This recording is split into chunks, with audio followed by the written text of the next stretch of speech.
vast lands of the FCU, the Federation of Central Asia. First of all, thank you for joining us on this ship. Hello there, my dear newcomer. You are very lucky, you know. Yes, we are critically undermanned on this ship. Don't worry at all. The man in front is Jan Rexco, the Wings of Thief. You're riding shotgun with a legendary ace of aces. He's a mass delusion fabricated by the rumor mill of social media. Radar contact. We think it's the shadows. Our lone target is Wings. All dogs fire. Time to pull out, 22. Roger that. God damn it. Start swimming, soldier. Make it over. Let's keep at it, Rex. Ray, heads up! On your orders, Rex. To keep hope alive, Wings of Thief must stay on the mission. Must fight on. I can make up your kill count to be whatever. Right. From now on, you'll be the greatest ace pilot this war will ever know.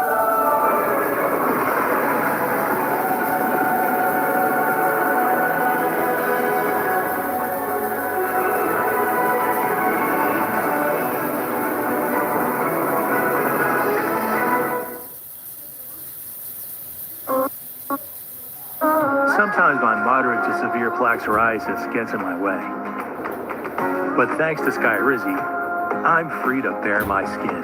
Things are getting clearer. I feel free to bare my skin. Yeah, that's on me. Nothing is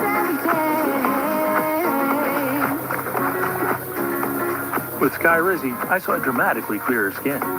And many people were 100% plaque-free. Skyrizi is just 4 doses a year after 2 starter doses. Don't use if allergic. Serious allergic reactions, increased infections, or lower ability to fight them may occur. Before treatment, get checked for infections and TB. Tell your doctor about any flu-like symptoms or vaccines. Nothing and me go hand in hand. Nothing on my skin, that's my new plan. Nothing is everything. Now's the time. Ask your doctor about Skyrizi, the #1 dermatologist-prescribed biologic in psoriasis. Learn how AbbVie could help you save.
with less burning, itching, and pain from moderate to severe plaque psoriasis.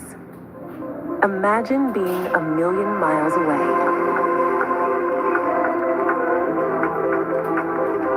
With Tremfya, clearer skin is possible. Most people saw 100% clear skin that stayed clear even at 5 years. Serious allergic reactions and increased risk of infections and liver problems may occur. Before treatment, your doctor should check you for infections and TB. Tell your doctor if you have an infection, flu-like symptoms, or if you need a vaccine. Imagine being a million miles away. Ask your doctor about Tremfya. I've actually been watching Formula One since I was 7 years old. There's a lot going on in a Formula One race.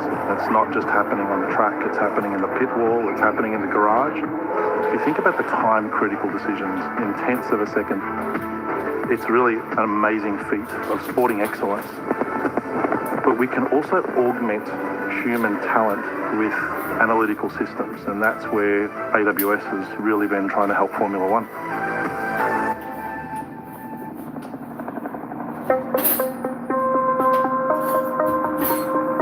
At Formula One, we see ourselves as a leader in technology, constantly innovating to improve as both sport and a business.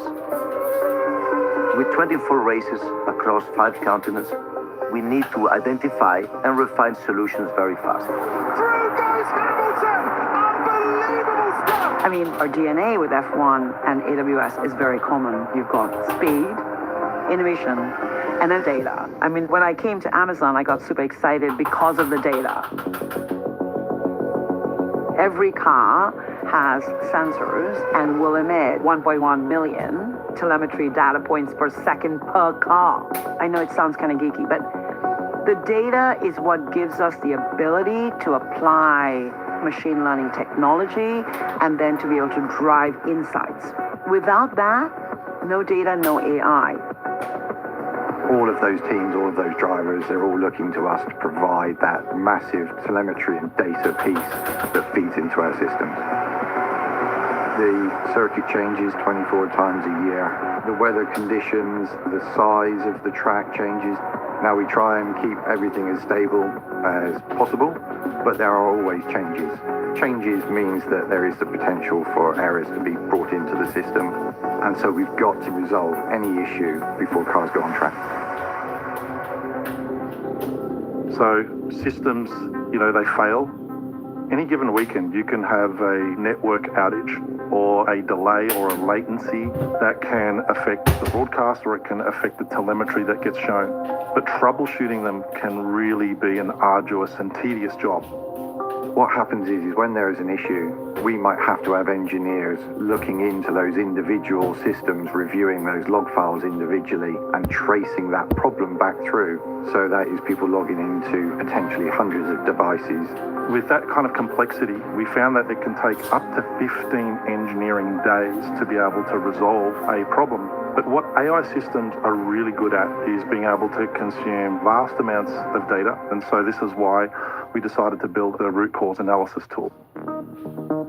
The root cause analysis tool, we refer to it as the RCA tool, is an AI that integrates with over 500 data sources across our infrastructure, and it allows us to talk in a natural language to all of those log files in real time. It allows a single engineer that maybe doesn't have a skill set within a particular area to be able to do a root cause analysis across the whole of our estate.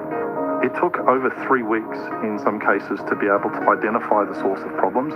Now with the RCA tool, engineers can get answers within 5 to 10 seconds. So it's a complete step change in the way Formula One is now operating. The engineering team absolutely love the RCA tool. As opposed to looking at the past, looking at the log files and looking backwards, we're spending much more time looking into the future. Because for us, every second counts. Good Lord, I can't believe he did that. Sometimes it's not about making a huge sweeping change to Formula One, but about working to create marginal gains that improve our output for the fans. F1 is just pushing the boundaries of sport. They have a history of innovation. We love moving at speed. We always say speed is a leadership choice. And if you think of what they're doing, pushing the limits when they're in those cars, to the edge, completely to the edge, that is why we're so excited about our relationship with F1. I've never seen anything like it. Brilliant driving, enormous bravery. I'm Blake Suniga, and it's good to have you with us. Our starting lineup, so look at the matchups here and who we'll see for our starting five for both teams. Well, tonight you need to make the most of your chances. Both of these teams are terrific on the glass. Yeah, I'm curious if either side can get the edge in that department. They both have been so consistent when it comes to rebounding. And that's going to be an interesting line to follow tonight, guys. You have to think that whoever gets the edge on the boards is going to be in control of the game. Now here's Clark. He's covered closely. Back to Boston. 6 to shoot. Clark deflects the pass. Releases. Kicks it out to Mitchell. He's over Sabali. Second shot opportunity. And Boston with the lay-in. Well, the first player you should be boxing out, Aaliyah Boston. I mean, you cannot let her get going on the glass. Now here's Copper. She's covered by Mitchell. Here's Thomas. The Fever pull it in. That's a surprise. Out of character for her to miss those when the D's not right in her face. Pass to Clark. Boston. Mitchell outside. Inside. Boston. Shot is good. It's not just the size of Boston, it's also her touch around the rim. Hey, that couldn't be more obvious. Caitlin Clark has had an incredible impact on the Fever. Well, just look at the individual numbers. Led the league in assists, second in minutes played, and the team impact during her rookie year, they ended an 8-year playoff drought. Pass to Mitchell. Back to Boston.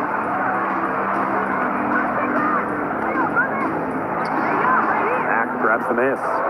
He operates well in traffic, but still a tough play to finish off. And here's Copper. And the three ball is good. Well, Copper can sometimes be a selective three-point shooter, so she must have been feeling that look.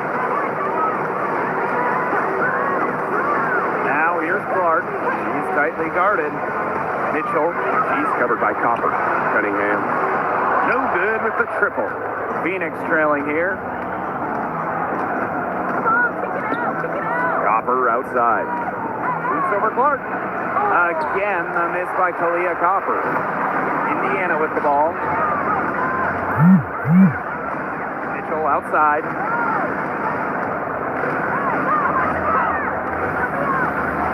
Pass to Clark. To the paint. Boston. The shot is good on the assist from Caitlin Clark. Nice job finding Boston. She is so good in that pick and roll set. Outside Sabali. Over Boston. And that one's good. Sabali. They can't afford to give her that kind of look. Well, it came off a good screen, but still, as a defender, you have to fight over the top of it. And you need some help as well. Now here's Clark. No scoring yet from her, but that's likely to change.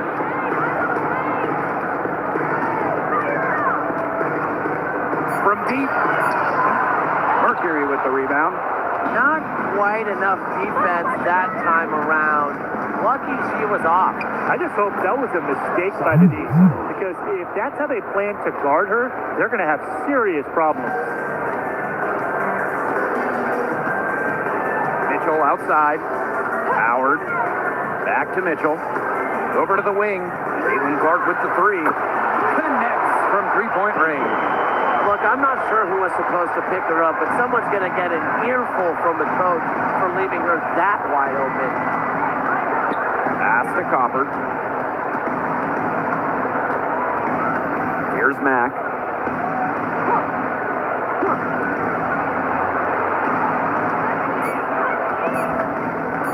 Fires the three. It's held in by Aaliyah Boston. The Fever leading, and a return to the playoffs for the Fever in 2024. It was a huge step forward for the team. For sure, snapping a 7-year hiatus, and what's incredible is before that, the Fever went to 12 straight postseasons from 2005 to 2016. So this is an organization that is used to winning. Now here's Sabali. The three-pointer off the mark. Cunningham left side. The layup off target. And here the Mercury. Here's Thomas. That's in there. Satu Sabali with the dime. Well, the paint is Thomas's bread and butter because she is very confident in her ability to score inside. Clark outside. Mitchell outside. To the middle.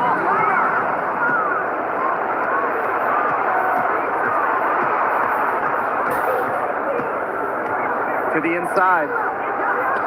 And the layup falls. It makes it so easy for your teammate when you can lead her to the rim with a pass like that.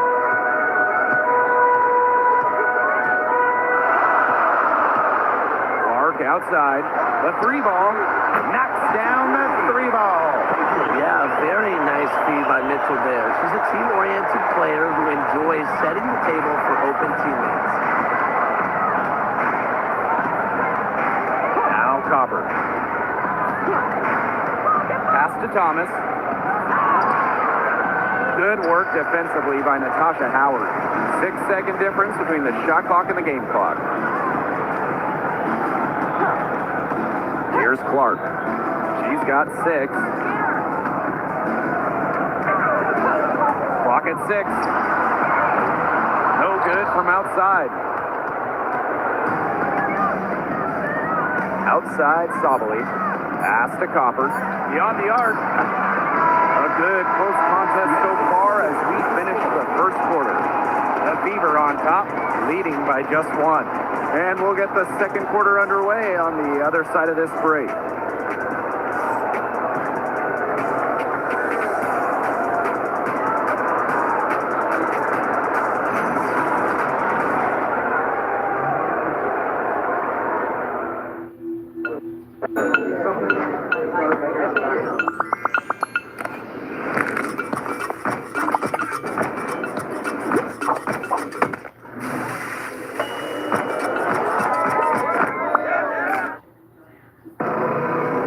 Style and substance.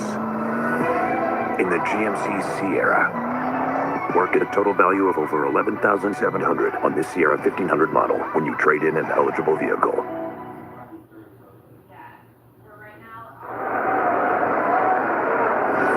And so far, it's been a closely contested game as we get the second quarter going. And what stands out to you from the Fever in this one? It's been a long-range battle for them, and one they are winning. So the sharp shooting from deep, a big part of why they're up. Back to Whitcomb. The three is up. Aaliyah Boston grabs the miss. And here's Cole. Pass to Colson from deep. And it's Phoenix with the rebound. And for Satu Sabali, 2023 was a breakout season. She was named Most Improved Player. Yeah, it was also a first-team All-WNBA selection. That's going to put you in elite company. In her 4th season, things started to click for Sabali. Now, she's a bona fide star. Here's Colson. Boston, guarded by Sabali. It's tipped and stolen by Brown. Bonner with it. Outside Whitcomb.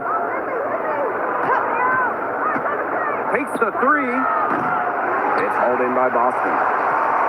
Indiana trailing. Pass to Colson. And now approaching 2 minutes of action here in the second quarter.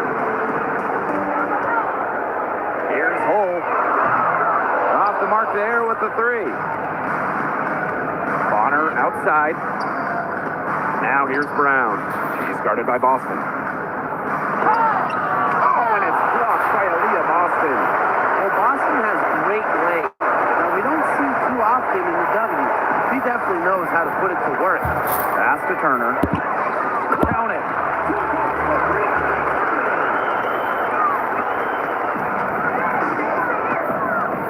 Now here's Whitcomb. Guarded closely. Now Brown launches a three, drops in the tray. Another lead change. How many of these are we going to see? I don't know, but I'm willing to bet it's more than a few. Timeout called the Fever.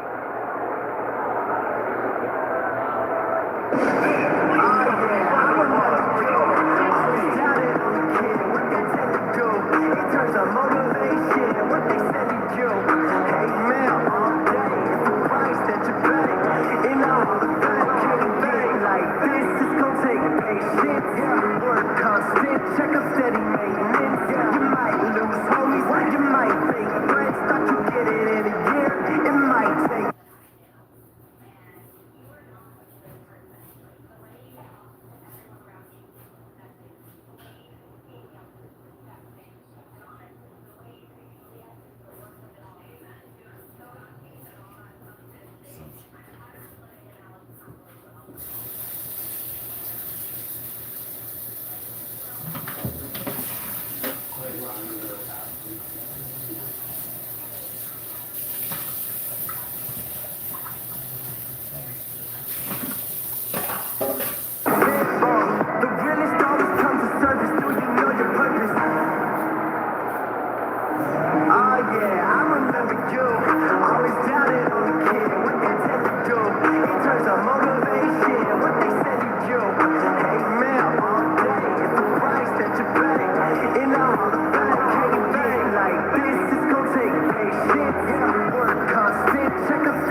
And here in the second quarter of action with a hair under 2.5 minutes played.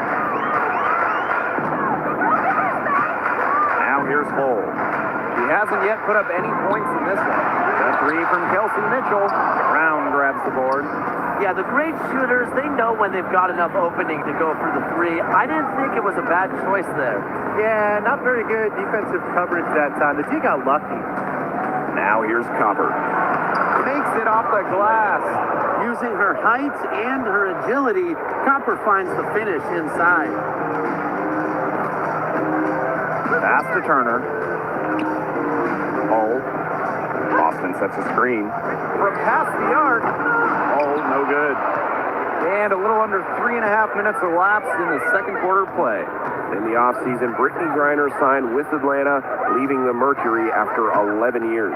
But Griner was the first pick in the 2013 draft, won a title back in 2014, 2 Defensive Player of the Year awards, 9 All-Star appearances, but best of all, Brittany was a great member of the Phoenix community. Now here's Hull, and stolen by Brown. Tipped, it's stolen by Hull.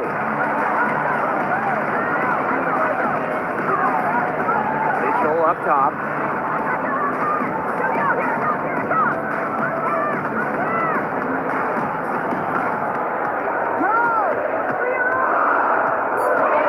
Outside. Clock at 2. Again, missed by the Fever. Phoenix leading. Pass to Copper. Sabali the screen. Let's go with a 3. And Kalia Copper gets the 3. That's a nice bucket. They're really playing intelligently. They really are, and even though it's not a huge lead they've got, they're definitely in charge. Kind of get that feeling, Brian, that team is playing so well. Now here's Mitchell. Looking for a first basket still in this one. And a fast break now for the Mercury. Here's Bonner. From down in the low post, it goes. So strong in the open court, quick, tall, determined. Bonner is who you want finishing a fast break. Here's the Fever with the ball. 11-point game. Pass to Mitchell. And there's the call on Sadu Sabali. That's her first foul. And the Mercury making a change here. Substitution on the court.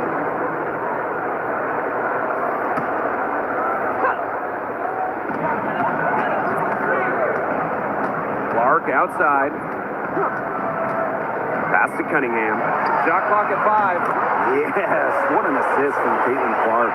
Well, defensively, you have to run Cunningham off the catch and shoot. That is her specialty.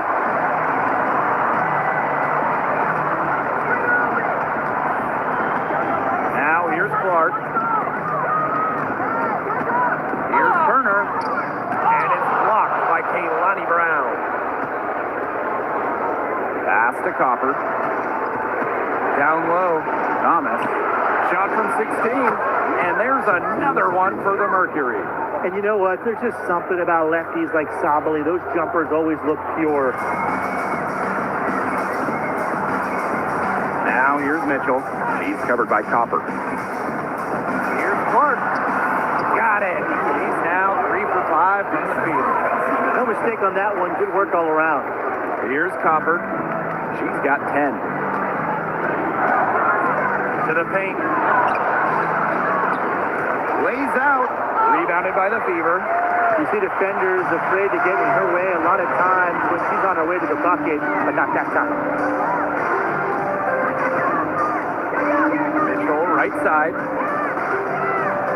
Pass to Cunningham. Clark outside. Austin sets a screen. Missed the shot, and she's made 3 and missed 3 from the field. Inside. Here's Thomas. Well-timed pass and goes straight to the bucket for the layup. Those are teammates who clearly know each other's moves very well. Good ball movement. She put that pass in the ideal spot, and I can guarantee you her teammate appreciates it. And that concludes the first half. It's the Mercury up by 8. And we will be right back after halftime for the start of the third quarter. See you in just a bit.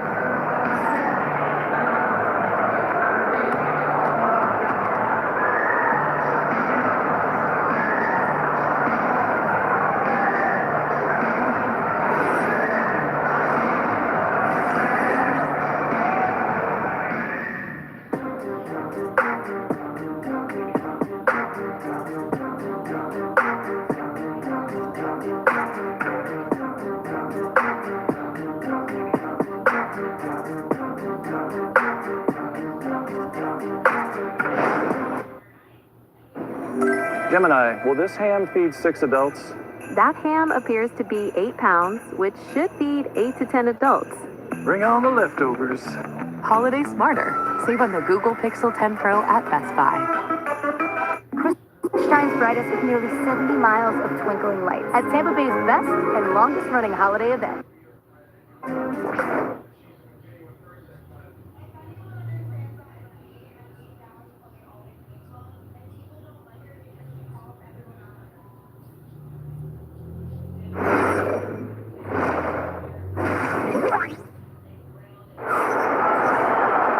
And the second half about to start in just a few moments. And one player who's been getting it done, Kalia Copper. What I noticed more than anything about her first half offense was she didn't waste her opportunity. She made just about every good look she had. And they were pretty much all good looks. I mean, her shot selection has been phenomenal throughout the game. Well, to get to this level, you're already a winner. But who is the best when it comes to taking home titles? No doubt for me, it's the ultimate winner, Breanna Stewart. She's got all the college titles and multiple WNBA titles. Same here. For a change, I agree with you, Brian. I mean, Stewart's teams hoist trophies at every level because of her two-way ability.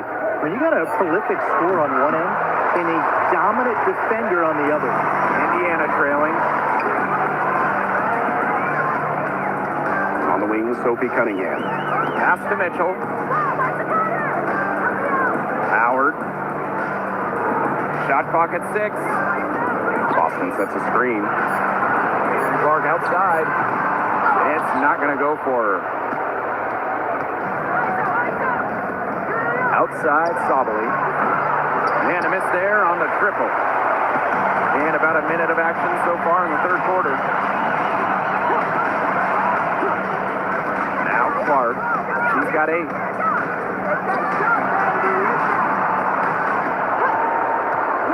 To the inside. Sabali with the steal. And up the court come the Mercury on the break. Throwing her weight around down low. Satu Sabali. And we're just about a minute and a half into this third quarter of basketball. Now here's Clark.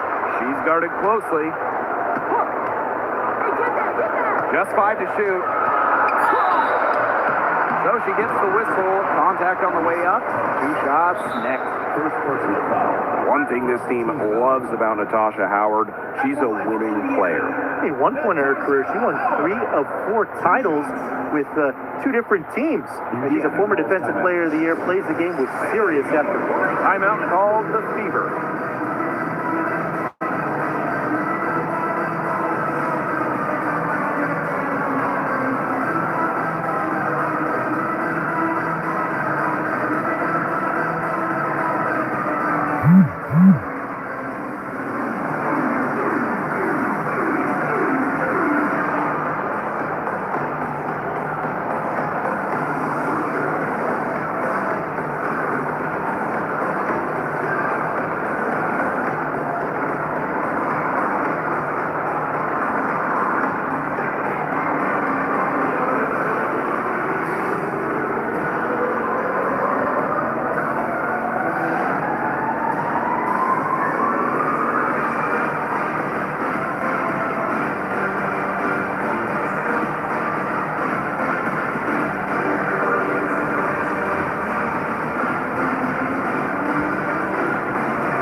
The first one falls.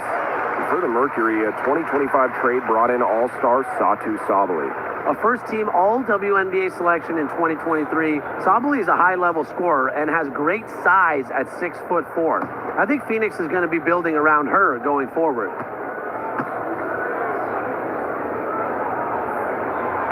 That one misses.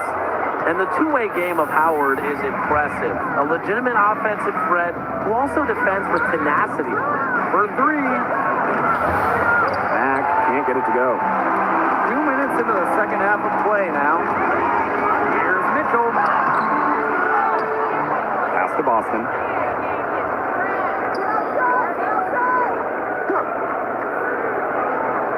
Up top, Clark. Yes, great play by Aaliyah Boston to set it up. If I were him, I'd bundle my home and auto and pick up the real victory. Savings. Are you talking about bowling? No. Bundling, Jan. Bundling. Bundle and save with the personal price plan. Like a good neighbor, State Farm is there. At Sprouts, our wide-open layout invites you in. I know that all. With healthy around every corner and tasty on every shelf. This is that Sprouts feeling. Well, she's scoring most of their points, but she can't score them all. She needs some help if they're going to come back. Just over 2.5 minutes gone by in the second half. Here's Copper. And the rebound goes to the Fever.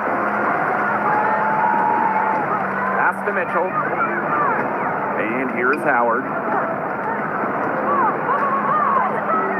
Clark outside. Here's Boston. It's stolen by Kalia Cooper. Here's Mack. Here's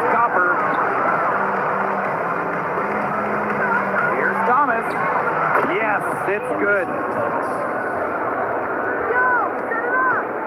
And it's the Fever ball. Just 4 points. That's all they've given up here in the second half. Now here's Mitchell. He hasn't scored yet. That, I'm sure, will change. Count that one. Well, she's been a bright spot in what has otherwise been a little bit of a struggle for this team. Timeout called to Mercury. So much talk about Caitlin Clark. What makes her a great player, fellas? Well, there's so much, right? I mean, she's got Steph Curry range, incredible handles, passes it like CP3, and isn't afraid to make the highlight reel play.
Just over 3.5 minutes through the third quarter play now. Here's Mack. And she banks in the layup. Special delivery right there, fellas. Just a wonderful entry feed. Indiana trailing. Mitchell outside. Pass to Howard. Boston up top. Clark. She's covered by Copper. 5 on the clock. Here's Mitchell. Oh. Pulls up on the wing. It's rebounded by Alyssa Thomas. That's a shot she's got to hit. You don't get too many better looks from that range. Bonner outside. From the arc. Rebounded by the Fever. Some tough offensive sets, and they really want to turn it around. They got to lock in and need a basket just to regain some momentum. Here's Mitchell. Great D that time from DeWanna Bonner. And so here's Phoenix. Here's Copper. That one falls coming off Alyssa Thomas's feed. You just love to see Copper turn on the jets. When she's this hot, she wants the ball every time, and she deserves it every time. Now here's Clark. She's got 10. Indiana again missing. It's very dangerous to leave her open like that. Lucky break for the D that she missed it. Sabali misses off the right iron. Indiana with the ball. They trail by 11. And here's Mitchell. Quiet so far offensively, searching for first points of the game. Here's Clark. And it's good for 2. What a plus it is to get those looks in the paint. We know basketball is big in Indiana, and man, do they love the Fever here. I mean, this place is normally sold out these days, massive crowds with tons of energy. This might be the best home court advantage in the W. Now here's Sabali. 10 points for her. They get it back. Well, something I really like about Thomas's game, he gets to the foul line a lot. At the line for Mercury, Alyssa Thomas. 2 shots.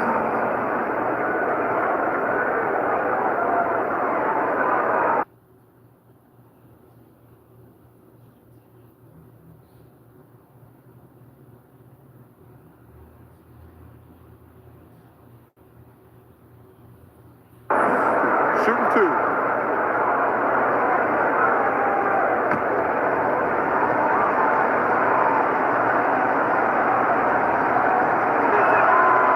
First free throw is good. Well, when you talk about Alyssa Thomas, she's got a unique skill set, incredible defensively, can really pass it, doesn't take threes, a true one of one.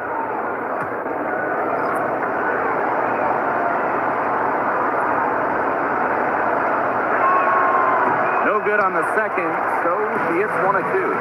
Lots of All-Stars changed teams in the summer of 2024, including Alyssa Thomas.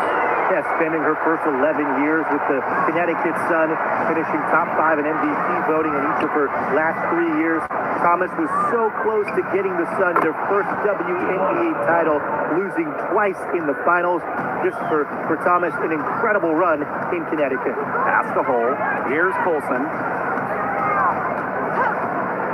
Now here's McDonald. And here's Turner. She's covered by Brown. Juana Bonner drives in, uses the glass to finish the layup. Well, you have to play aggressive to succeed on the drive. And when Bonner sees a lane, she does not hesitate. Here's Boston. Shot with about a second to spare. Yeah, and as the defending team, you can't stand giving up a shot like that to close out the quarter. It's almost like you lose a possession. And as we end the third quarter, a double-digit deficit will make it tough to come back. Mercury out in front. They're up by 11. And we're coming back right after this break to get the fourth quarter started.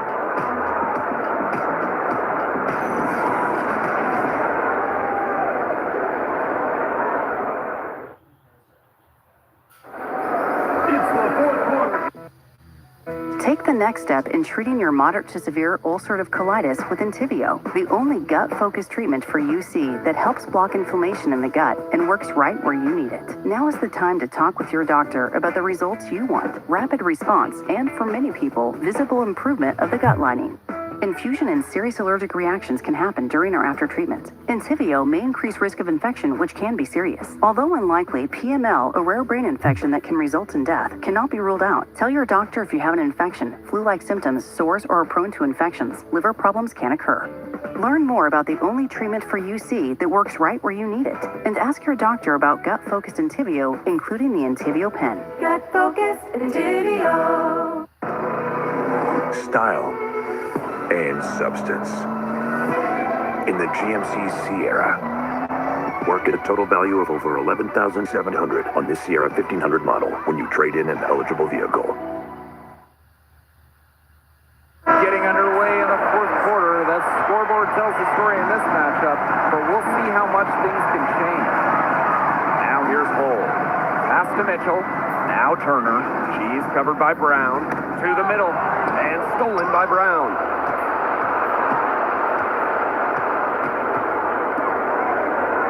Copper, Hole defending.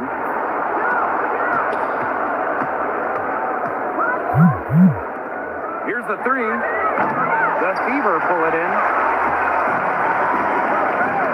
It's stolen by Copper. And the layup's good off the glass. Look at Copper attacking inside, not allowing the coverage to discourage her. Fourth quarter just getting started, 1 minute in the books. McDonald with it. 5 to shoot. Inside. The lead pass was put in just the right spot to produce the layup. Backed by her solid footwork, Turner knows a thing or two about scoring inside. Here's Copper. Can't connect from short range. And it's the Fever ball. 11-point game. Outside McDonald. Lexi Hole on the wing. It's stolen by Kalia Cooper. And up the court comes the Mercury on the break. As soon as that steal was made, there was nothing they could really do to stop the break. And that's why turnovers will kill you. It gives your coach a headache and puts you at such a disadvantage defending. And that's what every team wants, easy points. Now here's Mitchell.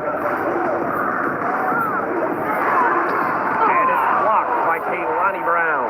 Excellent display of not just balance, but body control on that rejection. What a heads-up play by Brown. Outside Cunningham. Well, with a new Toronto team coming in 2026 and more international players getting drafted, the WNBA's global reach is growing. You look at upcoming draft classes, that will be reflected more so with the international players coming in and some of the recent high draft picks we've had from outside the United States. Yeah, and it mirrors basketball continuing to grow on the international stage. So I'm excited to see the best players in the world playing right here in the WNBA. Now a timeout called by Phoenix.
The final quarter of play here, 3 minutes in. Pass to Colson. Back to Clark. Launches it. It's rebounded by Thomas. Up top, Sabali. She's covered by Clark.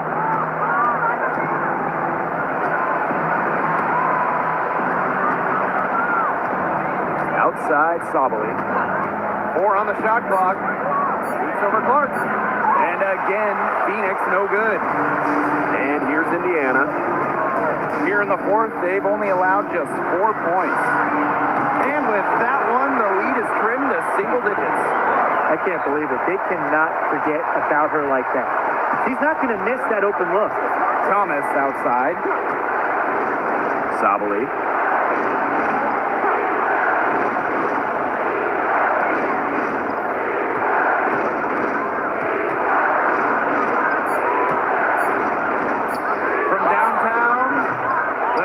Pull it in. Clark outside. Lets the three fly. And can't get it to go. Now 6 of 12 from the floor. From 12 feet out, that misses off the backboard. Indiana trailing.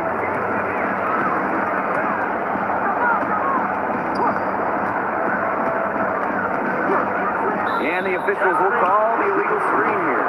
good call there. Her feet still moving when she sets the screen. She sort of lowered her shoulder into her too. A move you perfected actually, but they were going to get her there one way or the other. Now here's Copper. And the Mercury call time here. Yeah, coach wants to get everybody on the same page out there and maybe change up some things as well. Yeah, that's probably a good timeout. You might as well talk things through. And kind of change that game plan as well.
Sabali, she's guarded by Boston.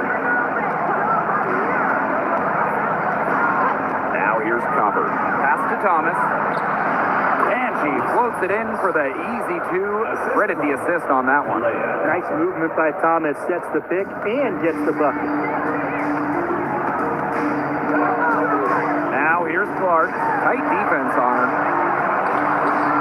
Boston with the bucket. Intelligent passing to make that basket possible. Phoenix leading.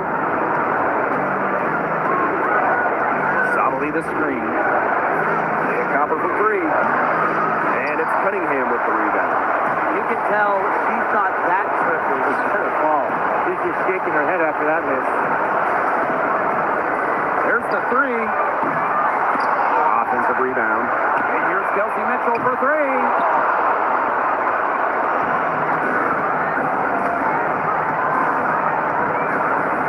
Now Tom.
Long, cold winter nights call for a steaming hot Mississippi roast. This savory roast with Hidden Valley Ranch seasoning is slow-cooked ranch perfection. Get the recipe at hiddenvalley.com. Hello, coconut scent. Hello, deodorant makes every day yay.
We made 40 G. Yo, brothers, this.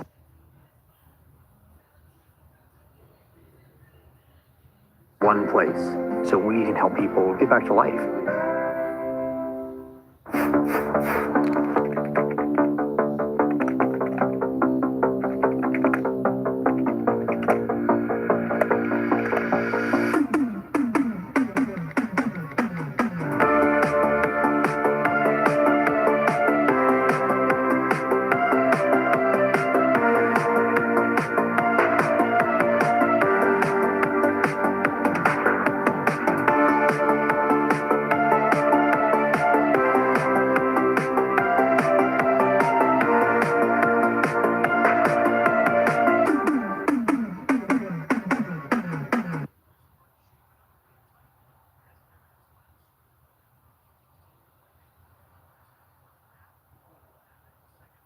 Yeah, she's great, but I'm going with DJ Carrington. She is relentless, plays with physicality, plus some serious attitude as well.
They're really on back foot at this point. Yeah, at both ends of the floor. Things are just not going their way.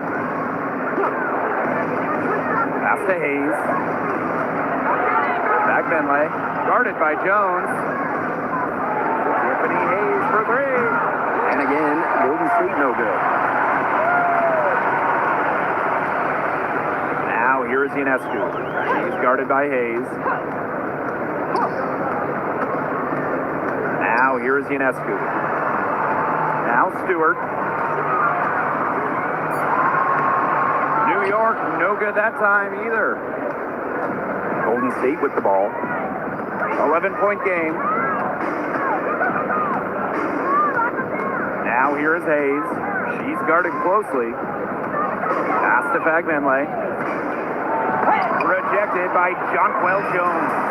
A stalwart on the defensive end. Jones' timing when it comes to shot blocking is just phenomenal. Here's Niesemann. Sinks that one from the post. Took advantage of some shoddy B there. They got to at least get a finger on her.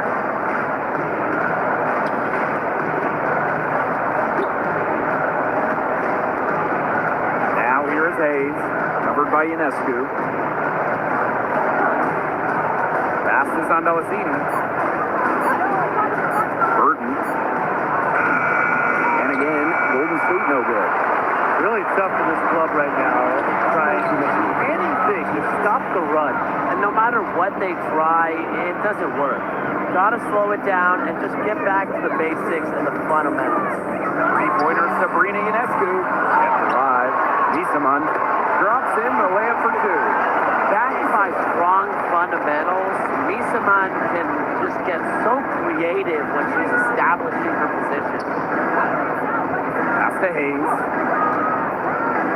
Back Benley, covered by Ionescu. Looking around the league, it's safe to say that the Liberty have the best big three. Well, to me, no doubt. Yeah, former MVPs in Breanna Stewart and Jonquel Jones, and then you got an all-WNBA point guard in Sabrina Ionescu. And beyond the collection of talent, these three are a great fit.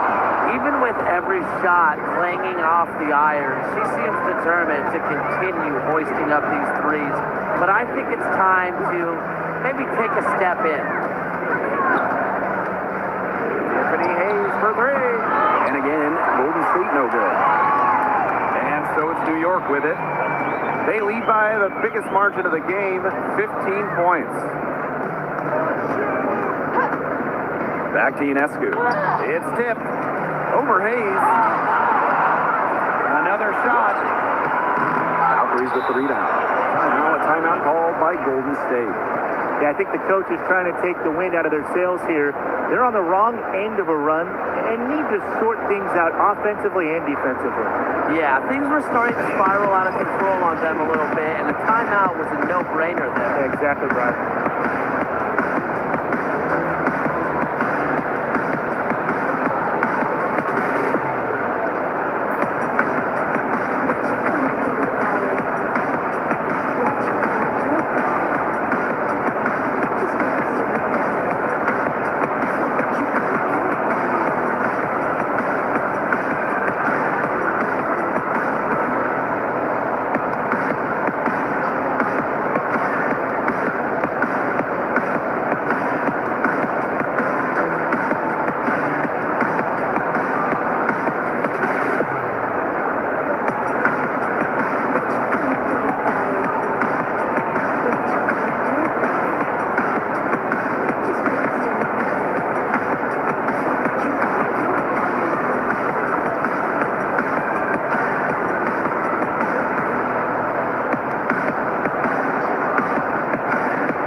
Difficult situation here for Golden State.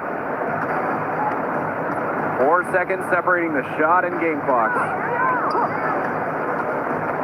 Pass to Fagbenle. Tries to snap the cold streak. Rebounded by John 12 Jones. Ionescu outside. Offline from top of the key jumper. But he got away with a major lapse there. And so we wrap up the first half. It's the Liberty up by 15. And we will be right back after halftime for the start of the third quarter. See you in just a bit.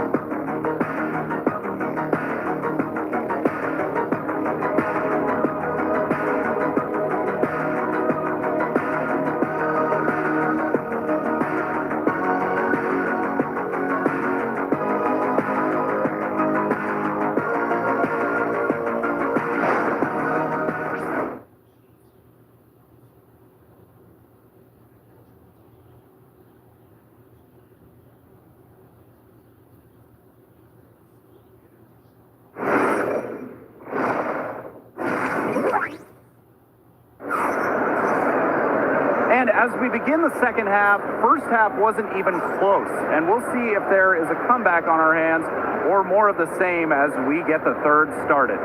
What a game we're seeing from Stewart. Well, I think it'll be important to see if they can stop her down in the second half, because so far they have not had any answer for her when she's down on the block. Yeah, maybe mixing up her looks, bumping her out, front her, double down, just do something.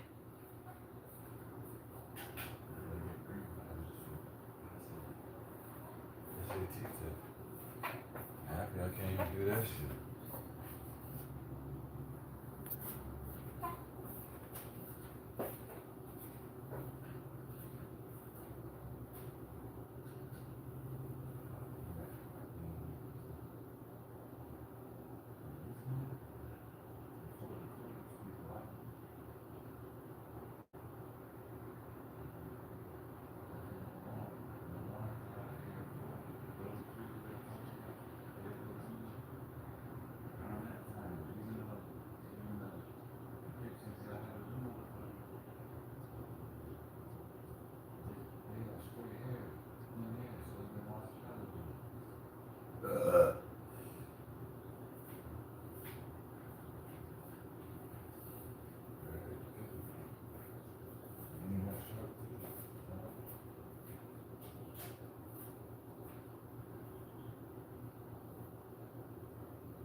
Sprouts myth number 2. Eating organic is expensive. Not when you've got surprisingly great prices on delicious organic finds. Come see for yourself at Sprouts Farmers Market.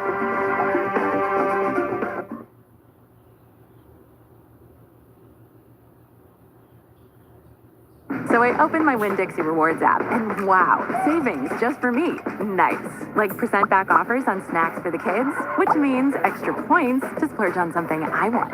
Shop, earn, save with Winn-Dixie Rewards. Rewards account required. See app for details.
to throw her off her rhythm. And welcome back as we begin the second half. So far, not a tightly contested game, but anything can happen. Pass to Hayes.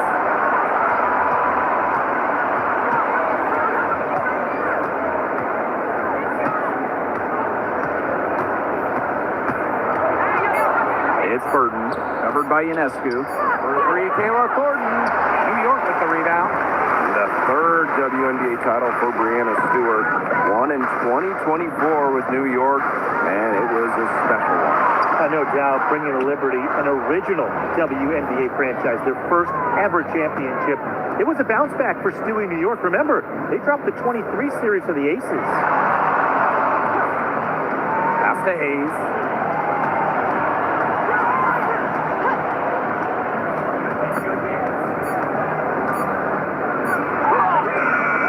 Cloud pulls it in.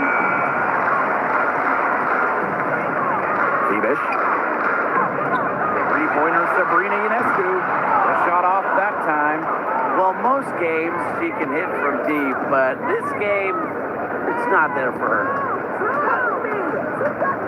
Pass to Hayes.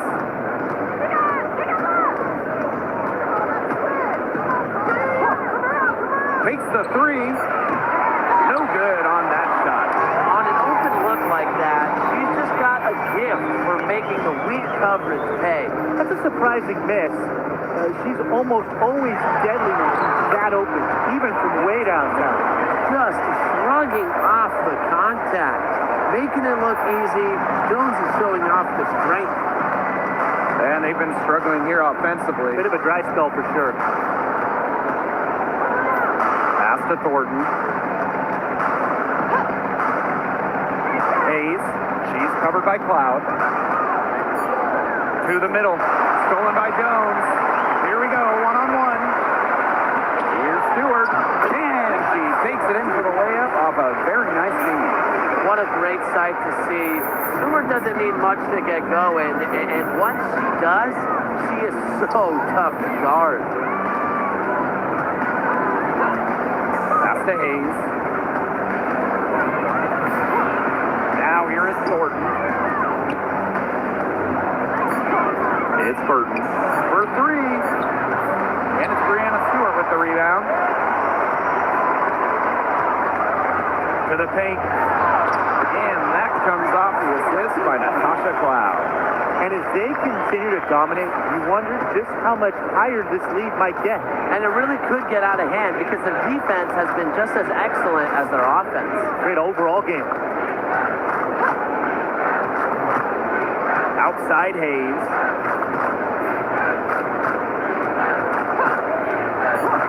Inside.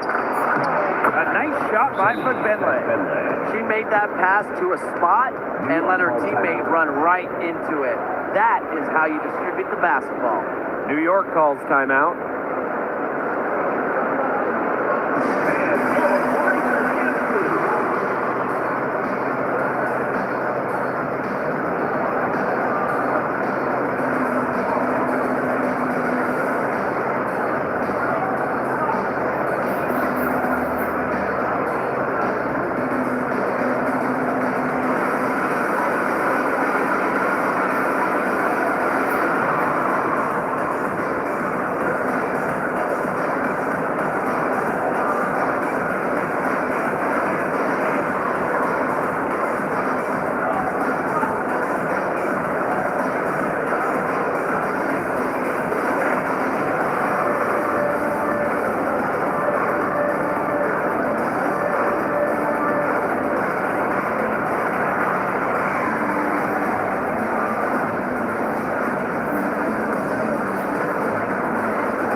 Liking it. I love it. I think it's great. You know, the 1-18 bracket, I think that's great. We really get to see the best two teams in the final. It doesn't matter if they're in the East or the West. And I was a fan of the new best of 3 first round series. We used to have those one-game winner-take-all rounds. I like that they expanded the total number of games in the postseason. You see the vision from Stewart there. That's something that every coach in the league would appreciate. Pass to Fagbenle. Hayes.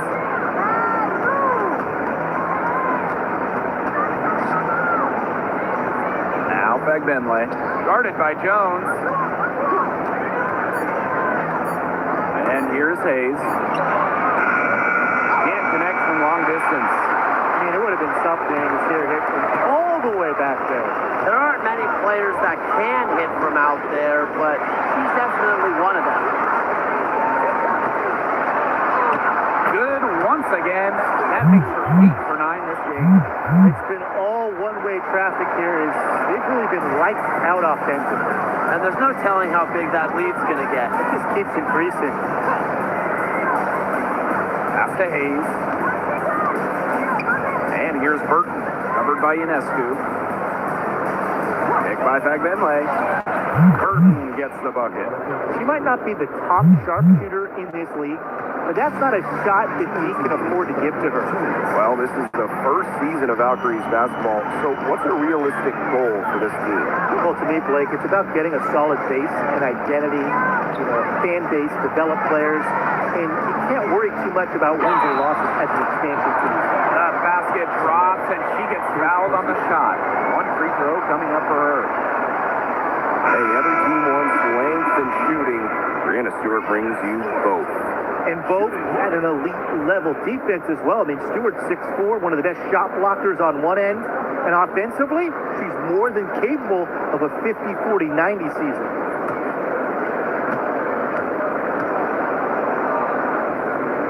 And that one misses. And not just an incredible talent. Stewart is also a winner. Someone you build your entire franchise around. For three, Kayla Thornton. It's rebounded by Sabali. Here's New York now. Since halftime, they've only allowed 5 points. Outside, Stewart misses the three. Golden State with the ball. Pass to Martin. Thornton up top. Sabali with the steal. Down low. Here's Jones. Goes up and lays it in nice and easy. Well, she shot the ball extremely well, as you'd expect. You know, like we say, she's been making music all day long. Thornton outside. Here's the pick. Pass to Martin. 5 to shoot. Here's Thornton. There's the three. The shot misses. Now 8 seconds separating the two clocks. Now here's Sabali. Rebound by Rupert. You know, typically she has the touch to finish when she's in that tight. Not sure what happened there.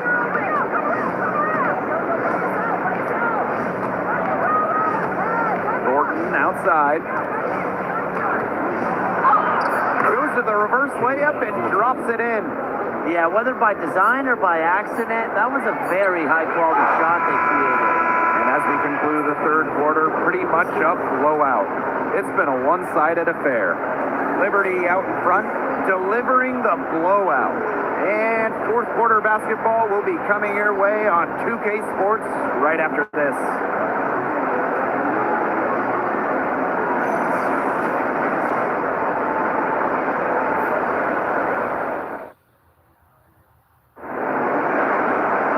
Welcome back as the fourth quarter is right ahead. Not exactly a close contest here. Loud outside. Pass to Misaman. And here's Ionescu. Goes up on the wing. Good as the jump shot falls. This is her game. Ionescu is a scorer and stays active on offense. You love her confidence. Here's Martin. Off target from outside. And the Liberty with possession here. They lead by 24, their biggest margin. Pass to Ionescu. Cloud. The three bangs home the trifecta. Well, she sets up so many of her teammates. Nice to see Cloud being the one getting the pass. In transition, here come the Liberty. Here's Ionescu. Bounces high off the rim and drops. It's been all about tempo and pace with them, and it's led them to a big advantage in fast break points. It's a big reason they're in front, Tim. All that early offense, when they've had the chance to push it, they've pushed and it. And it's a team that loves to go up and down the floor, Brian, and we love to watch it. Pass to me here. Martin. Bissamon covering. Now Burton. They need this. And it's rebounded by Savali. Bissamon outside. Now here's Harrison. Here's Ionescu. And again, it's New York with a three. Zero hesitation on Ionescu's shots. She's pretty much got it all picked out so that once she gets the ball, she's automatic. Pass to Burton. Here's the three. They get it again. Good. That's some tenacity inside, battling for the second chance points. Timeout called to Liberty. Start.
A commanding lead. And you know the best part? It gives them an opportunity to give their starters a rest. Yeah, they might not have to come back in. For three, Emma Bissamon nailed from three-point land. Man, this fourth quarter has been tremendous, really, for them from three-point range. Yeah, a ton of their points coming from long range here. What a barrage. And what a time to hit the threes. Pass to Zandalasini. And she can't answer back the three-pointer offline. Now here's Gardner. She's covered by Pagbenle. Here's Johannes. No good on the triple. Here's the Valkyries with the ball. And here's Pagbenle. If you're just tuning in, welcome. We've played about 3.5 minutes into the fourth quarter here. That's what she does, guys. Takes what the defense gives her and turns it into points. Here's Talbot. Pass to Johannes. The three ball. No good that time. And here's Zandalasini. Here's Martin. She's covered by Gardner. Now here's Ami here. Just 4 to shoot. Here's Zandalasini. But they recover it. To the middle. Pagbenle. New York with the rebound. Gardner with it. Pass to Johannes. And here's Gardner.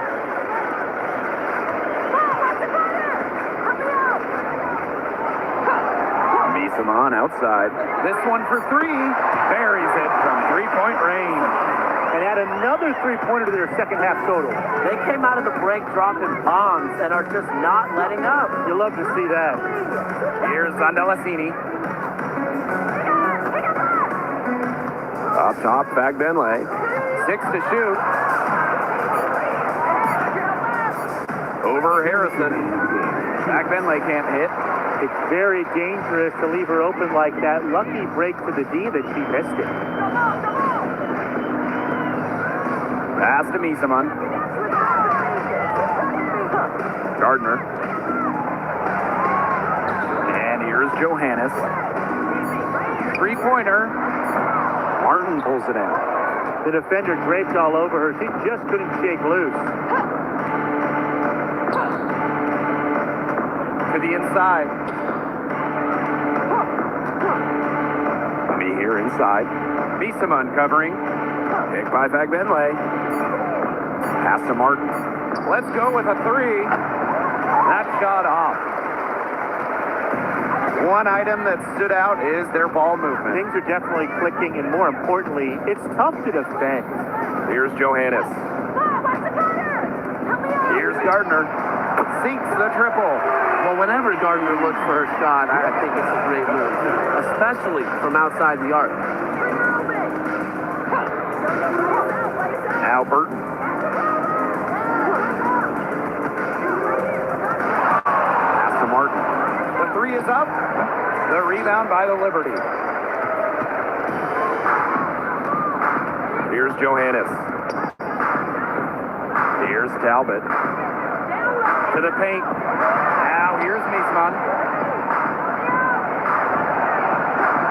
Here's Johannes. Fires from deep. Pass to Harrison. Now Talbot. Now Johannes. And so New York takes this one by a big margin. They poured it on tonight. A dominant showing in front of a crowd that loved every minute of it. This game really a defining game for what they can do when they're playing at their best. Being here at home helps, but the execution anywhere was terrific. And that's a wrap, everyone.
set up.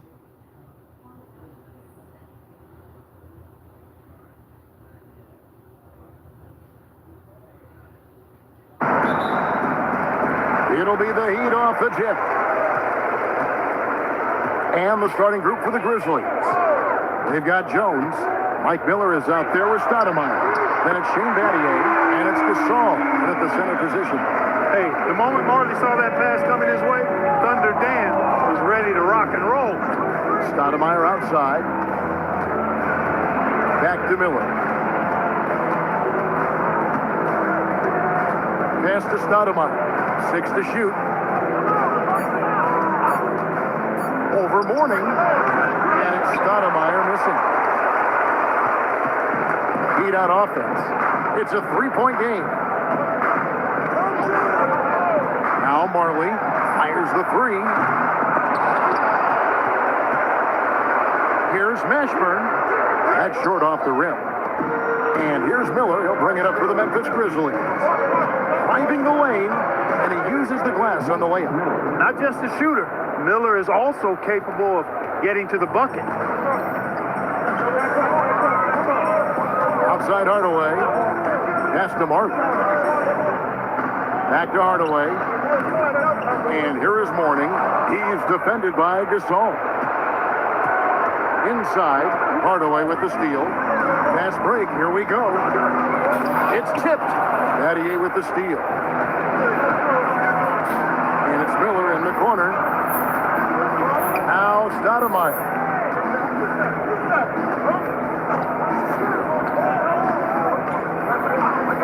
Back to Miller. Stoudemire outside. And that won't go, missing the go-ahead bucket. Mashburn, the pass to Marley.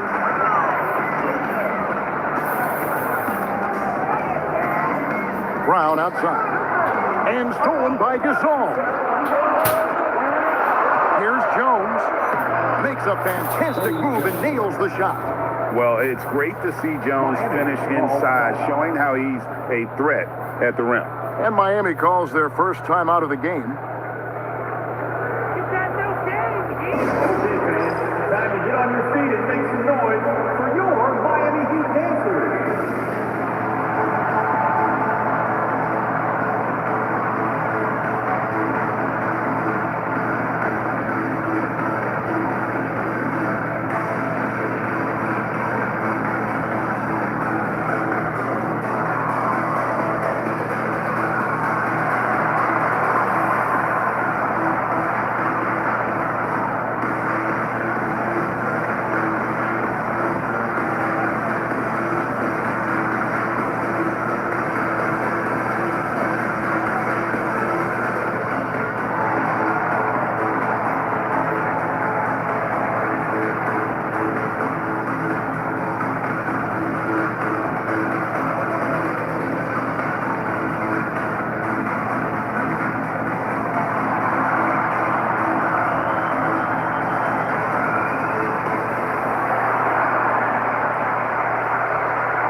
If you're just tuning in, we played about 2.5 minutes here in the first. Outside Hardaway. A 3 from Marley. Grizzlies with the rebound. I'm shocked that didn't turn into 3 points. I mean, he makes you pay on those nearly every time. Battier outside. Miller finds Gasol. Over Mourning. And Mourning sends it back. Talk about a guy who will sling your shot back with some attitude. Mourning does not play. Mourning. Great positioning on the putback. What hustle on the offensive glass, finding ways to capitalize, paying off that hard work. Stoudemire against Hardaway. Battier outside. Just 5 to shoot. Memphis needs to get off a shot here. Gasol, no good. The Heat with the lead. Just over 3.5 minutes gone here in the first. Pass to Mashburn. To the middle. Here's Mourning. Got it from 16 feet. Mourning's got his second bucket of the game to go. Understands when he should take the mid-range, Jay. Alonzo Mourning, very impressive stroke for a big guy. Now, here's Gasol. He's guarded by Mourning. With the teardrop, it's Gasol missing. Yeah, that's got to be frustrating for him. He'll usually convert that. Back to Hardaway. And there's another one for the Heat. And the lack of effort to fight over the screen there makes that an easy shot. Well, I'm going to credit the screen. I mean, that's a good, strong pick he lays there. Now here's Stoudemire. Hasn't made one yet.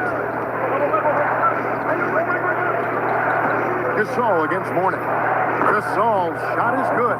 Oh, yeah, he can operate outside the paint, too. Gasol adjusts his shot for the mid-range game, too. Stoudemire against Hardaway. For the three. They get it back. Brown. Good. That's why you go after every rebound. You might just get yourself a bucket in the process. So Mike Fratello's decided to take a timeout here. He's going to take his chance to talk to his guys.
He's checked in for the Grizzlies. Jackson comes in for Stoudemire.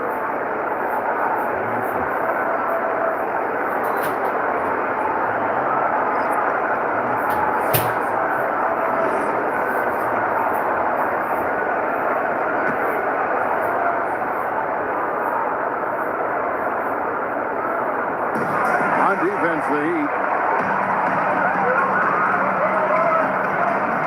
There's a minute 47 left in the first quarter of the game.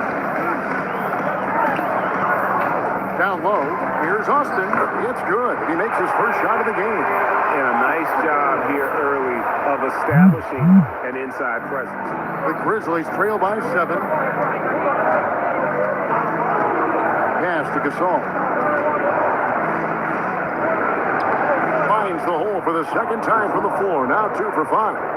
Boy, that's his bread and butter and jelly. Gasol can dominate inside.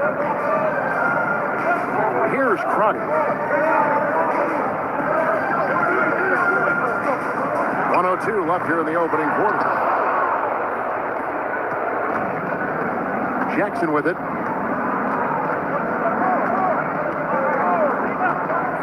Outside, Jones. That's good, and it's Jackson with the assist that time. Jones has got 5 points so far. Pass to Askins. 34 seconds left to play in the first quarter. Just 5 on the clock. Here's Austin, and Wright pulls it down. And he thought he had a clear path to the hoop, but the defense didn't give up on that play and cut him off. Jones, no luck. And that was lining up to be a huge alley-oop, but they just couldn't quite connect.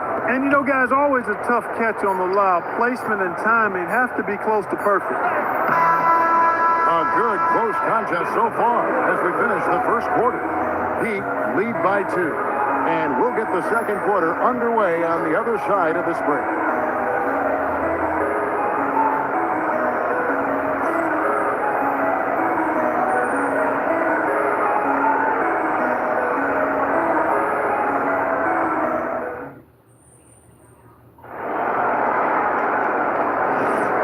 It's been a pretty even game here after one quarter of play. And let's quickly break down the game we've been seeing from the Heat, guys. Well, when you control the glass, you control the second chance opportunities on both ends. And, you know, their rebounding advantage has been glaring, simply outworking them on the boards for that entire first quarter. We've got Hardaway. He's out there with Anderson. And it's Fish in at the 5 spot. That's the group in the game for the Heat.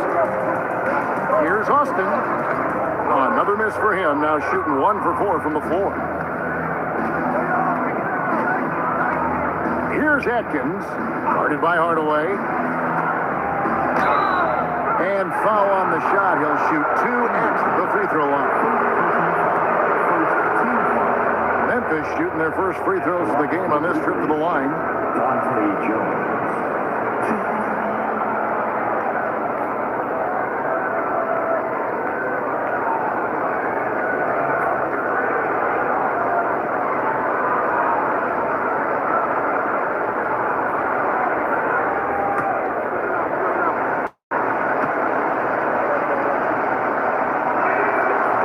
Free throw, no good.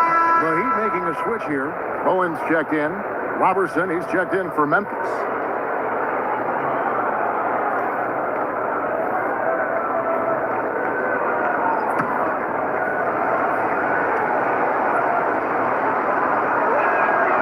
And he's good on the second. The Heat with the lead. To the wing right side. Back to Hardaway.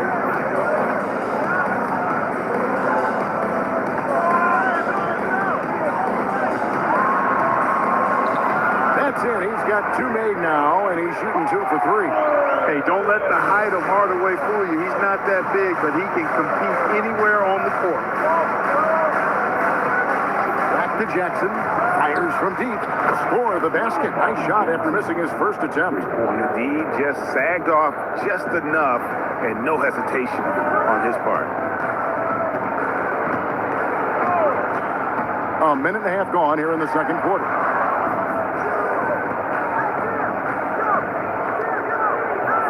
Austin setting the pick for Hardaway.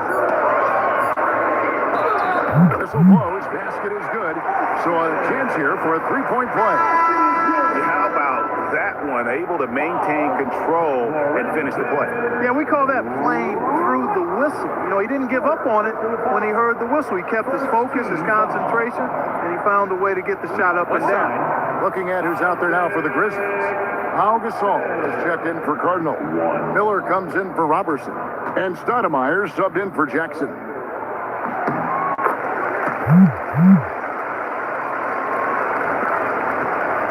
The Grizzlies trail by 3. Stolen away. 2 minutes now played in the second quarter. Pass to Anderson. Now Hardaway. Good ball movement here by Miami. Austin. Solid play in the low block, and that one's good. Austin's got 5 points now in the quarter. And let's get your take, guys, on the hustle stats for the Heat. I mean, they've come out aggressive defensively, getting into them and coming up with some cookies along the way. You know, another point I'd like to add is that they've had tremendous success early on converting turnovers and turning those into points. He can be a forgotten man in their offense sometimes, but the D still has to keep an eye on him. Hardaway passes to Austin, and it's good, assisting on the play with Hardaway. Austin's got 9. And Hardaway always looking to incorporate his teammates. You can see him keeping his eyes moving in order to make sure he's ready to deliver to the open man. Now, here is Miller. Stoudemire, no good. Hardaway against Stoudemire. goes in. Anderson can't get it to go. The Grizzlies trail by 4. Miller kicks to right. Here's Stoudemire. And it's Stoudemire again missing.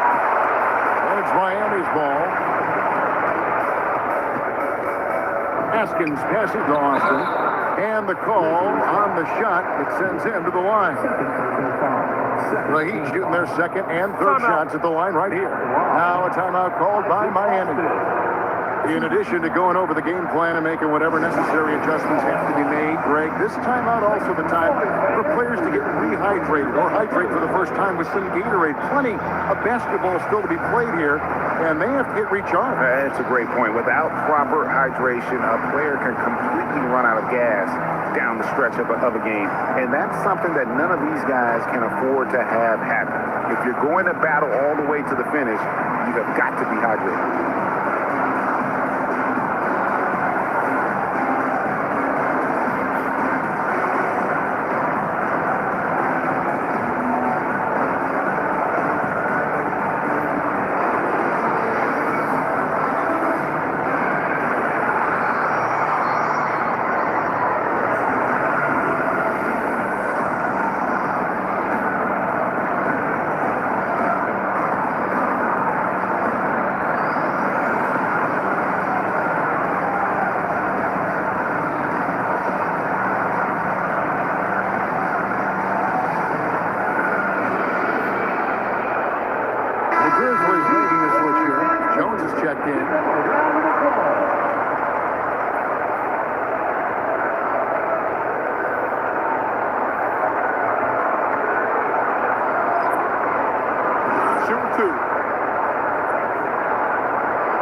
First one falls for.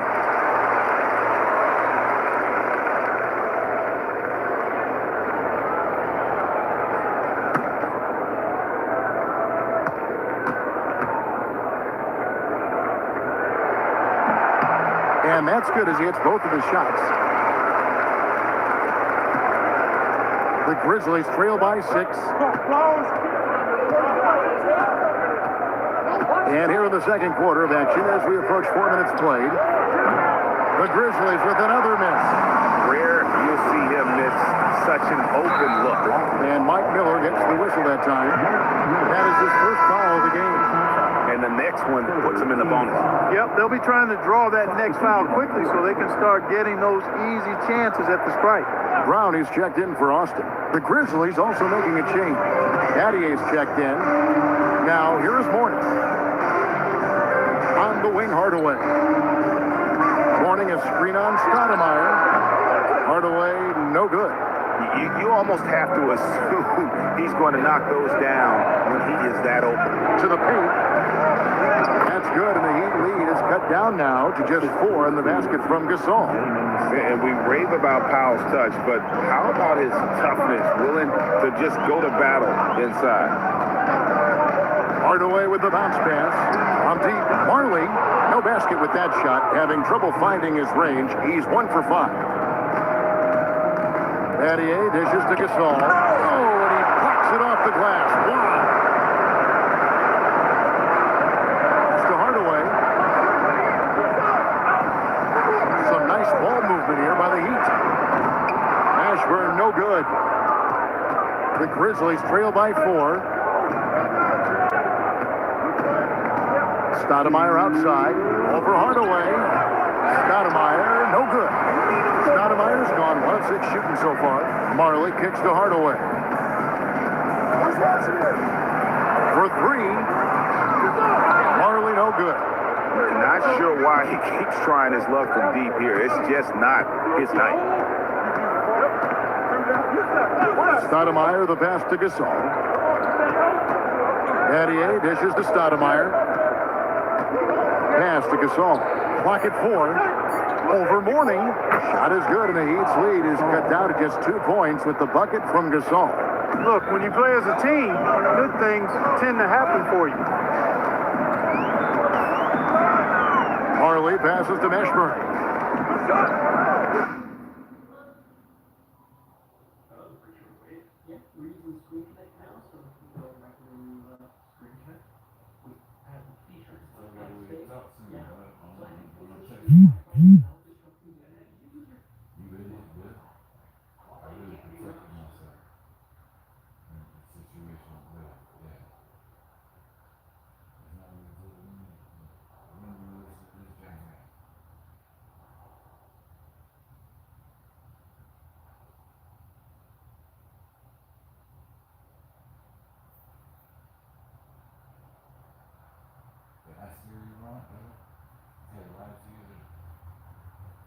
On the wing, Hardaway. Brown with the screen on Stoudemire. Hardaway finds Brown. And finished off by Brown. Oh, just solid on the one-handed slam. And guys, when it's a tight ball game like this, he's the guy they want with the ball.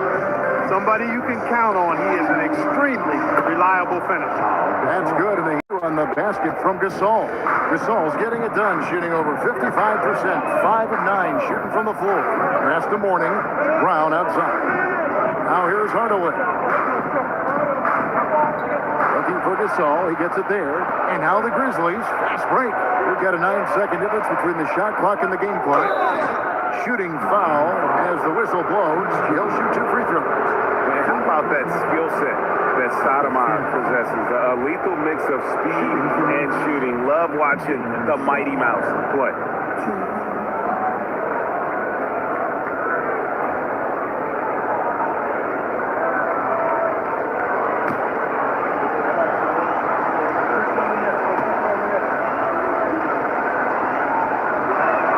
First free throw is good.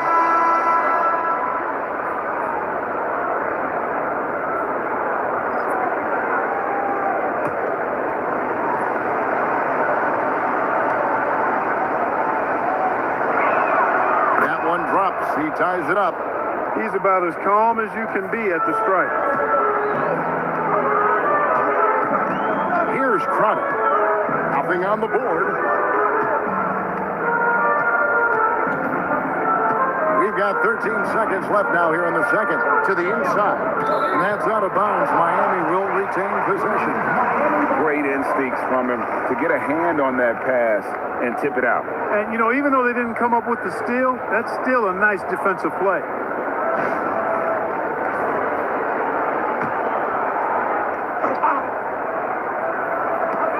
8 seconds left to play in the first half. Clock at 2. Looks for Mourning. Gets it to him. And they force the shot clock violation. Great team.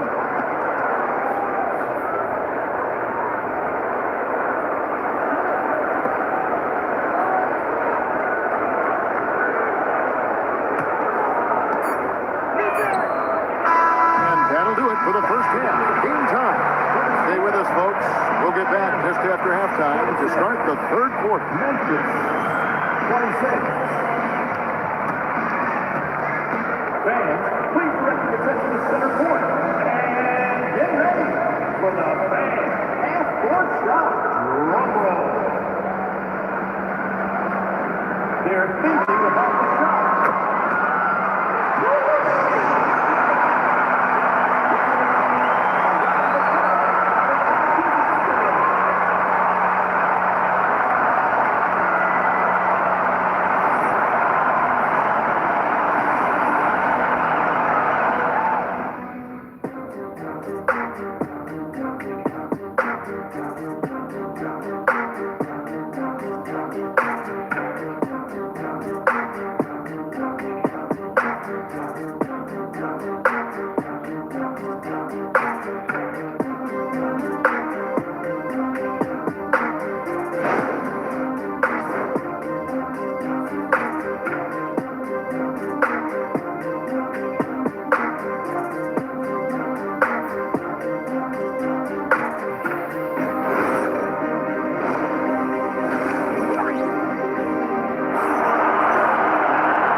We may be in for an exciting finish based on how close to the game it's been so far.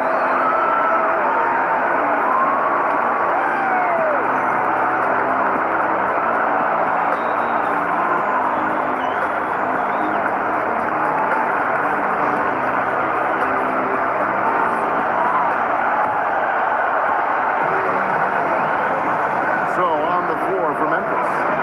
Jones is out there with Shane Battier. Then there's Gasol. Then it's Stoudemire. And it's Miller in a shooting guard. Shot clock at 6. Here's Battier for the lead. And Mourning sends it back. Stoudemire against Hardaway. Pass to Martin. Jacks up a 3. Here's Mourning. And he Drops it in from the low post. Morning's got 6 points. Yeah, and Morning's just a beast on the glass, using that muscular frame to get into prime position there on the board. Now, here's Battier, still without a basket. Gasol setting the pick for Stoudemire. Inside, and Pau Gasol, the bucket on the assist by Stoudemire. Gasol's got the game tied up here for the Grizzlies. Miller against Marley, and there's the call on Jones. That's his first foul. First team foul.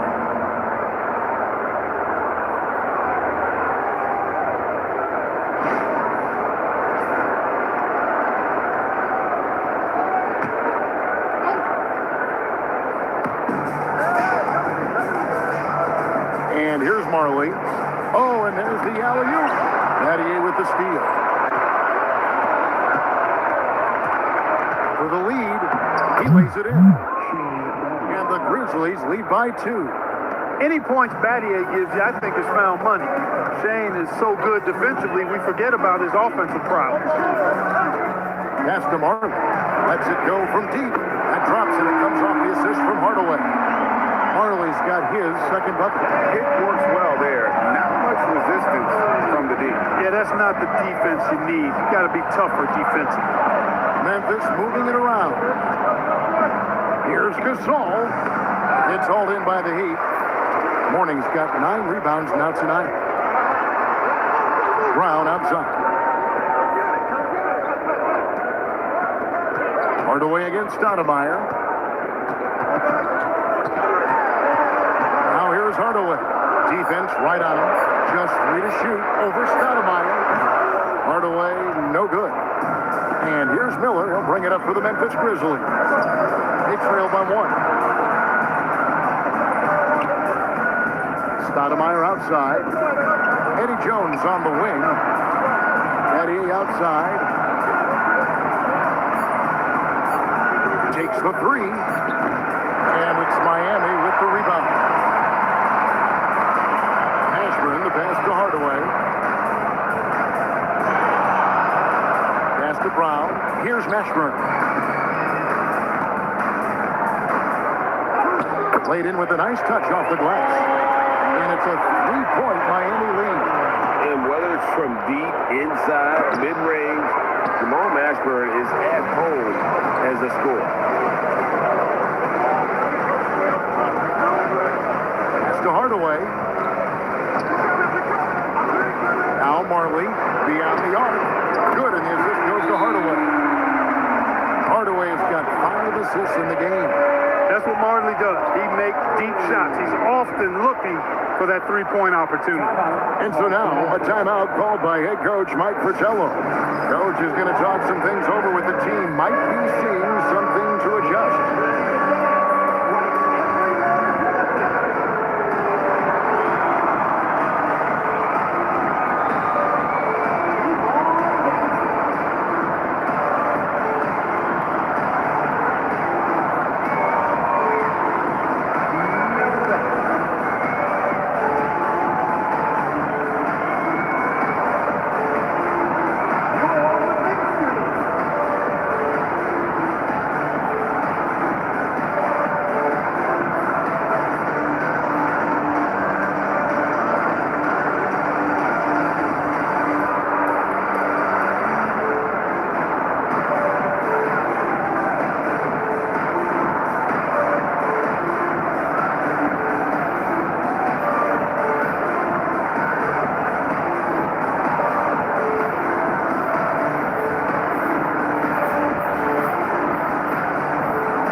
Second half here. We're just over 3.5 minutes into it. Miller up on top. He's guarded by Marley. Jones, no luck. I love the anticipation defensively there to get into the perfect spot. Here's Mashburn, defended by Jones. Mashburn, the pass to Marley. Morning inside, right on him. Morning's shot is good. Morning's got the lead up to 8 now for the Heat. Loving the energy right now here in the third quarter as they try to take control of this game. And I really think this is the time to do it because this is a real important juncture in the ball game right here. Now here's Jones. He's got 5. Miller kicks to Stoudemire. Battier left side.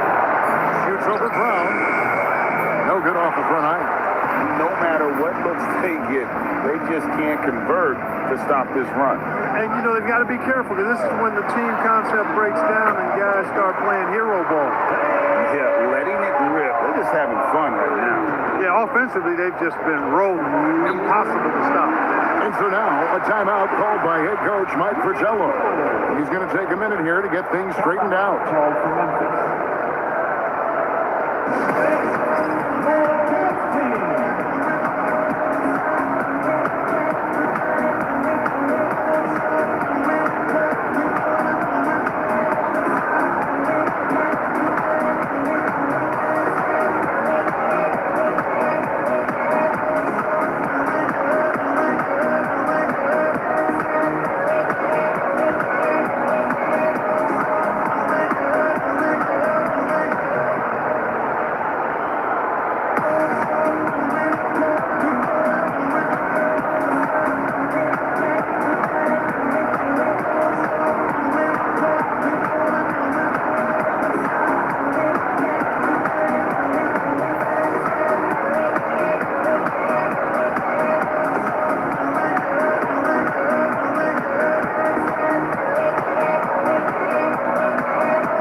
1:58 left here in the third quarter.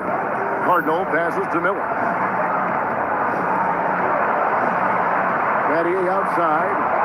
Pass to Cardinal. Shot clock at 5. Miller outside to stop the run. He gets that one. Miller's got his second basket of the game. Miami leading by 8. To the left wing. Here's Crotty.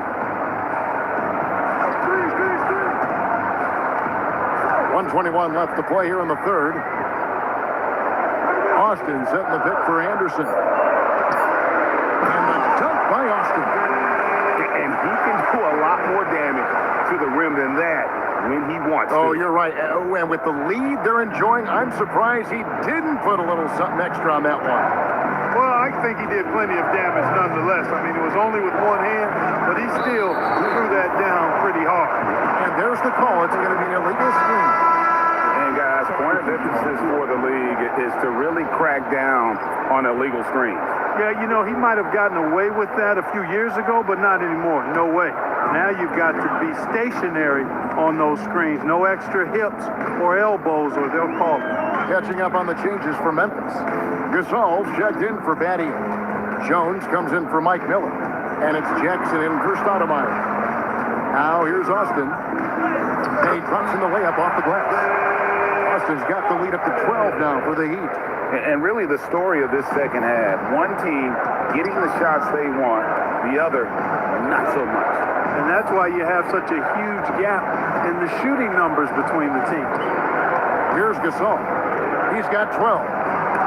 It's deflected. Here's Crotty.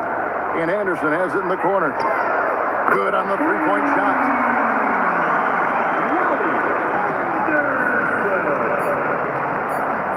Here's Gasol. And here at the end of the third quarter, it's a double-digit ball game.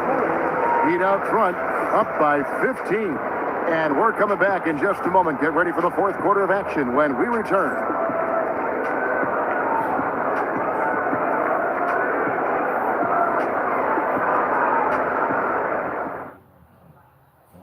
And let's take this chance now to show you the State Farm assist of the game. And the definition of teamwork right there, guys. I mean, what great communication between them, and what a beautiful feed. For me, next to the big-time alley-oops and monster throwdowns, passes like that are probably the next best thing when it comes to sweet-looking NBA highlights. And with the fourth quarter upon us, time is running out for this game to become competitive. They've got Austin. Hardaway is out there with Anderson. And it's Crotty in at the point. That's the group on the floor for Miami. And let's get your take, guys, on the scoring breakdown for Miami. Well, you know, for me, the passing has been fantastic all night. Everybody loves watching this style of basketball where the ball moves and players move. Coaches, fans, and even us broadcasters can appreciate that kind of action. And during this game, they sliced the D apart by just attacking the rim, flat out dominating them inside.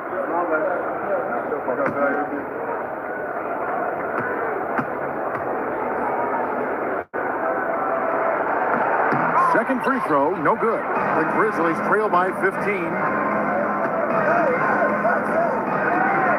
Jones looking for an opening. Pass to Gasol. And finished off by Gasol. This is why they look to feed Gasol. I mean, his guys know how effective he is as a scorer. And here's Austin. Hardaway, that's a two-pointer. Nice jump shot from the top of the key. And the Heat lead by 15. That is what we talk about. Make the next pass. Fantastic feed. Back to Jackson. Outside, Jones.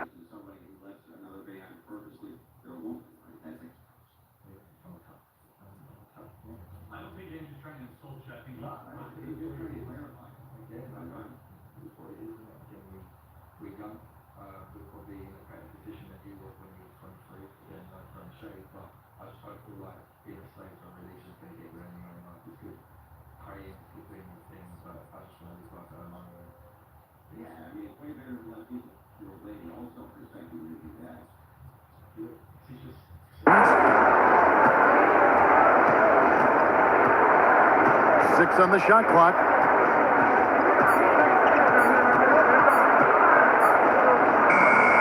Rebounded by Hardaway. Miami leading by 15. And stolen by Wright. And now here comes Jones leading the break. First minute and a half of basketball played here in the fourth quarter. Good looking screen by Gasol. Jackson misses. And it's Anderson with the ball for the Miami Heat. They lead by the biggest margin of the game, 15 points. Pass to Austin. Misses from close range. And it's the Grizzlies with the ball. A great fourth quarter, just giving up 2 points. Jackson gets the bucket. That is good offense, unselfish play. The Heat call time.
Smith is also making some changes. Smith checked in for Cardinal, and Jones subbed in for Dante Jones.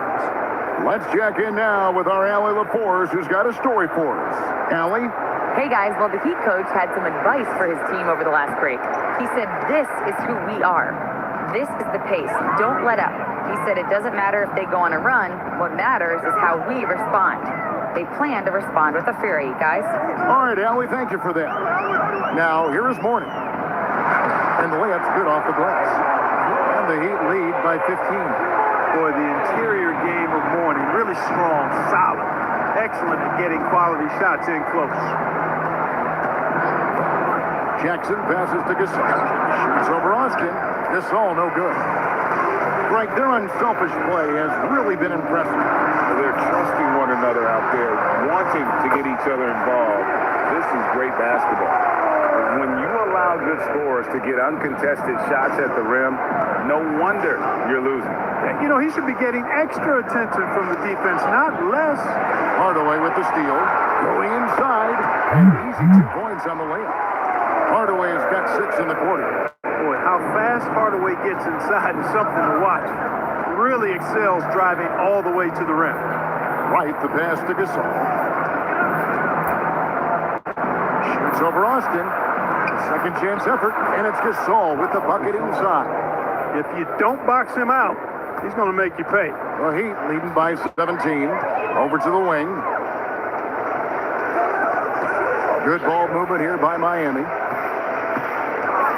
Morning with the screen. That doesn't go either for Hardaway. Jones against Anderson. And foul on the shot, so he'll get a chance at the line. You know, I enjoy when Jones looks to score because it makes the defense have to adjust. So Mike Fratello's decided to take a timeout here. He's going to make some adjustments to the game plan.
Now take our opportunity to check out our player of the game. And his percentage from the field tonight seemed almost made up. I didn't think it was possible to have that kind of success shooting the basketball. You need a little bit of luck, a bunch of hard work, and a whole lot of talent. What a connection he has to these fans. They love him here. And the more he has games like this, the deeper that connection gets.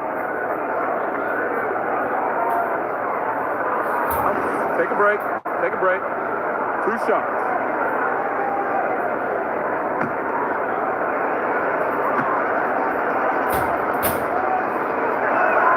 And that one falls for Jones. A hard-nosed defensive player. You have to like the effort Jones brings on that end, often taking on the challenge of their best offensive player.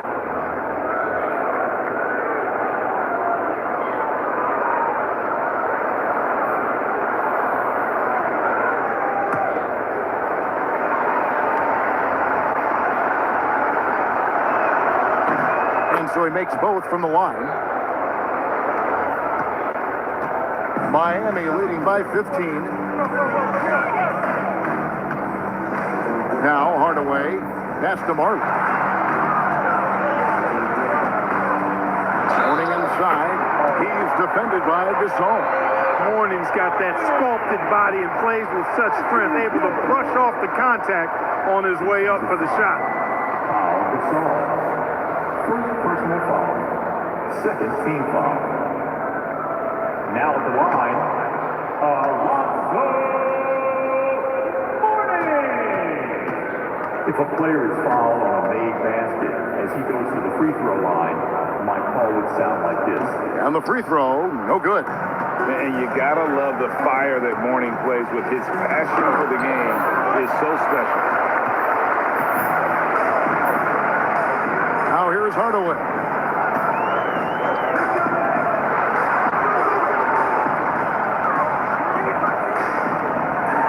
Mourning's shot is good. Mourning's got 6 points in the quarter. Not surprised at all. He's shooting it well and scoring points in bunches. Hardaway against Stoudemire. It's Battier on the wing. Jones kicks to Miller. 5 to shoot. Stoudemire the pass to Gasol. Marley against Miller. Mourning inside. Brown the pass to Hardaway. It's the drive. The shot's good. Brown making the play. And the Heat lead by 21. Got the better of the defense that time. Easy trip to the rim. 1:51 left in the game. Miller dishes to Gasol. Pass to Battier. Goes up again, and the basket is good, and he's got a chance here for one more at the line. The wherewithal from Gasol there, nailing the shot despite the tough defense all over. So Memphis going with almost an entire new group here. Cardinals checked in for Battier. Jones comes in for Jones. Burks, he's checked in for Mike Miller. And it's Jackson in for Stoudemire.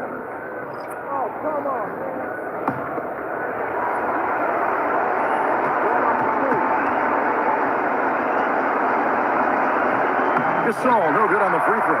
Well, you look at Gasol's stroke now. He's a pretty reliable and respectable free throw shooter. He doesn't get there quite as much as you'd think for a big guy, but he does convert when he gets there. Gasol with the steal. Outside, Jones. Jackson has the open look. Oh, and wide open, nails the J. Good display of physicality by Gasol to set that shot up.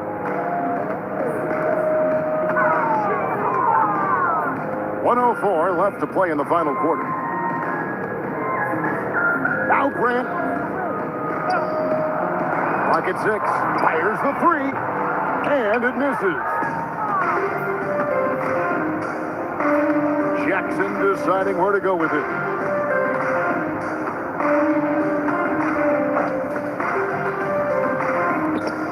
Here is Cardinal. Jones outside.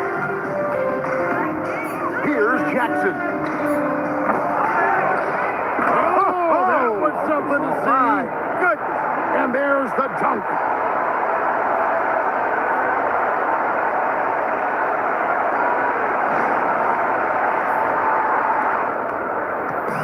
And you have to like how they're moving the ball right now. Snappy passes to ready shooters. It's basketball 101, but boy, is it working. 2-second difference between shot clock and game clock. Layup, no good.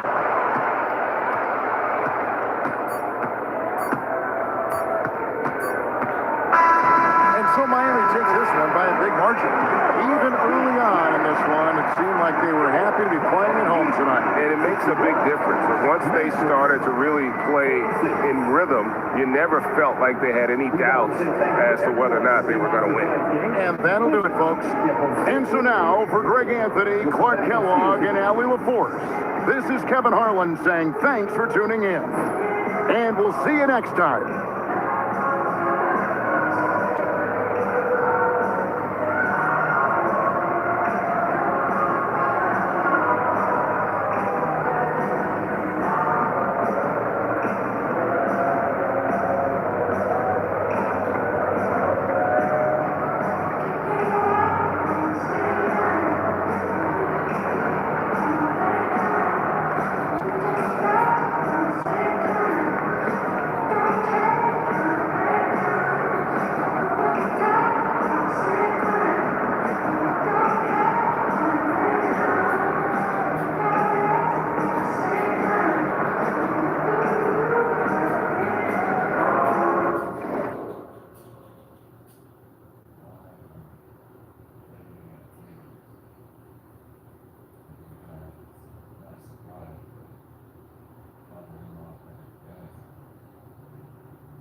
76ers. For the Thunder, they've been aggressive, and they've been good. 8 wins in their last 10 games. This team looks to grow even stronger with another statement win here tonight. Sixers, Thunder, just moments away right after this. Greetings and best wishes for a happy holiday season from all of us at 2K Sports as we get set for this NBA presentation. Here with Greg Anthony and Doris Burke, this is Kevin Harlan. And we've got Alan LaForce reporting from the sideline. And now, a look at the upcoming schedule for the 76ers. On Tuesday, they'll be playing against Michael Porter and the Brooklyn Nets. And then on Friday, they'll begin a road trip starting in Chicago against the Bulls. You know, nobody loves playing on the road, but it does offer a good chance to see exactly what your team is made of. This team is going to find out a lot about itself over the next stretch of games. Now a look at Philadelphia's starting lineup. In the backcourt, we'll see Maxey and Edgecombe. Kelly Oubre out there with Joel Embiid, and it's George in at the 3. For the Thunder, Holmgren plays at the 4 with Hartenstein at the center spot. Gilgeous-Alexander runs things with Dort to his side, and it's Williams at the 3. Tonight, and I'm looking forward to this, Greg, we're going to see the speed and the skill of NBA guards. 2 of the league's best going head-to-head. And when I think basketball, I envision guards pushing the tempo, taking threes. The modern NBA has a lot of talent. The pace has never been higher. Now, here's Gilgeous-Alexander. After the miss from Joel Embiid. Shot clock at 5. Here's SGA. It's hauled in by the 76ers. They're getting their first look at the Thunder. And this one, pass to Maxey. And about a minute gone here in the first quarter.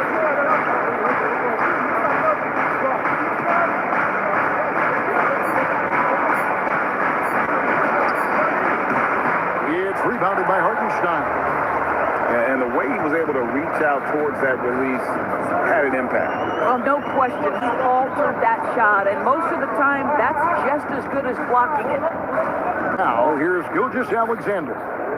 His scoring average of about 32.5 points a game tells you all you need to know about how dangerous a player he can be. He's very long, and SGA so effective around the hoop because of that length. Pass to Edgecombe. Now here's Embiid.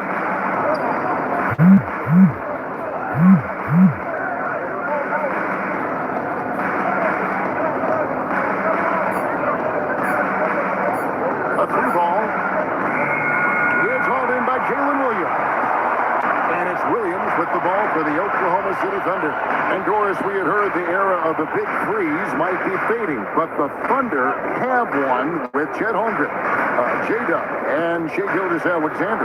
And the beauty of that trio you just listed, they are all similar ages. They are all passionate about the craft of the game of basketball, and all 3 are about winning. But I'm telling you this, the Oklahoma City fans, not taking anything for granted. They thought KD, Russell, and Harden would be together forever, and it didn't happen. And tough defense from Isaiah Hartenstein. He's not having it at the rim. And the basket is good. No, outstanding start. You've made 3 of your first 4. And timeout called by Nick Nurse. He's going to take this chance to talk to his guys.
December. Look at Philadelphia. Here in the middle of the regular season, they've been able to get the 4th best record in the conference. And seeing where the 76ers are, they've done a good job staying relevant this season. I mean, I was concerned they'd suffer a drop-off, but just give them credit. They've hung in here in this playoff race.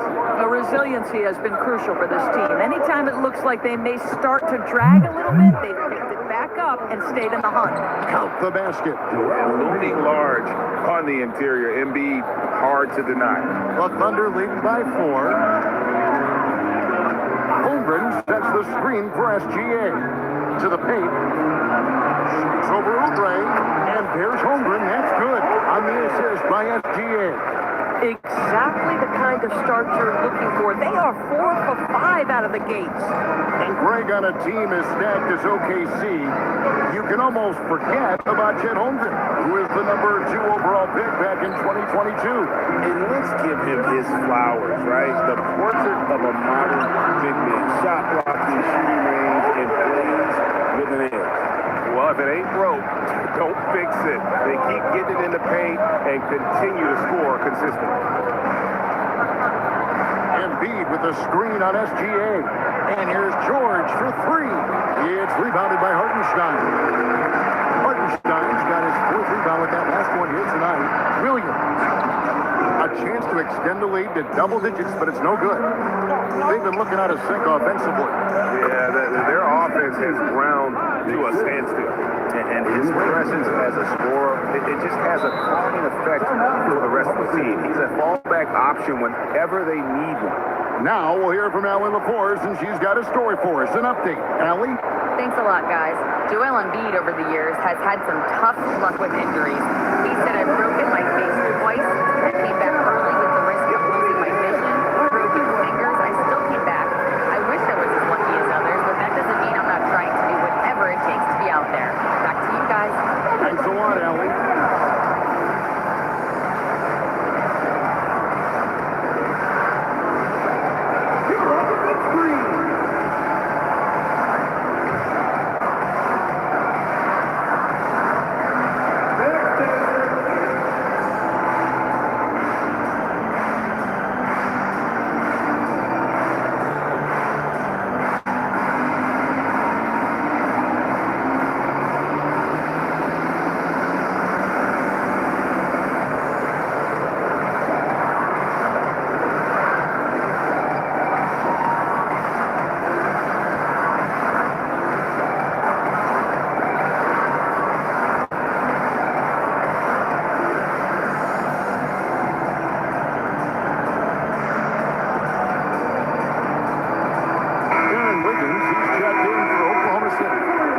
Comes in for George. Philadelphia also making some changes. Arlo's checked in, and it's Quentin Grimes in for Edgecombe.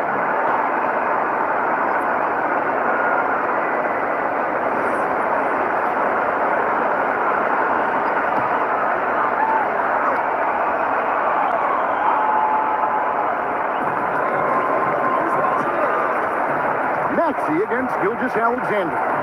Wiggins sets a screen for Gilgeous-Alexander.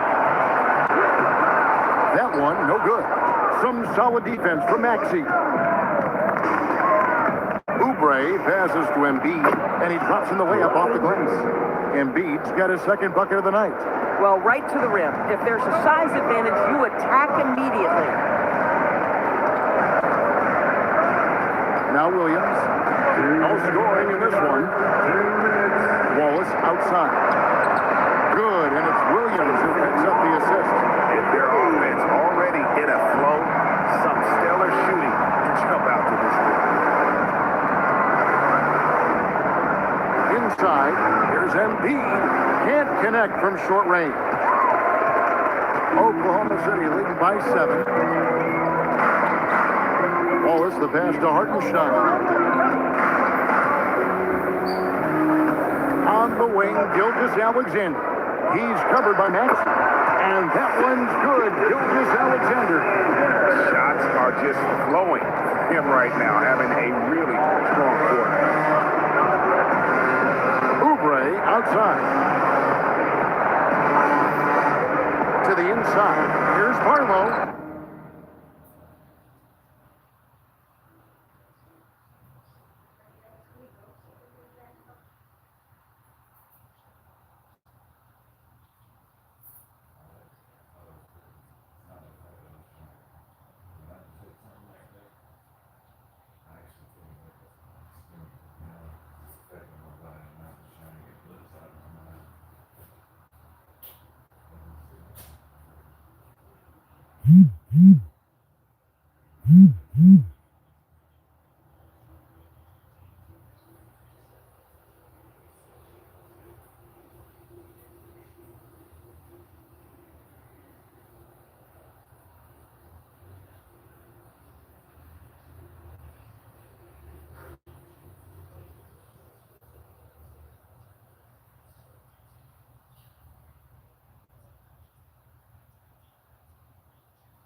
Good for the basket. Starting off 1-for-1 with that shot.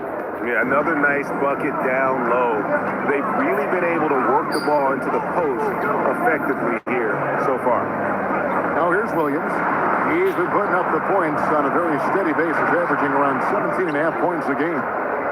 Sometimes you just lose that little bit of focus, and this is what happens. Embiid finds Grimes. No one near Maxey as he lets it fly. That three off the mark. And on an open look like that, he's very gifted at making the weak coverage pay. 7-second difference, shot and game clock. Wiggins dishes to Wallace. Outside Williams. Pocket 6. Wiggins outside. Puts up a three. Oh, drew the foul and almost hit the three-point bucket. But he'll go to the line to shoot three.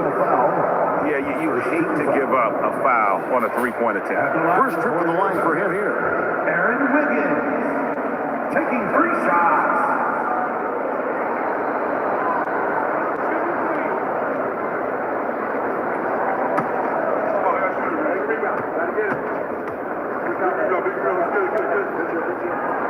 No good on that. And Philadelphia making a change here.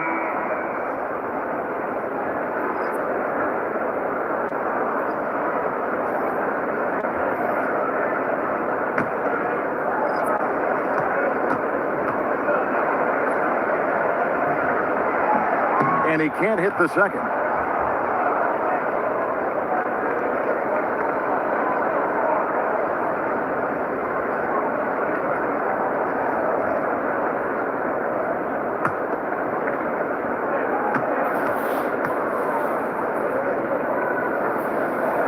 He manages to convert the third one.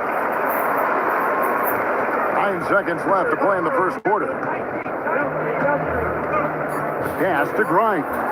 Takes the three. No good on the last second attempt there.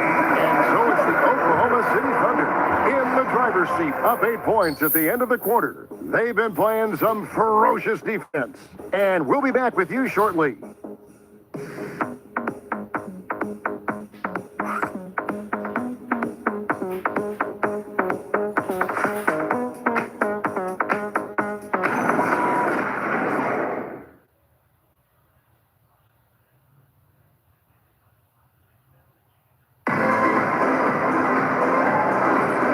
Thanks again for tuning in. If you're just joining us, we've played through 1 quarter of action so far. And to look at how the offensive approach has been going here so far for the Thunder. So far in this one, guys, it's been the shooting. In particular, from mid-range. That has been huge for them. Yeah, and in addition, their ball movement has really unleashed the offense. Boy, they've been fun to watch. So on the floor for Philadelphia. Quentin Grimes out there with Jared McCain. Then there's Andre Drummond. Then it's George. And it's Barlow in at the forceman. So, Greg, you played in the league over a decade. What's the toughest thing about being a pro basketball player? Lots of things. To me, it's just keeping your spot. Every year, there's just so much talent coming in. So holding on to a place on the roster, and that can be as difficult as anything. Here's Grimes. Still yet to score. And a strong finish with 2 hands. Wow, that's a big-time power play by Quentin Grimes. Nice finish. And it's Mitchell with the ball for Oklahoma City. Next up on the schedule, the Grizzlies. That'll be a home game. That'll be the latter half of this 2-game homestand.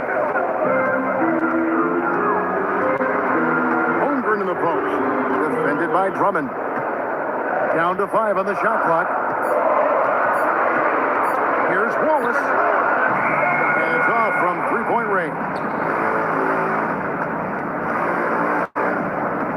It's Grimes on the wing. Wallace covering. Mitchell with the steal. Into the lane. And then Mitchell at the dunk. Well, if you don't take care of the ball, fellas, that's what can happen. Absolutely great. That makes the turnover even more painful. At the end of the day, though, it's 2 points. Don't hang your heads. Let's get refocused and play with more patience. And timeout called by Nick Nurse. He's going to make some adjustments to the game plan.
The 76ers also with a sub.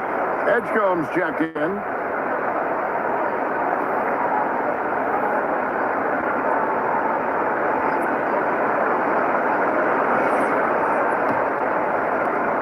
The 76ers trail by 10.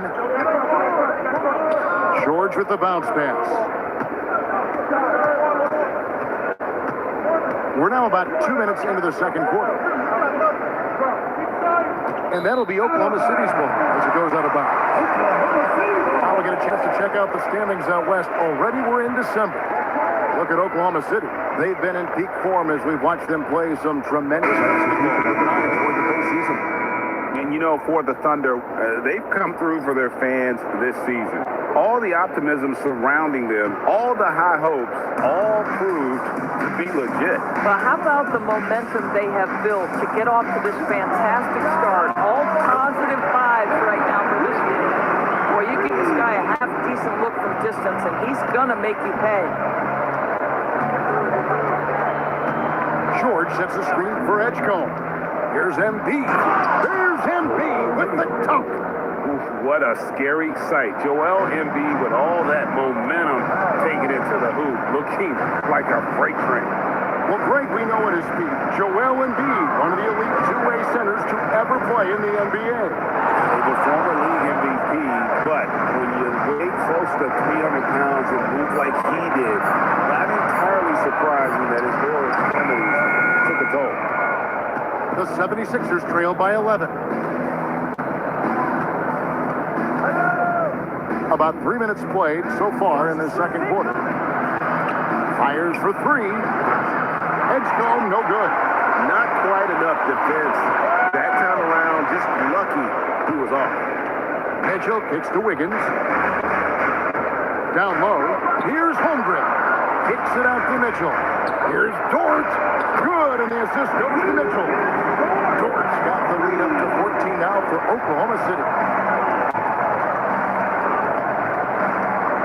And almost 4 minutes gone here in the second quarter of play.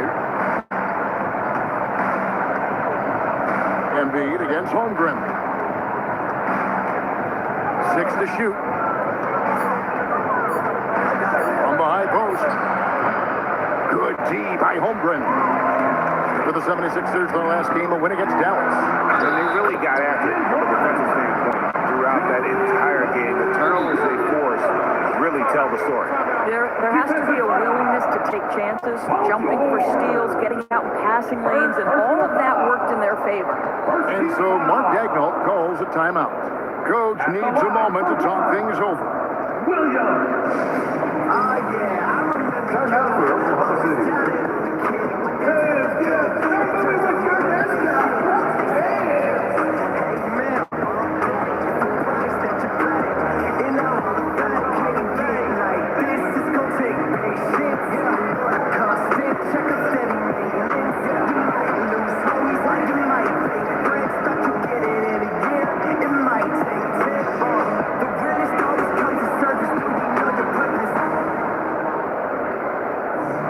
yeah, I remember you. Always doubted on the kid. What they tell you do? It turns on motivation. What they send to you. Hey, man, all day. The price that you pay. And all the fact can't get like this. It's gonna take patience. Yeah, work constant. Check up steady maintenance. Yeah, you might lose homies. You might take breaks. Thought you get it in a year. It might take 10. The realest always comes to surface. Do you know your purpose? Oh yeah, I remember you. Always doubted on the kid. Henry Williams. He's checked in for Chet Holmgren. Mason Wallace comes in for Aaron Wiggins. NSGA subbed in for Mitchell.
Brandon Watford's checked in for the 76ers.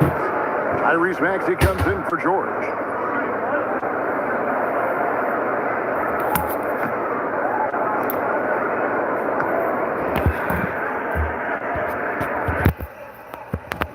Fedor is talking specifically about coaching. Is this the point in the season where a staff can try to light a spark under a player? Yeah, a couple things to decide. That first, how is your team doing versus what you believe your ceiling is? And second, what kind of effort are you getting on a daily basis? We know these coaches. They are not afraid to light a fire when necessary. And sometimes, Kev, it's necessary. A good board there, Kevin, but overall they're getting slightly out-rebounded. Now, here's SGA. He's guarded closely. Wallace the pass to SGA. Pass to Dort. Off target from outside. The 76ers trail by 17. And here's Maxey. He is hauled in by Jalen Williams. That is some tough defense there against one of the better finishers in our game. 3 pointers off the mark. And so it's Maxey who brings up the ball for the Philadelphia 76ers. Their next game, playing at home, is the Nets coming to town. That game is the first and last of their homestand. And now let's swing it over to Allie LaForce on the sideline. Thank you, Kev. The Sixers, they want to get over the top. Joel Embiid said, I've accomplished everything individually, but there's one thing missing, which is to win a championship. We have to do whatever it takes to make sure that in the postseason, I'm healthy and as dominant as I've ever been. Kevin, back to you. His health is key. Allie, we appreciate the report. Looking at who's out there now for the Thunder. Hartenstein's checked in for Williams. And it's Holmgren in for Cason Wallace. He is just really almost playing for the other team. The shooting has just been poor. Holmgren gets the bucket. And playing up tempo, low-level ball can be hard for some guys, but Holmgren has easily made the transition. Now, here's George. Hasn't made one yet. Embiid with a screen on Williams to the middle. It's stolen by Hartenstein. George against Gilgeous-Alexander. Holmgren dishes to Williams. Beautiful dish, and the layup goes down. Williams has got 5. How many times have we seen a possession take back from them today? Ending with a basket, coming off a pretty pass. And timeout called by Nick Nurse. He's ready to talk things through with them. That's it, everyone. Coming out of the board right now. Are your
For Philadelphia, they've gone just 2 of 8 shooting here in the second quarter.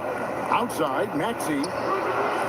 Another miss by Philadelphia. And they've got a big lead, not just on the scoreboard, but really in their rebounding numbers as well. SGA passes to Hartenstein. Nobody near Williams. No good with the triple. Philadelphia's got nothing but zeros from long range in the second quarter. 0 of 4. And here's Maxey outside. No matter what looks they get, they just can't convert to to stop this run. And I think you can start to feel their frustration mounting. With every missed bucket, it becomes more and more desperate. And so it's the Oklahoma City Thunder finishing the quarter up by a whopping 24 points. A look at the field goal percentage numbers tells the story of what tough defense they're playing today. And let's hear from Allie LaForce, who joins us from the sidelines. Allie? I'm here with Nick Nurse, and Coach, I saw you imploring your team to pick it up. Where do you need to be better in the second half? Well, we're not very good offensively right now. I think we're taking some okay shots, but we got to be a little bit more patient and keep moving it around a little bit. Need multiple paint touches rather than just one. So we just got to do a little bit better job of getting off it and relocating a little bit. Patience is a virtue. Thank you, Coach. All right, Allie, thank you for that interview. And we'll be back with more basketball in just a moment.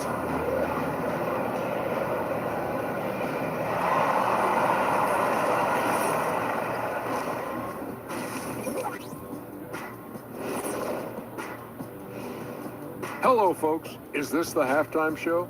Yes, it is. And kicking it off, let's quickly look at the Western Conference standings. Taking a look here at the Thunder, there are some high expectations coming into the season, and they can create a lot of pressure on a team. But they said we can handle it, and they're proving it. Yeah, they've got the character and the talent to be a top team in the league. And getting back to our current contest, very impressive first half performance for the Thunder. The key stat here is rebounding. They're way ahead in that category. They've been the far more physical team, Shaq. Elbow sandwiches with some extra mayo on the side. Yum, yum.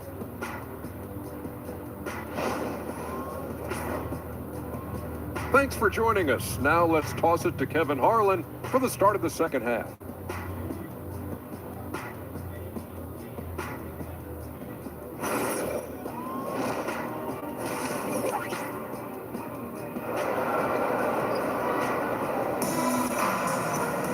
And with the second half upon us, we'll find out if this game becomes the route that it's threatening to be.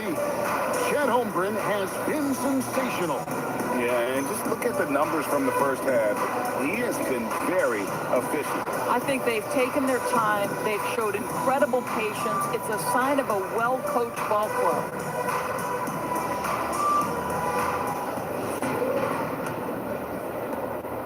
And so it's SGA with it. He brings it up for the Oklahoma City Thunder. Holmgren plays at the 4 with Hartenstein at the center spot. Gilgeous Alexander runs things with Dort to his side. And it's Williams at the small forward. And that's who Mark Daigneault starts the second half. SGA passes to Holmgren. Oubre with the steal. To the paint. Here's George, and he makes the bucket, gets the whistle, and now a three-point play chance here for him. This is a case where it's just the pure strength of Paul George, able to fight through contact so well on these shots. And this is his first trip to the line tonight. One shot.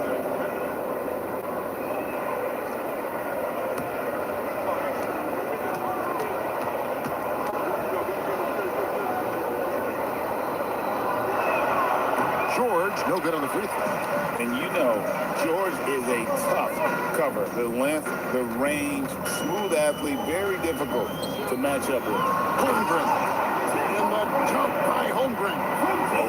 You got to feel for a guy getting dunked on like that. I mean, he's got no shot to stop that unless maybe he can pick up another foot somewhere. To the inside. Here's Embiid. And the dunk by Embiid. And you do not want to be on the receiving end of that. Embiid throwing it down with some funk. Williams against George. Williams, that's good. When you allow good scorers to get uncontested shots at the rim, no wonder you're losing. To me, this is simply stated been a complete lack of defensive attention and focus all night long. Here's Embiid. Oh, he blocked it and deflects off the backboard. And that's out of bounds. Philadelphia will retain possession. And right now, let's watch that terrific swat. And big defensive plays like that will help them stay in control of this one.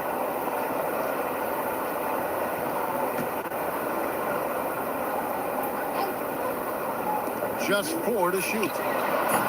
Maxey, no good. Just enough coverage to bother that three-point attempt. Well, it's hard to see OKC doing what they did last year without Hartenstein. I would argue, Kevin, one of the biggest free agent signings in that particular offseason. Hartenstein fills a role as important as any on the team. He can facilitate offense. He's a rim protector, a dominant rebounder. You talk about a plug-and-play guy, that's Isaiah. Shot clock at 6. To the left side wing. Williams against George. Lets it go from deep. And the rebound goes to the Thunder. Hartenstein's got his 7th rebound of the game with that last one. From deep, Gilgeous-Alexander gets the three-pointer to fall. SGA's got 9 points. I'll tell you exactly the start to this half that you're looking for. He's taken 3 shots. He's made 3 shots. Pass to Embiid beyond the arc. The 76ers again can't hit it. The Thunder have gone 3 of 3 from the field since halftime. Outside, George. A three-pointer, no good. You know, missed that one, but still a really good start coming off the break. 3 for 4 now. And finished off by Oubre. This guy's a super quick leaper. Oubre doesn't need much time to get off the floor. Outside, Williams. Pass to Holmgren. Hartenstein with a screen on Oubre. Holmgren kicks to George. SGA against Maxey. And Philadelphia grabs the miss. Not sure what the D was doing there. Clearly a breakdown. You can ill afford to give a guy like him that good a look. Williams against George. Here's Embiid. Dort grabs the miss. The Thunder leading by 23. Williams finds Gilgeous-Alexander. Here's Dort. Holmgren looking around. Back to Dort. Paul George with the steal. And now here's George, the fast break opportunity. And here's Maxey outside. And no good. Excellent D there from Williams. Inside, Hartenstein, and Embiid pulls it down. And so it's Maxey who brings up the ball for Philadelphia. And George kicks to Maxey. Philadelphia moving the ball around. Now here's Embiid.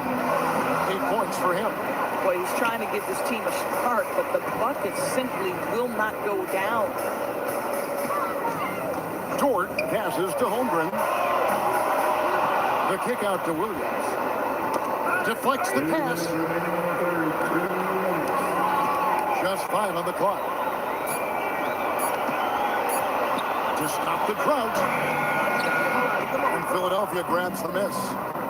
They need a bucket in a big way here to regain some confidence. Count that bucket. I tell you, Kelly Oubre Jr. can play with confidence on the interior, and that's a result of his vertical.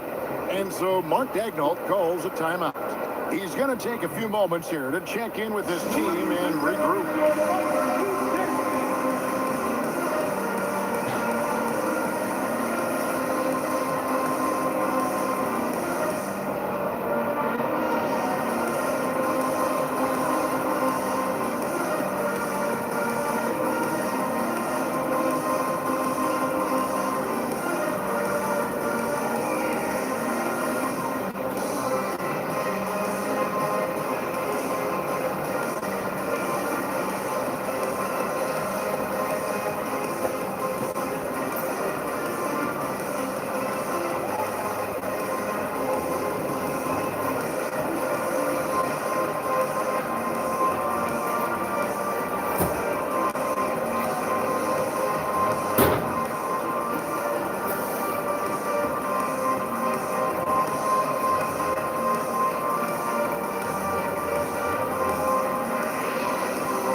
For Hartenstein.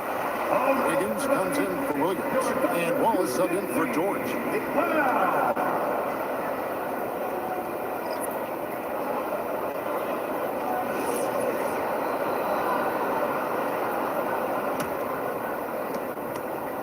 The Thunder leading by 21.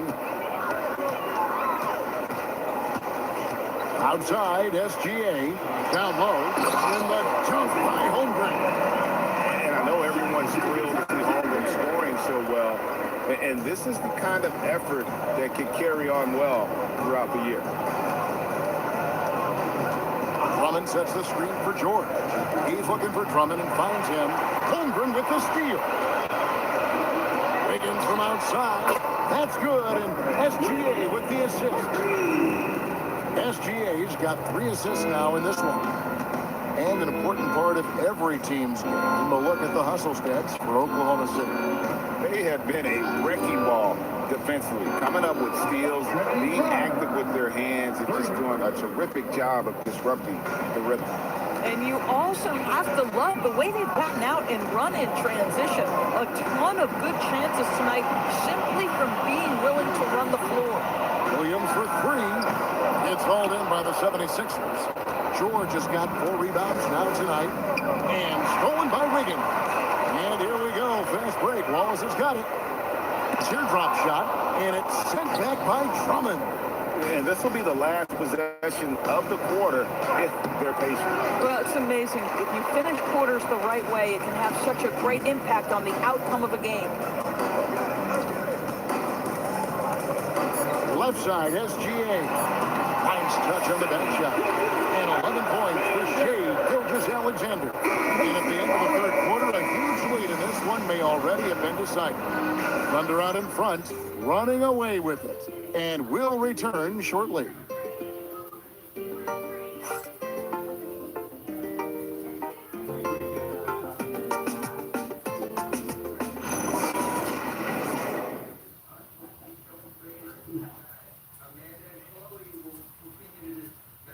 And now we have a moment to reveal our State Farm assist of the game. And just true artistry right there. I mean, great decision on where to go with the ball, and how about the perfect delivery? We call that putting it right in the pocket, and he knew what to do with it once it was there.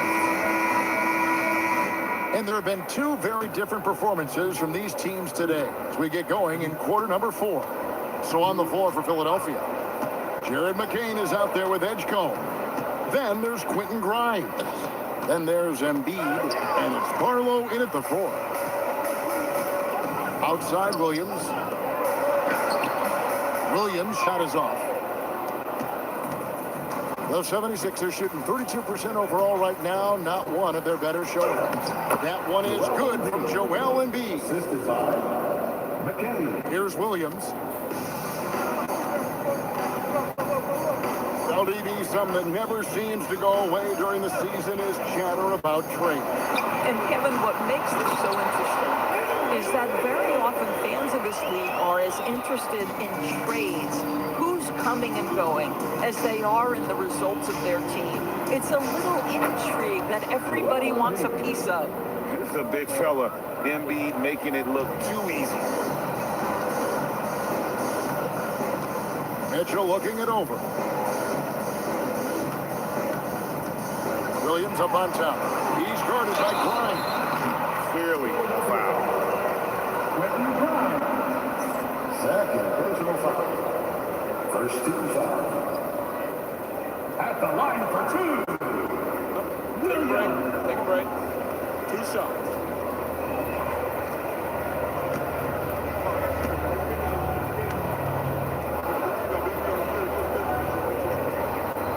That's good from Williams. What I love about Jalen Williams, he makes his presence felt on the game. Athleticism, tireless work ethic, and offensive skills that are just blossoming with each repetition. And the Thunder making a switch here. Carlson's checked in. And Williams drops them both. Now the 76ers with it. Pass to Barlow. And here's Embiid. Good ball movement here by the 76ers. A nice shot by McCain.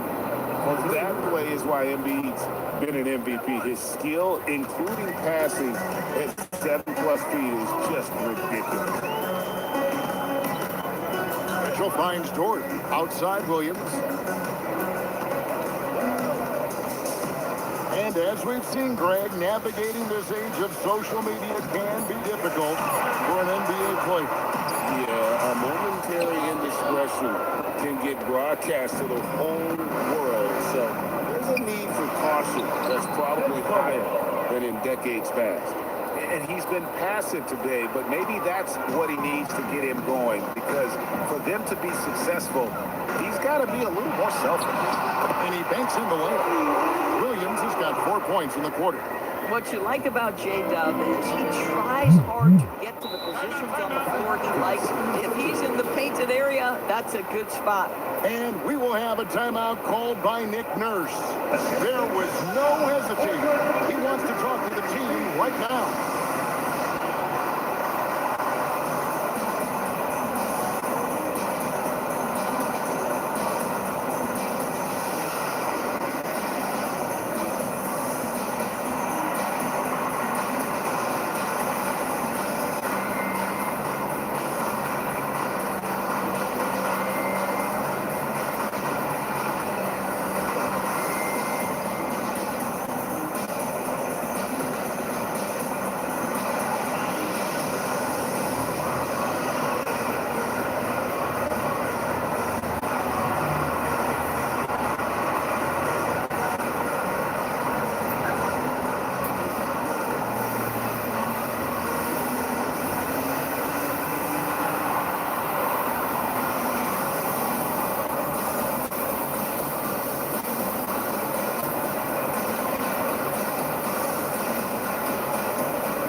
Just over 2.5 minutes played now here in the final quarter of regulation.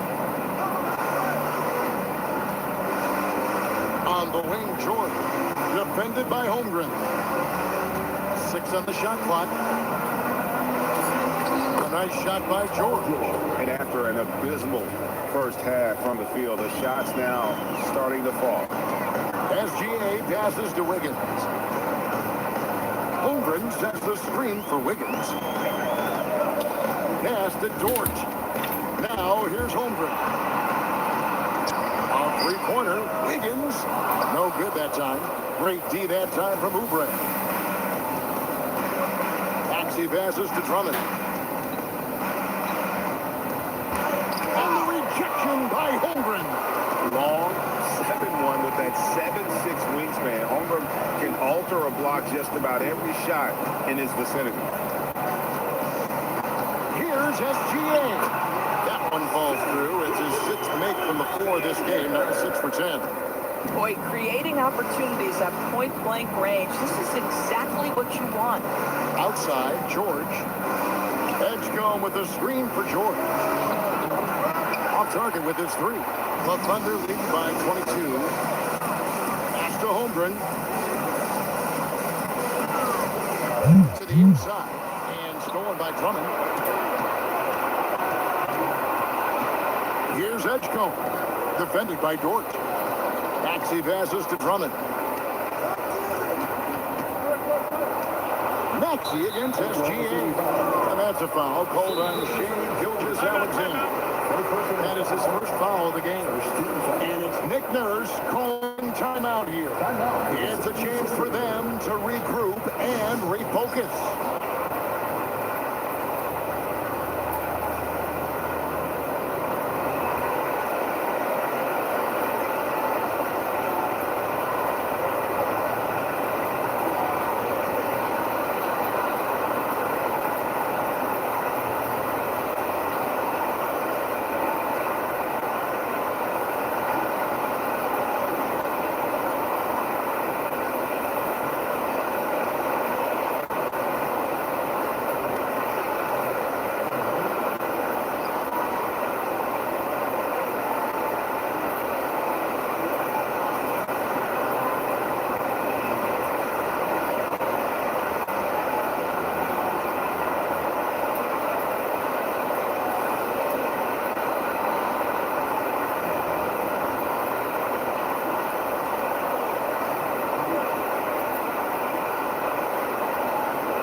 76ers also with a sub.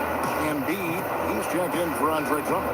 And now it's time for our presentation of the player of the game, Chet Holmgren. And his percentage from the field tonight seemed almost made up. I didn't think it was possible to have that kind of success shooting a basketball. You need a little bit of luck, a bunch of hard work, and a whole lot of talent. And this is exactly what a star player is supposed to do. Coming off a loss, he made sure they weren't going to make it 2 in a row. Williams against George. Here's Maxey. Good D by Gilgeous-Alexander. The Thunder lead by 22. So, GA between the NBA Cup, the play-in, the new All-Star game format, the NBA not averse to some experimentation. No doubt. And listen, not all of the ideas have been successful, right? But overall, that willingness to innovate has paid off. The world doesn't stand still, and neither should the NBA. He gets that one. A solid facilitator. I like whenever Maxey looks to get his guys involved. Maxey against SGA. Hartenstein with a screen on Maxey. SGA against Maxey. Just 5 to shoot. They grab their own miss. Outside for Gilgeous-Alexander. For 3, Holmgren kept alive. Hartenstein passes to Dort. Some nice passing by Oklahoma City here. The Thunder with another miss. The 76ers trail by 20. And as we head to the final buzzer here, a crushing blowout. Big-time dominance. And this will go in the record books as a gaudy win for the Thunder. It was a standout performance across the board. I mean, it was like watching a cat play with a mouse. They were able to do more or less whatever they wanted. And so all the hard work here tonight converted into a tally in the win column. It'll be number 26 on the year. And once it becomes official, this win gives them a nice confidence boost against this team. They'll face them twice more this season. And something we've come to almost expect is greatness from this guy. Such an overall great performance it was for Chet Holmgren. There wasn't much they could do to slow him down as he was converting every good chance he got. Yeah, easy call. First personal foul, second team foul. At the line for the 76ers, Joel Embiid, 2 shots.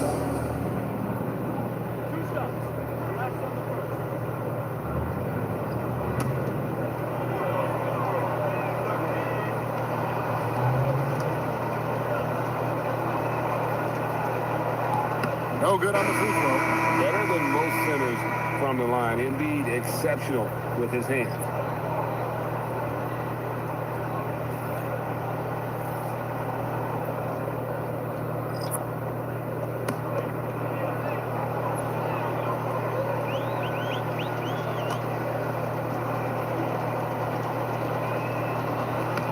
He hits the second from the line. Yeah, he cuts the deficit a little bit, but not as much as he could have. One miss can make a big difference. Wallace the pass to Wiggins. And they call an illegal screen. And not the most common call you'll see in the NBA, but hard to argue that pick wasn't illegal. It is really difficult to get your feet completely set, to stay completely still. It's almost surprising to me that it isn't called more often.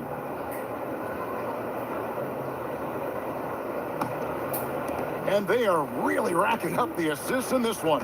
And their team chemistry is evident. These guys enjoy playing with one another. It's Grimes on the wing.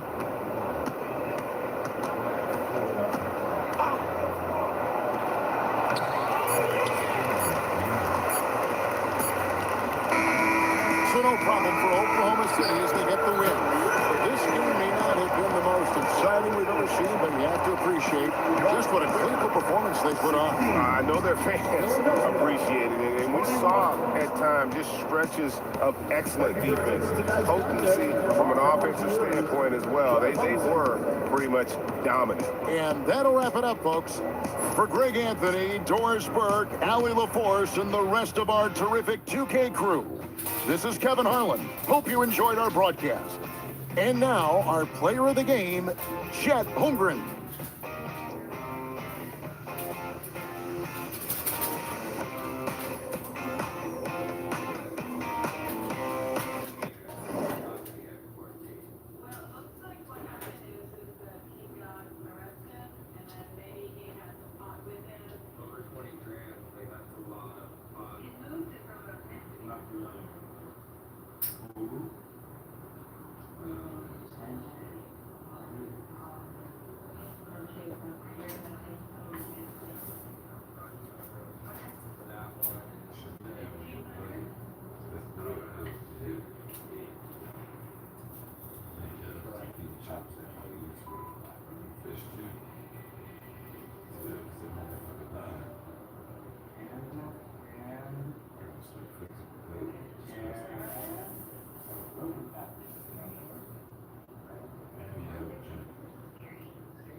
Straight in the salvage.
as we dive into the second half, we'll find out if the next two quarters are any different from the first two.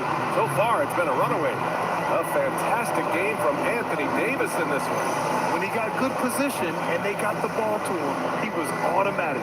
And you are going to see this defense now switch things up against him, but he has the skill set to counter that.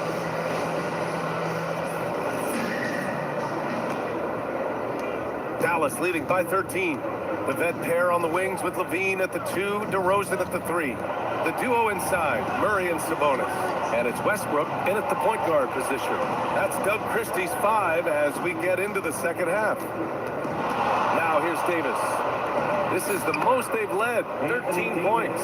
Yeah, he continues to break down that defense. Davis is in a great rhythm right now. Here's Westbrook. Pass to DeRozan. Christie against Levine. Yes! Levine inside! A great move. I mean, the defense has no response. Well, getting a high percentage look right out of the locker room to start the second half. Exactly what they were looking for. A chance here to catch up with Allie from the sideline. Hey, Brian. Domantas Sabonis is driven. He said, quote, "There's no calm time with me. There's a lot to work on to help my teammates and win games. That desperation to stay here in the NBA because I love it and try to get better, I'm always thinking about it, and I don't think that's going to change." Back to you, Brian. Okay, Allie, thanks a lot. Well, he's not the reason they're down right now. He has played smart, efficient basketball. Pass the flag. Hard. Here's flag from downtown. And Domas Sabonis pulls it down. And Grant, the son of Hall of Famer Arvydas Sabonis. How much do you think Domas modeled his game after his dad? Well, B.A., I played against his dad. Arvydas was 5 inches taller, but the elite skill set shared in common. No doubt, Domas took a lot of pointers from his father. Now here's Westbrook. He's got 7. Here's DeRozan. Davis with a rebound. Davis has got 6 rebounds in the game. On the wing, Christie, pounded by Westbrook. Outside Christie. Shot clock at 5. Here's Davis. No, misses that one. 8 for 11 now. Kings trail by 13. Westbrook outside. Sabonis with a screen on Nembhard. Here's Westbrook. Back to DeRozan. The 3 is up. And the rebound goes to Dallas. At one point, they led by 16. Pass to Nembhard.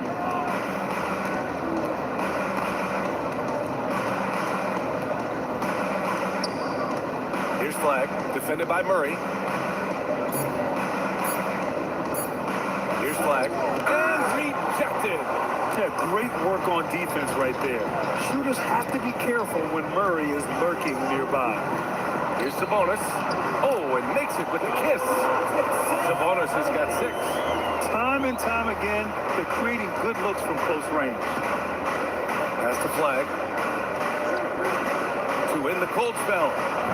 It's rebounded by Sabonis. Sabonis has got 4 rebounds now. So far, he hasn't done a lot of damage from 3. Only had that 1 in the first half. Now here's DeRozan. And here comes the break.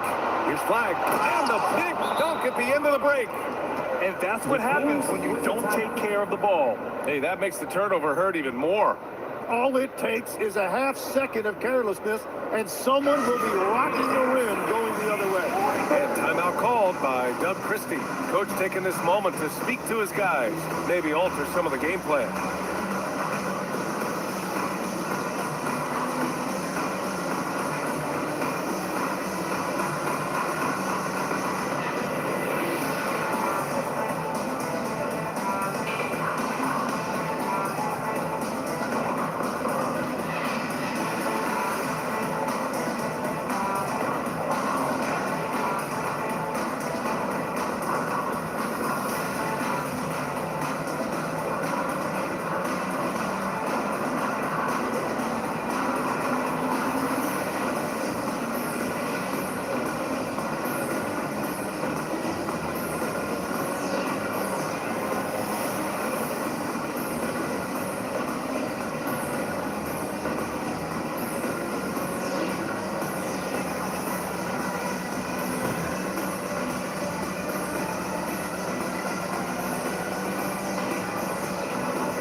Dallas also making a switch.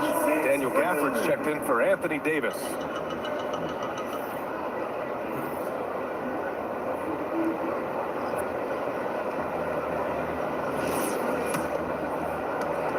Kings trail by 13. Now here's Monk. An important role in this offense, averaging around 12.5 per game.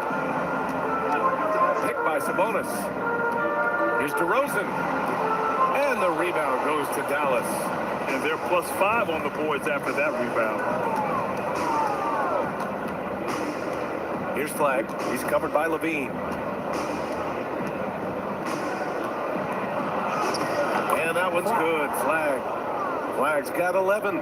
Well, this team relies on his scoring, and no shocker, he's done his part.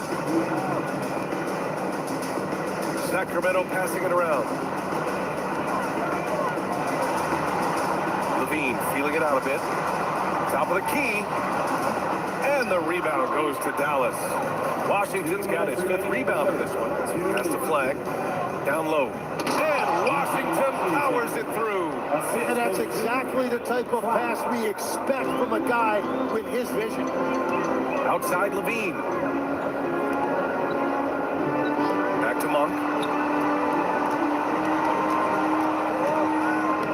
A minute 37 left to play in the 3rd quarter of basketball. And the layup is good off the glass. The Mavericks lead by 15. Pass to Christie. Washington, a screen on Levine. To the middle. And Washington with the basket on the assist by Christie. Washington's got 4 points this quarter. And Levine has got the ball here for the Sacramento Kings. DeRozan outside.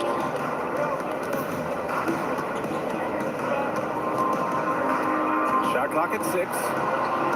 Late clock here. The Kings need to get one up. 1 for 3. No good. Dallas has gone 7 for 17 from 3-point range so far in this matchup. Nembhard, the pass to Christie. Now Gafford. Pass to Nembhard. Inside. And the dunk by Gafford. B.A., when he gets the rim in his sights, it's tough to stop. So aggressive and a determined finisher. Nice. Now here's DeRozan. Well-placed jumper from the free throw line. DeRozan's got his 2nd bucket on the night. Oh, the lost art of the mid-range jumper. DeRozan dialing it in. Here's Nembhard. And no good. Trying to get that one to fall. And so it's Dallas leading by 17 at the end of the period. They put in work down low, getting in close and scoring in bunches. Back after this.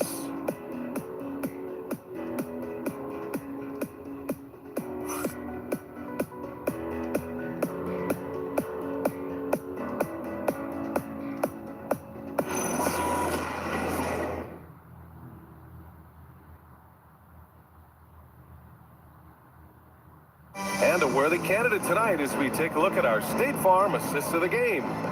Talk about painting a magnificent picture with that dive.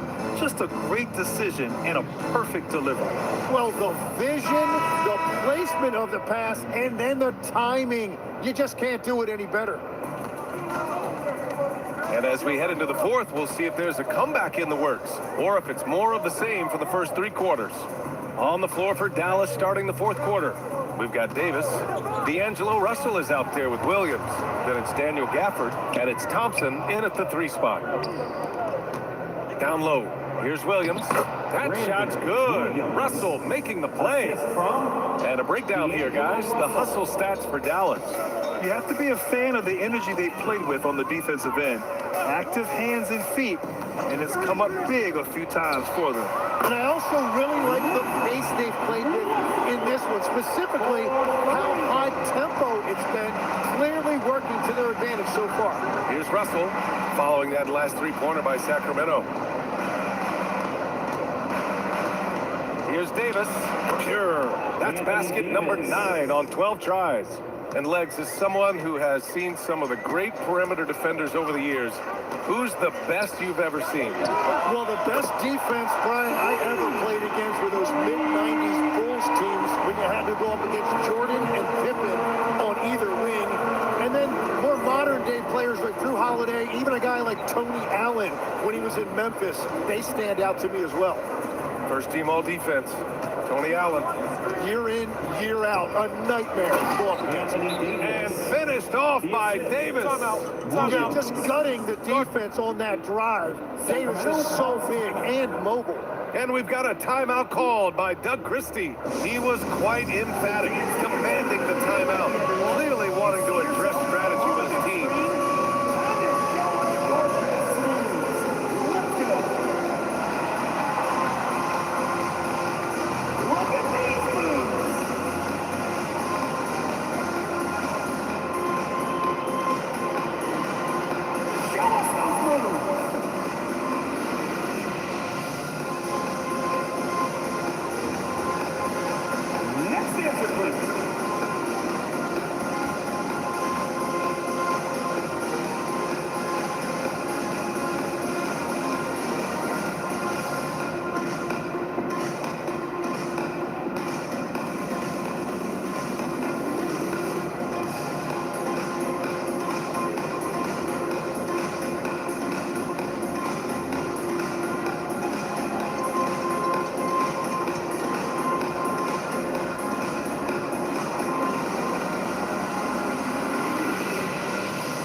Comes in for Monk. Washington's checked in for Dallas. On the court.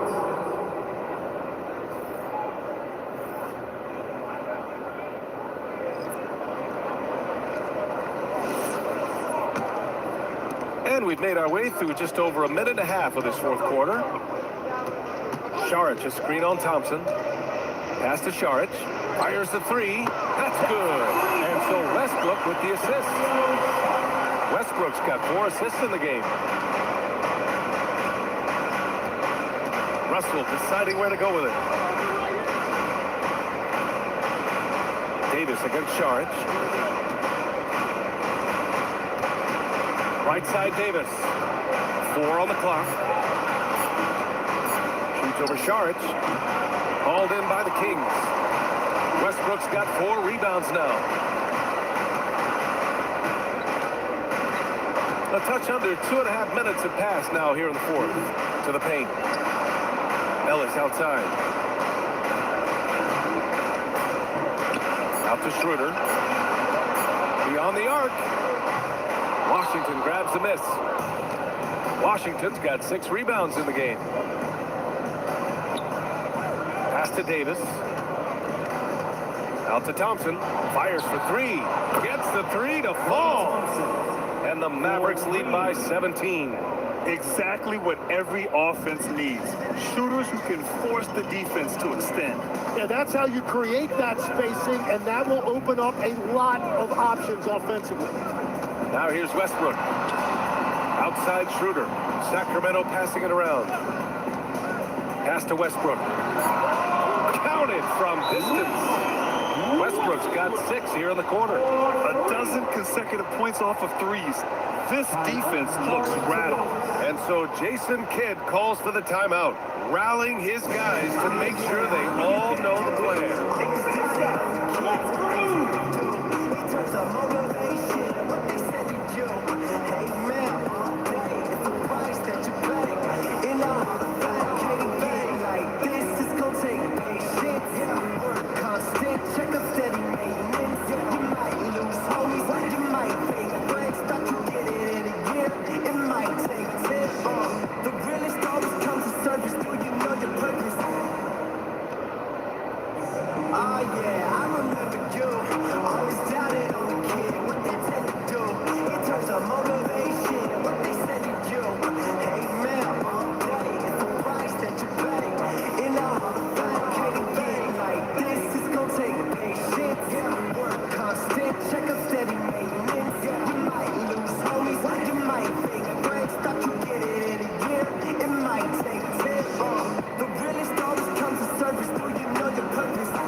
And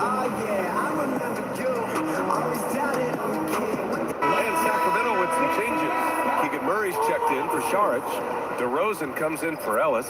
And it's Levine in for Schroeder. Dallas also making some changes. Flags checked in for Gafford. Christie comes in for Thompson. And it's Nimhart in for Russell. And keeping us updated from the sideline, Allie LaForce. Thanks, guys. Jason Kidd had some words for his team over the break. And coach reminded his team that leads can disappear quickly in the NBA. He said if we get loose and they make a few shots in a row, then this is a ball game again. Do not let that happen, he implored. Guys. Great work, Allie. Thanks. Yeah, this is Sabonis in his zone. He makes scoring in the paint seem almost effortless. Pass to Christie. Outside Davis. Knocks it loose. Murray against Washington. Davis with a screen on DeRozan. Levine rips down the board.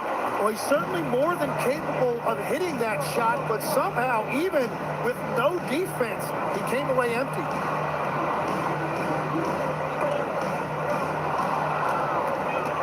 Christie with the ball. He's picked up by Westbrook. Yes, sir! That was good! Great hustle by Davis, getting something before the defense can set up. And here's DeRozan. Here's Levine. Christie with a steal.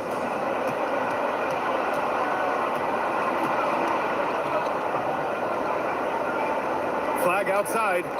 2 minutes remaining in the game. 2 minutes. 1:57 left in the fourth quarter.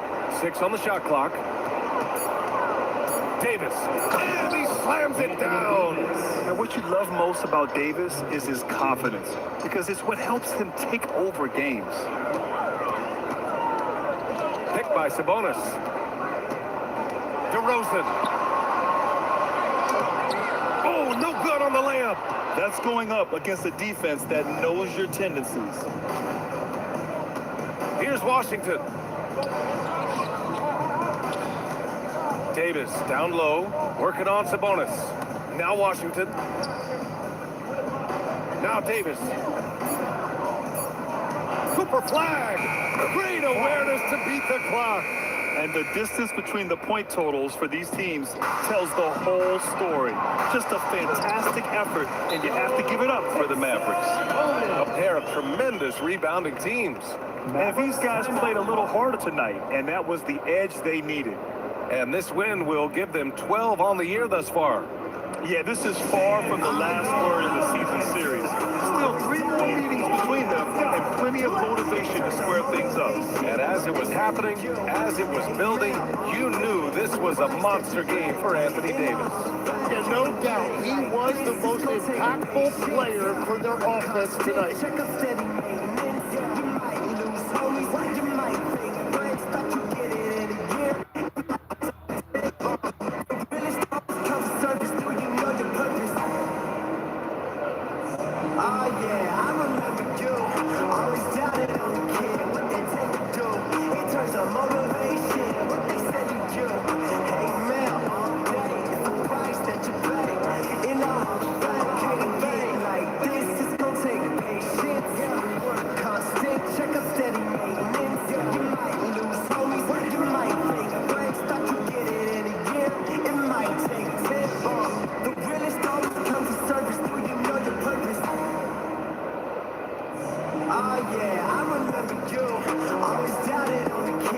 And now we have a chance to see our player of the game, Anthony Davis.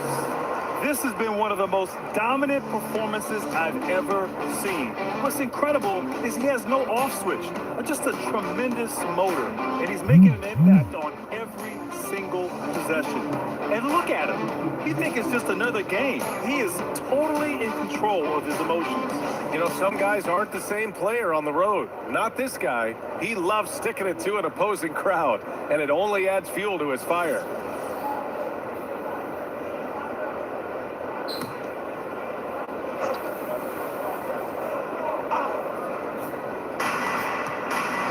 Now pass to Williams. Russell outside. Here's Thompson. Russell. Outside, Williams. 5 to shoot. Russell outside. He launches. Shot's no good. And so it's Schroeder with it. He brings it up for the Sacramento Kings. They trail by 16.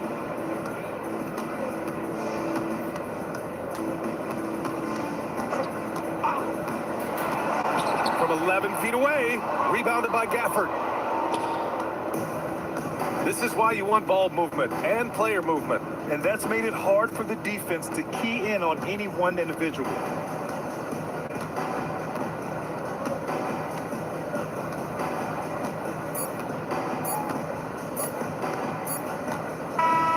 And so it's the Mavericks taking care of business in this one.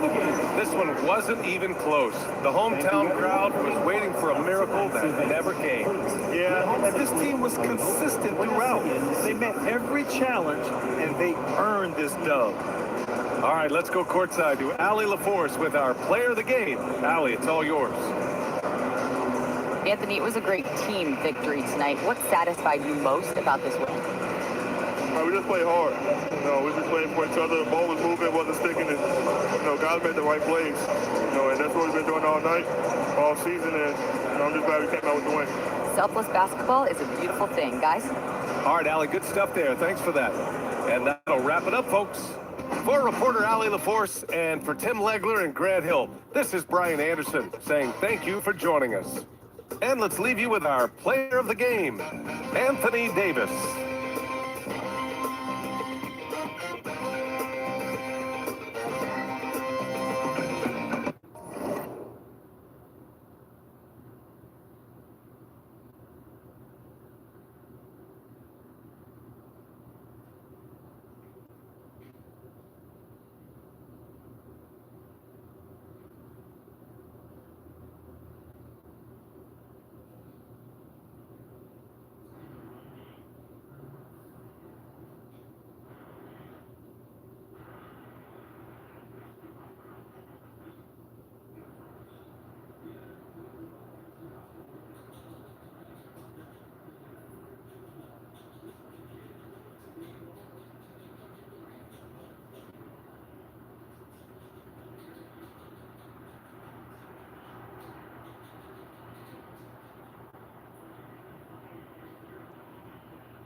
Shot clock at 5. Fires the 3. And stolen by Siakam. So as we end the first quarter, already a double-digit ball game. Pacers out in front as they end the first quarter with a huge surge, an 18-7 run. We'll be back shortly live from Miami Arena.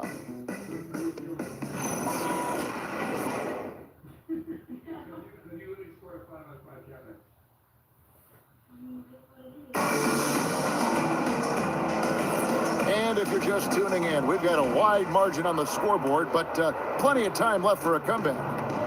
And guys, what do you think about the hustle stats here for the Pacers? Well, so far they've done a great job of reading the offense and repeatedly putting themselves in the right place to interrupt the play and force turnovers. And they've also done a great job turning defense into offense tonight, creating turnovers and capitalizing on the other end. And so in the game for the Pacers, we've got T.J. McConnell, Jarris Walker out there with Matthews. Then there's Shepard, and it's Jackson in at the 5, down low. Powell with the steal. Pass to Jonas.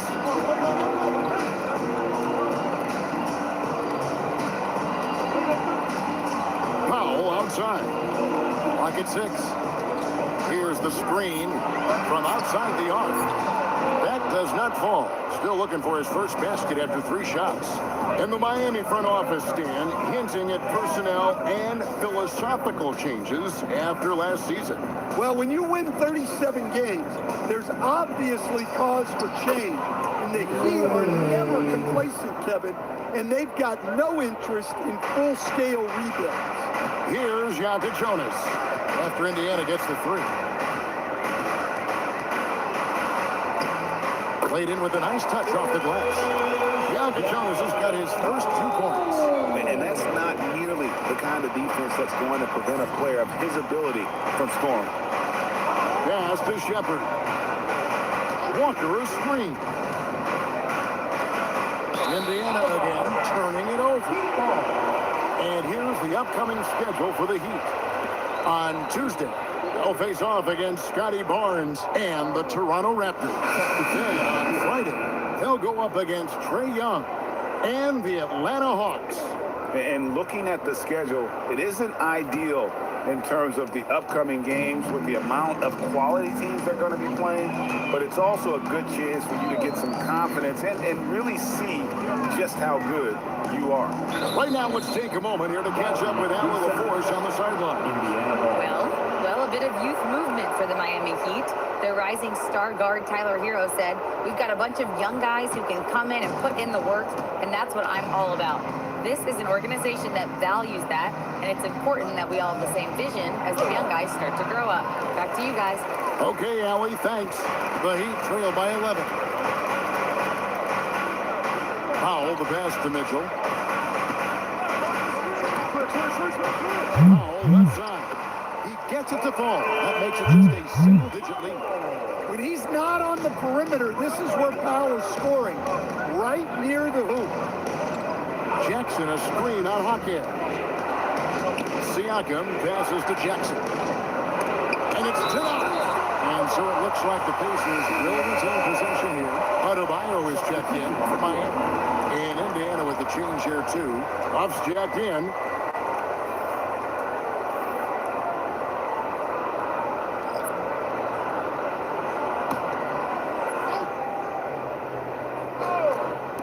Quarter two and just under 2.5 minutes gone by. 5 to shoot. Indiana needs to get a shot off. And once again off the mark by Indiana. The Heat have gone 2 or 3 from the field here to open the second quarter. Hawkes the pass to Adebayo. Good D by Siakam. Excellent coverage defensively, making it hard on him. For those of you just joining us in the second quarter with about 3 minutes gone by. Loads it up for Adebayo. And the dunk to finish it off. A beauty. Excellent on both ends of that play. Yeah, the steal was sharp, but the slam topped it off. And that is why you want to run off turnovers. Get down the floor before the defense is set. Now, here's McConnell. His last outing, 16 points for him. There's a good screen. Pass to Huff. Scored the bucket. He's made 5 so far, shooting a very clean 5 of 7. And Greg is a former point guard in this league. Give us your top 4 generals of all time. The guys that could direct the floor and could control a game. Wow. If we're talking traditional point guards, I gotta go Magic. Isaiah, CP3's in that conversation, Jason Kidd. But I've got a separate list for that hybrid point guard, right? Which that includes guys like Steph and Iverson, West, and the great Oscar Robertson. And so now a timeout called by Rick Carlisle. Looking for a breather and maybe adjusting a thing or two.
Tyler Hero, he's checked in for Bob.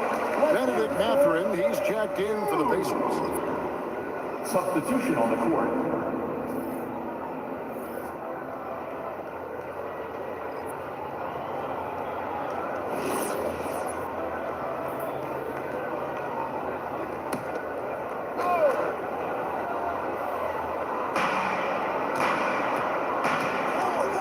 Nemhard. He's been putting up the points on a very steady basis, averaging around 17.5 points a game. And it's Mitchell with the ball for the Heat. Only allowed 5 points in the quarter. This their first chance this season playing the Pacers. And the basket is good. Got it to go through on the contact, so a free throw coming up. A great opportunity for a three-point play. And what do you guys think so far about the offensive approach for Miami? Well, I like how they're going right at the defense, creating high-quality looks with that penetration. Also, they're getting into the teeth of the defense. Points in the paint, something coaches always love to see.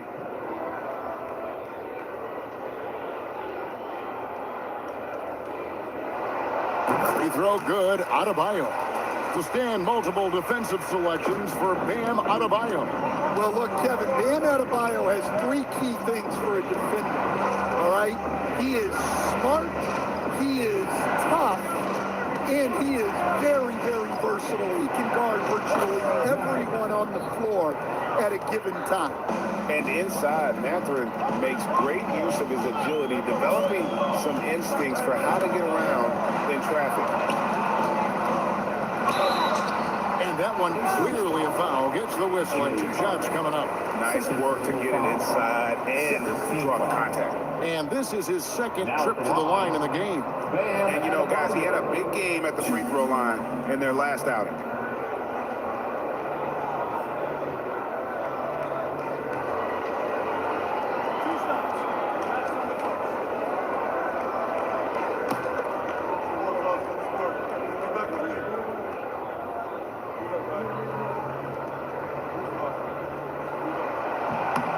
Free throw good, Adebayo.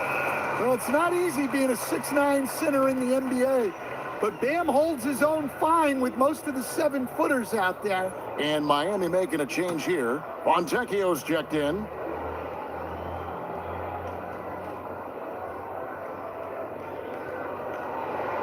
And Adebayo drops them both. And he's shown a great touch at the line.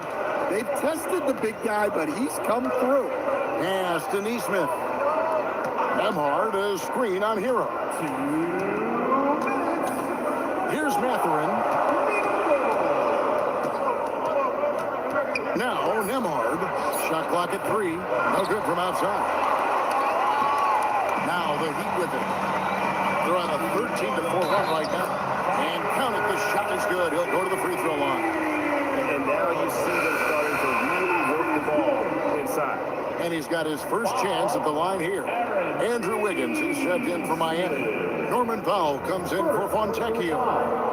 3rd team foul. Now at the line, Tyler Hero. If a player is fouled on me. Well, remember, Hero came into the league as a scorer, and he's only gotten better, continuing to round out his game.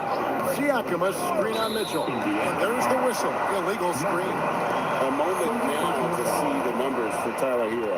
He's been dominant over the last month, averaging about 23 points per, 5 rebounds, and 2 assists. And with his skill set on the offensive end, he is such a threat on the floor. Yeah, he's the kind of guy that makes life easier for his teammates. He demands so much defensive attention. Now, Hero. 9 points in the game so far. Count that one. And defensively, they are on their heels every time the ball comes inside. Pass to Mathurin. And here is Neesmith. Siakam outside. Whistle blows. That's going to be a travel. Here's a look at some of the stats for Andrew Wiggins.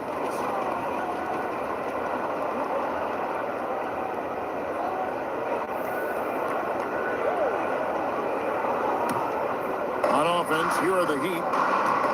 They're on an 18-4 run. Adebayo the screen. There's Hero with the 3. It's pulled in by Huff. And you could tell he thought that triple was going to fall. On the wing, Mathurin. Back to Siakam.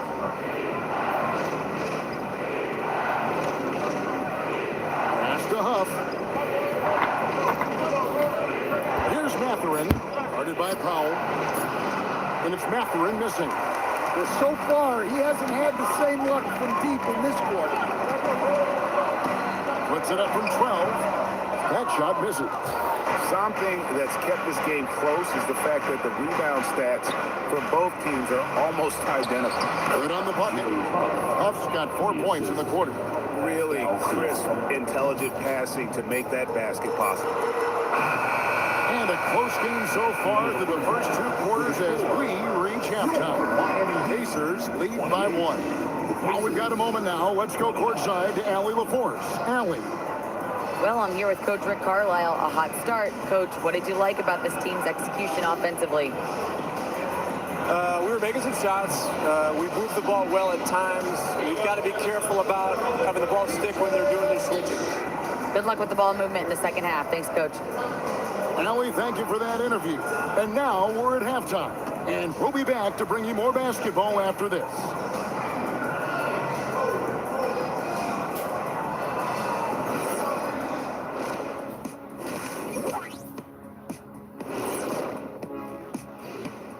Hello there, everybody. It's halftime, and right now the Indiana Pacers are in the midst of a good battle. You'll see teams attempt to space the floor, but these guys really do it. They've got great shooters who take great shots. And a few times, even when they didn't have a good look, they made it look good. And moving on, let's take a peek at how the East is shaping up here in the midseason. I think for the Pacers, they're frustrated, and you can understand their frustration. They were expected to be good this year. Their fan base was fired up, but it just hasn't come together. And that is a wrap. Now let's send you back to Kevin Harlan for the start of the third quarter.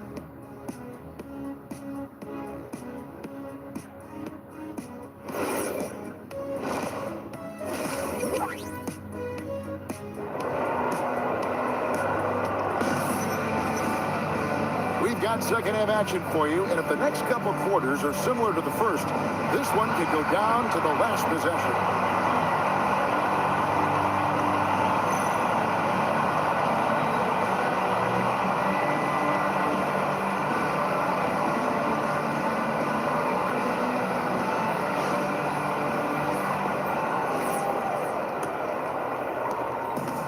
Indiana's gone 5 of 8 from three-point land. 15 points and a deep ball for them tonight. Mitchell is out there with Tyler Hero. Then it's Bam Adebayo.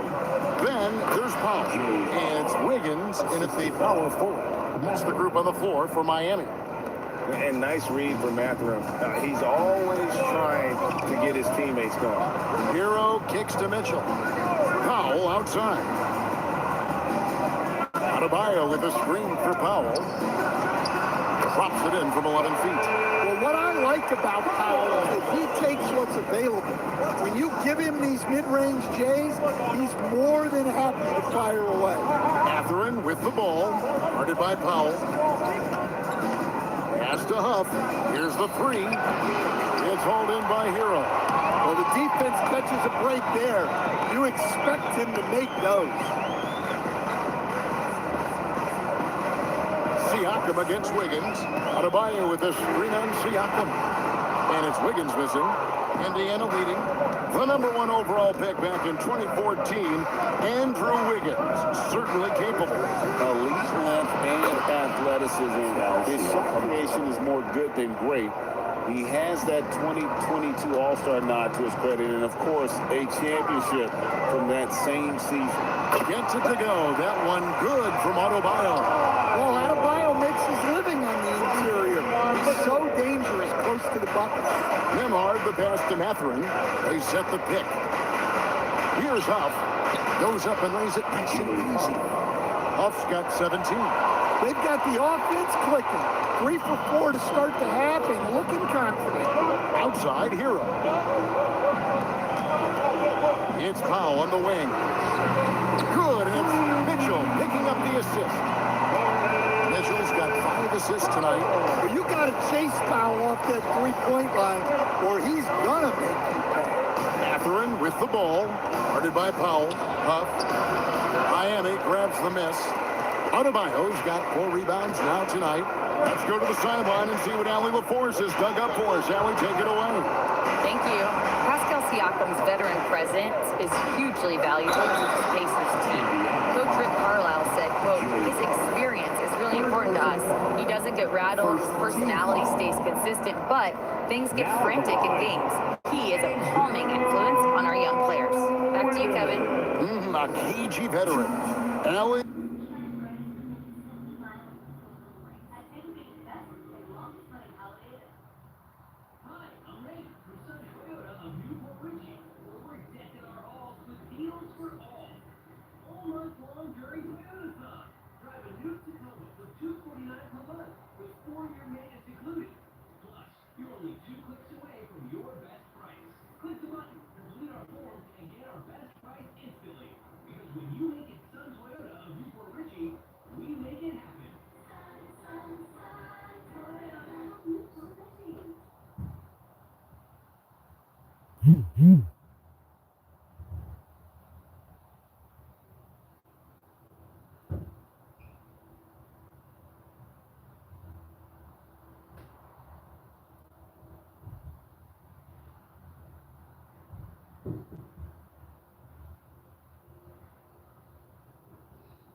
We thank you very much.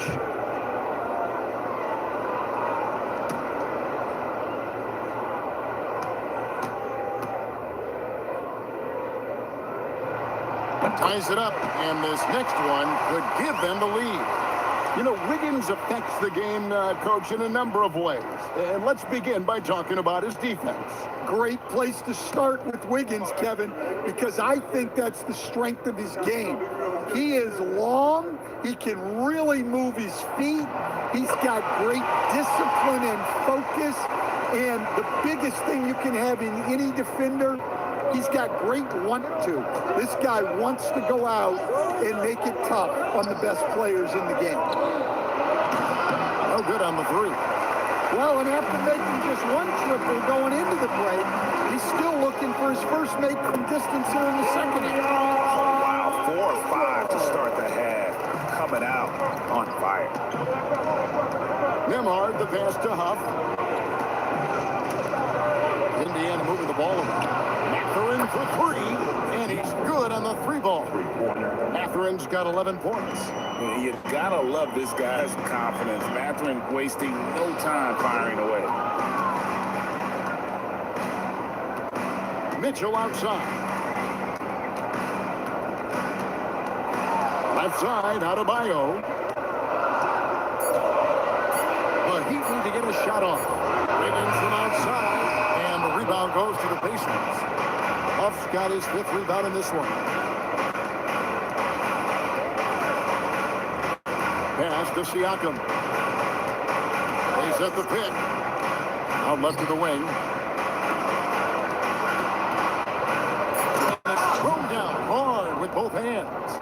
And one of the better athletes in his draft class, Mathurin, with quick lift off the floor and then the power to hammer it home. Now, here's Mitchell. He puts up decent numbers on a nightly basis, averaging about 10 points a game. Hero kicks to Mitchell. Adebayo with a screen on Nembhard. Got a piece of it. And he stays with it. And there's the shot clock violation. Couldn't get the shot off in time. You can tolerate gas like that sometimes, but in a close game, man, I tell you what, that really hurts. The Heat making a switch here. Akaz is checked in. And a change for the Pacers. Jackson's checked in. And so the timeout here taken by Rick Carlisle. These players have been dominant on the glass in the last 10 games, leading the NBA in rebounding. The real stats, the real scores from the real NBA. 5th on the list, Bam Adebayo. When it comes to rebounding, it's been a stupendous stretch for him. He's been using his body and strength so effectively. And stolen by Wiggins. To the paint, here's Hawkins. He doesn't hit that one. Some solid defense there from Jackson. Now, here's Neesmith. Guarded by Powell. Neesmith, the pass to Mathurin. 6 on the shot clock. Nembhard for 3. Rebound by the Heat. Wiggins outside. Powell outside. Hero from long range. That's it. That's his 5th field goal. He's shooting a hot 71%. 5 for 7. Got a piece of it. It's stolen by Adebayo. Pass to Hawkins. It's Wiggins at the top of the key. Now, Hero. 3-pointer. No shot off that time. Indiana trailing here. Mathurin finds Nembhard. Here's Huff. Right side, Mathurin. Jackson setting the pick here for Nembhard. Shoots over Hero. Nembhard's shot is good. Nembhard's got 5 now. Neither side has relented a bit in this back-and-forth affair. And you can sense the energy in the building already as this game is starting to build towards having a terrific finish. Now here's Powell. 7 points in the game. On 3-pointer, Higgins. That one no good. And he didn't punish them for the weak coverage there, but they can't count on him to continue missing. 8-second difference between the shot clock and the game clock. Here's Jackson. Powell pulls it in. That's not the type of opportunity he fails to convert very often. No one near Adebayo as he lets it go. Sinks the 3-pointer. Adebayo's got 5 points now in the quarter. Mathurin, and the last second attempt doesn't fall. 3 quarters of play in a close game here. Heat out front, leading by just 2. And we'll be back with you right after this.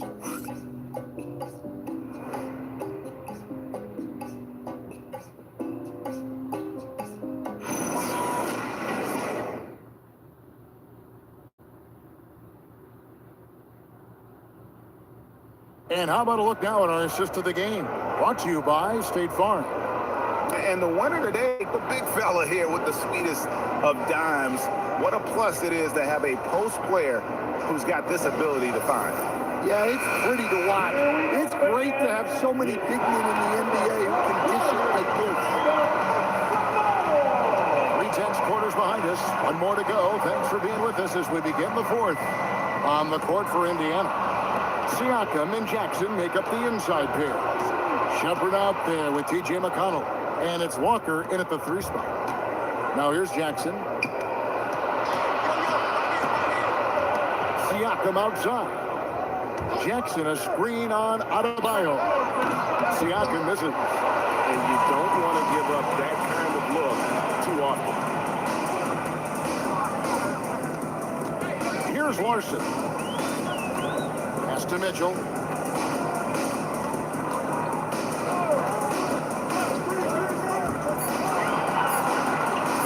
From the baseline. That shot off. Indiana's gotten a positive outcome on 7 of their 14 3-pointers in this game. Not at all. To the inside. To the middle. Here's Ware. And he uses the glass on the way. Ware's got the lead up to 4 now for Miami. Let's look at the energy stats. How the hustle game has been going for Miami. Well, all you can ask for is your guys to be really active on D, and they've been more than that tonight. And I'll tell you, the energy they've shown in the open floor, boy, it has been terrific. Doing a phenomenal job converting in those situations. Throws down the alley-oop slam. And you could see him give a little nod and then just burst to the rim for the alley-oop slam. A pair of teammates, Greg, with a terrific feel for each other. Now, here's Walker. Siakam kicks to McConnell. Walker is screen on Mitchell. McConnell against Mitchell. And they'll turn it over. Could not get off a shot before second violation. Higgins is jacked in for Miami. And a change for the Pacers.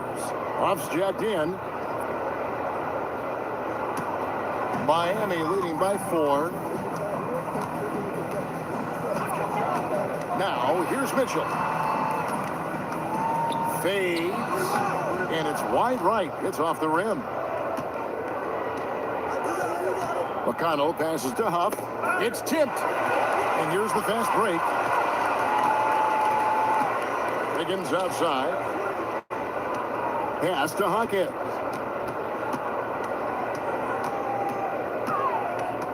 Mitchell left side. 6 to shoot. Adebayo with a screen for Mitchell. Miami no good on that time either. Even though it hasn't been his best game, they're still up, and that's what's important. Shepard the pass to Huff. Outside, Walker. And here is Siakam. Here's McConnell. And a miss there on the triple. Look at the clock. A little under 3.5 minutes gone here in the fourth. Here's Wiggins, and it's blocked. And they're able to recover. Adebayo, solid play in the low block, and that one's good. And the Heat lead by 6. Well, that's exactly what Adebayo's out there to do off the ball. Work the glass and get his team second chance opportunities. Here's Shepard. Takes it off the glass.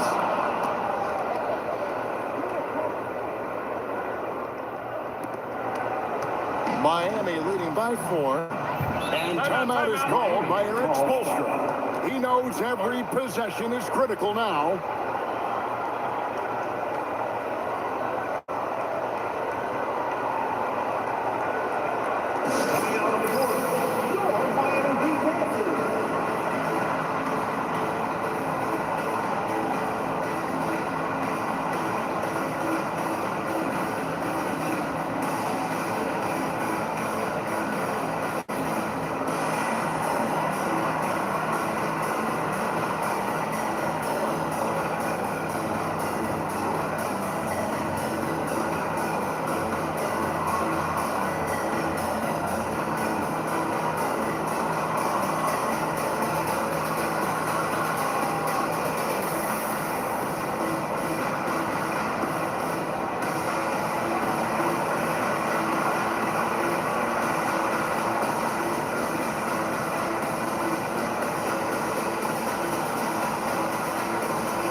out. It's time to send it over now to our reporter, Allie LaForce. Over that last break, I got a chance to hear what Eric Spoelstra said to the team.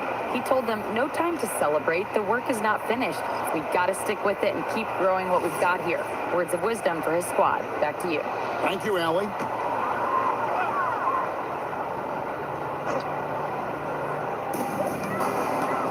It's Powell on the wing. Now Hero shoots the three. It's good. And certainly they are not hesitating, letting it fly from deep here. Here's Siakam. Oh, and he feathers one right through. What touch! And all quarter long, he's been zeroed in and knocks down big shot after big shot here in the fourth. Hero fires. Misses the three. Pacers trail by 5. Here's Huff. Here's Siakam. No stopping that baby hook on the fly. Massive hoop there from Siakam. We've seen him do it in the finals. This guy showing he's made the big moments. Now Hero, and the officials will call the illegal shoot right there. And guys, point of emphasis for the league is to really crack down on illegal screens. Yeah, and yet we still see it a lot. It's a tough thing to police.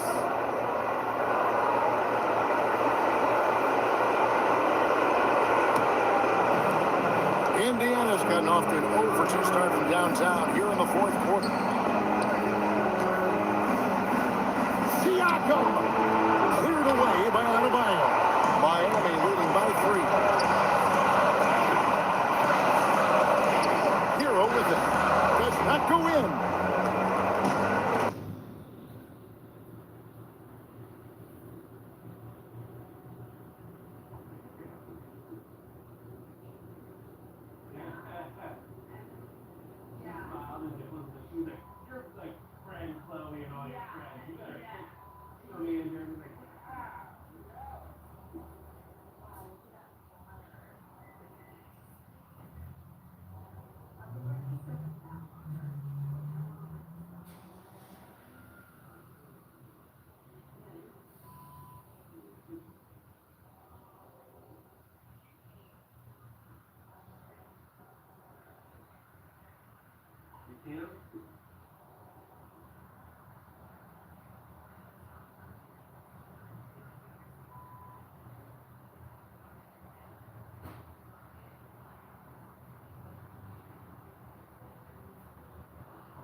Exactly right. Exactly.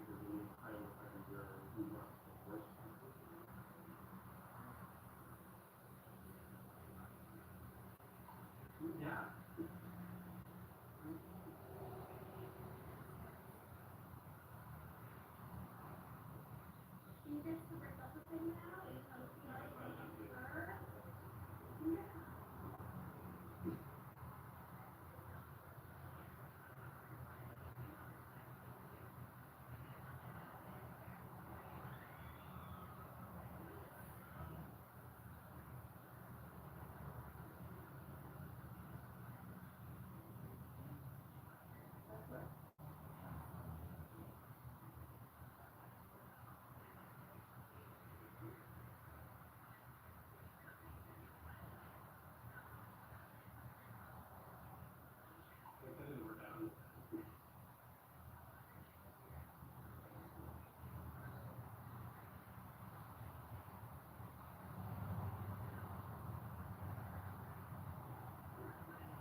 Now Neesmith.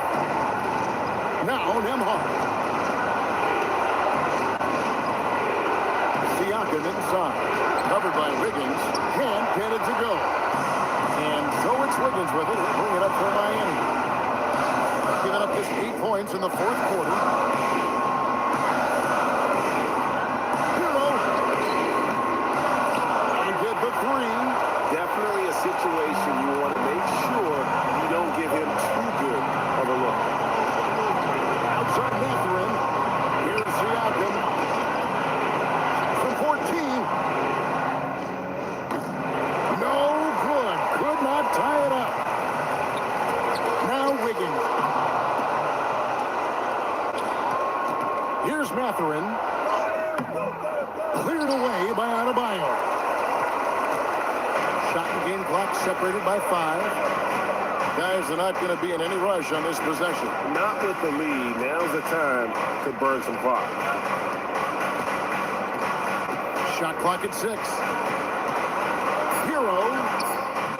And it's off. And Rick Carlisle decides to call timeout. No doubt he is feeling the importance of this moment right now.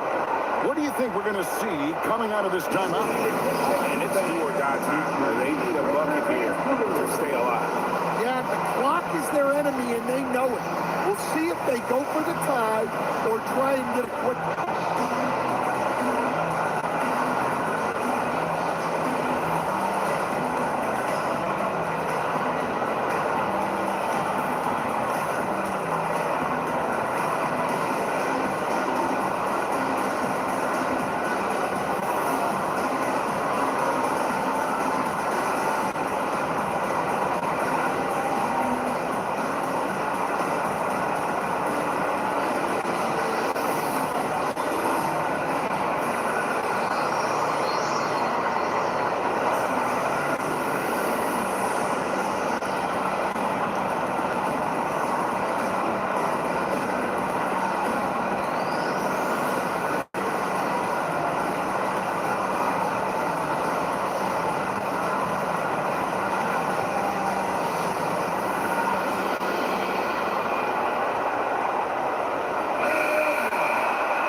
Tie it up with a big triple. Absolutely need a 3 here.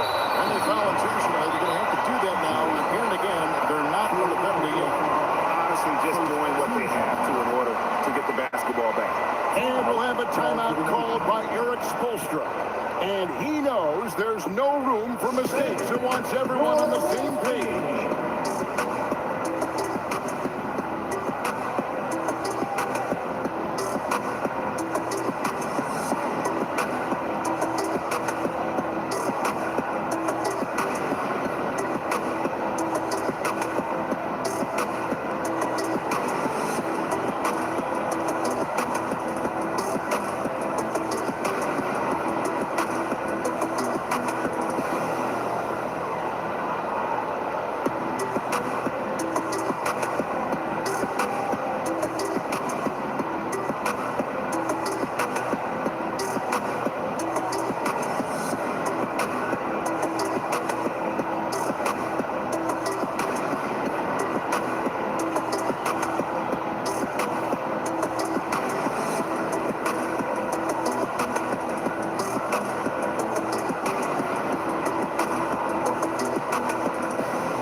so they foul intentionally.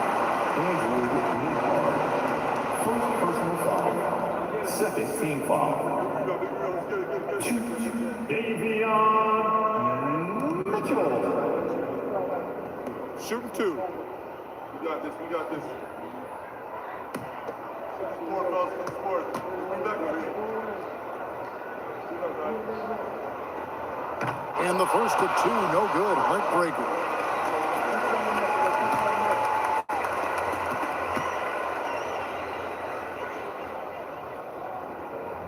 And the second of 2 is good. And gives them a 4-point cushion. Time call here. Indiana decides to talk it over. Just 2 seconds left in the fourth. Guys, what's your take? Well, they'll need a very quick basket out of this timeout.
Nimhard fires. And so the big win by Miami in a tight game. Probably a little closer than they would have liked it, but a win nonetheless. Yeah, but I really got a sense that the fans gave them that emotional boost that was needed down the stretch. This crowd, man, they were electric. Let's now hear from Allie LaForce, who is courtside with our player of the game. Bam, of all the aspects that went into this win, which do you think was most important? Our defense, man. You know, when it got down to crunch time, we really locked in, and we pride ourselves on that, like I always say. And, you know, we take those matchups, those one-on-one matchups personally. And we got the stops, and we got a W. We got to tough this one out. It's always better when you can make it personal. Thanks so much, Bam. And as always, Allie, thank you so much. And that'll do it, folks. For Greg Anthony, Allie LaForce, and Stan Van Gundy, this is Kevin Harlan. Thanks so much for joining us here tonight. And as we leave you, let's take a look at our player of the game, Bam Adebayo.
Sports. This is Brian Anderson at the table with basketball royalty, Grant Hill and Clark Kellogg.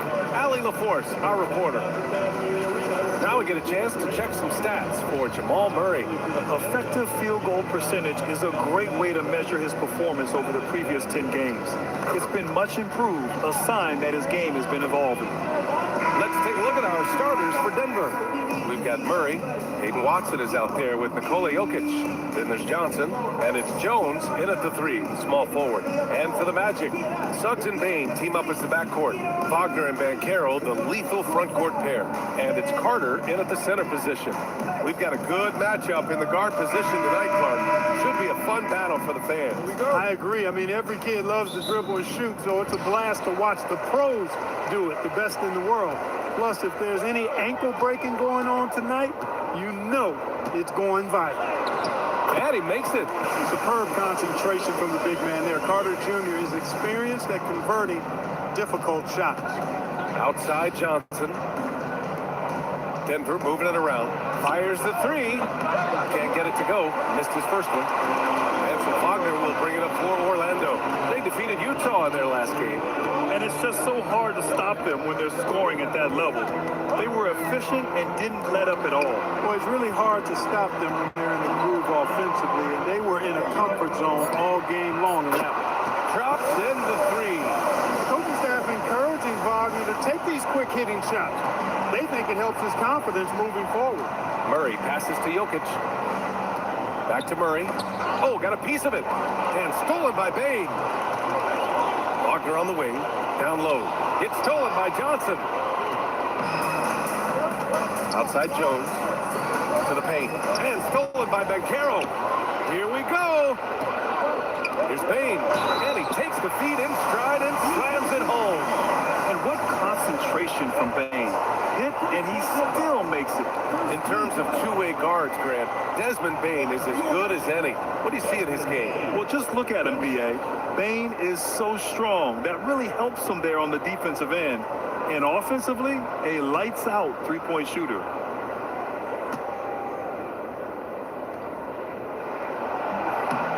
And that one misses. And not many guards are built like Bain. He's excellent shooting it from deep, but also has the ability to defend at a high level. And it goes out of bounds. Last touch by Suggs. He clipped the ball there, but not enough to nab the steal. Clearly a careless pass. He got away with one there. First quarter and about a minute and a half in. Jokic passes to Johnson. That falls. Nice feed from Jokic. Good find from Jokic. Fantastic at getting that rock to teammates on time on target. Carter can't get it to go. Despite the miss, those are the kind of looks coaches hope to create. Now here's Jones. 9 points for him in his last game. Murray scanning the floor. Johnson for 3. Here's Jones. Uses the glass to finish the layup. Wow, he really fires up his team with his ability to extend possessions. Now here's Suggs. Right now he's contributing about 15.5 points a game. Carter from outside. Watson with a rebound. Yeah, and the defense has really got to tighten up on him. I mean, he's just too dangerous from the three-point line. Jokic gets the bucket. Hey, look, the defense gave a great effort there. Good contest, but Jokic just found a way to play through the contact and make it happen. Now here's Suggs. Outside Bain. Carter finds Bain. Shoots over Johnson. And the basket by Bain. Bain's got their second bucket on the night. Gotta fight harder to get over those screens. Well, I'm going to credit the screen. I mean, that's a good, strong pick he lays there. Outside Jones. And the three-pointer goes. He's consistent from out there, especially when you give him that kind of room. And so it's Suggs. He brings it up for the Orlando Magic. They trail by 1. Wagner for 3. The putback. No luck. They battled on the glass, but they couldn't knock it down. And let's swing it over to the sideline and hear from Allie. Jamal Mosley gave me a few minutes to catch up with him. He told me there's no real way to stop Nikola Jokic. He can score on anyone, and when you try to double him, he dissects you with his passing, which is arguably his most dangerous trait. So to continue, you can poison with Joker, but either way, you are getting poisoned. Back over to you guys. Okay, good stuff. Thank you, Allie. Orlando making a switch here. Black's checked in, and Denver with a change here too. Hardaway's checked in for Jones. Payne against Hardaway, and the call will be against Nikola Jokic. That's foul number 2 for him. Tough call for his coach. Second foul already. We'll see how much the staff trusts him. Valanciunas, he's checked in for Jokic.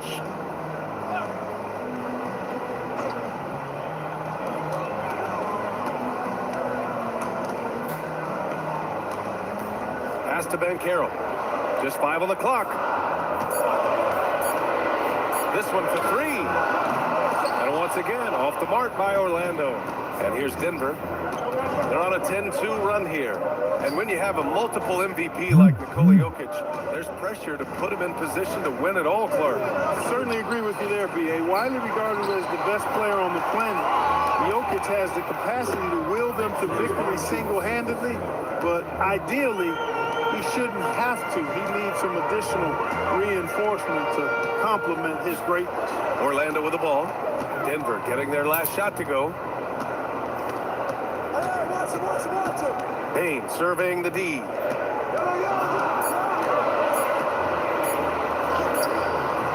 luck on that one. Good D by Hardaway. Pass to Johnson.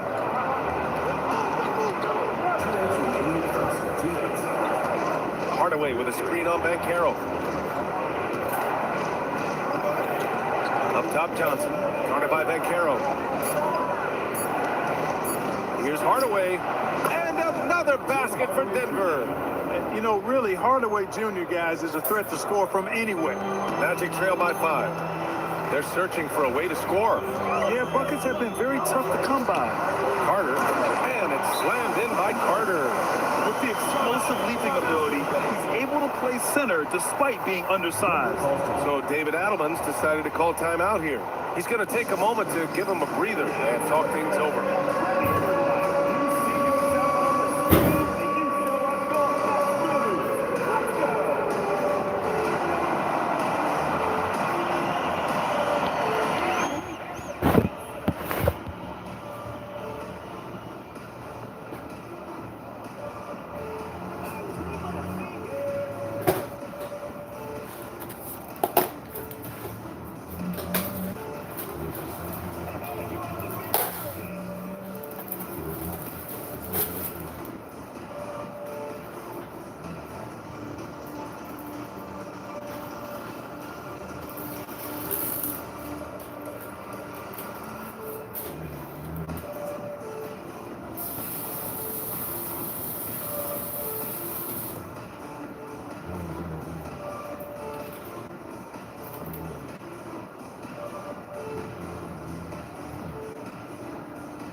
Checked in for Orlando.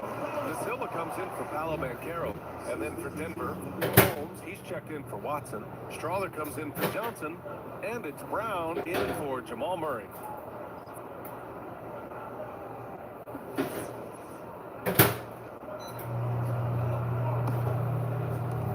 A minute and a half left to the first.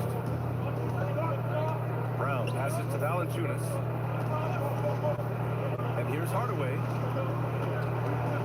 To the wing on the left. Brown scanning the floor. And another miss by Denver. Magic trail by 3.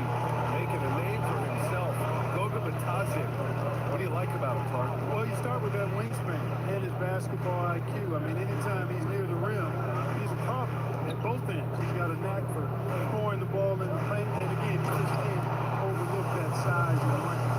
Good decision that time by Wagner, taking it straight line to the rim. The defense had no chance to stop it.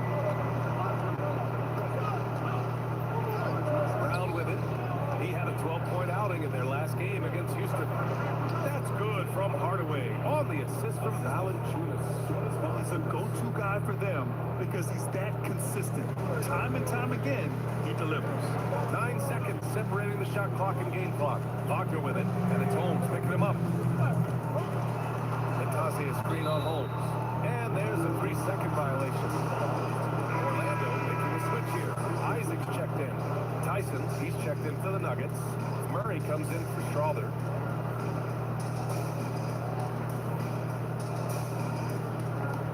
Denver leading by 3. And here's Murray, coming off a 16-point game against Houston. You know, when you throw in the assist, he had a monster night.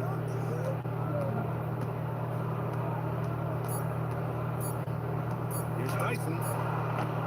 So at the end of 1 quarter of play, still a close game. Nuggets ahead, leading by 3. Quarter number 2 coming up right after this break. Don't go anywhere.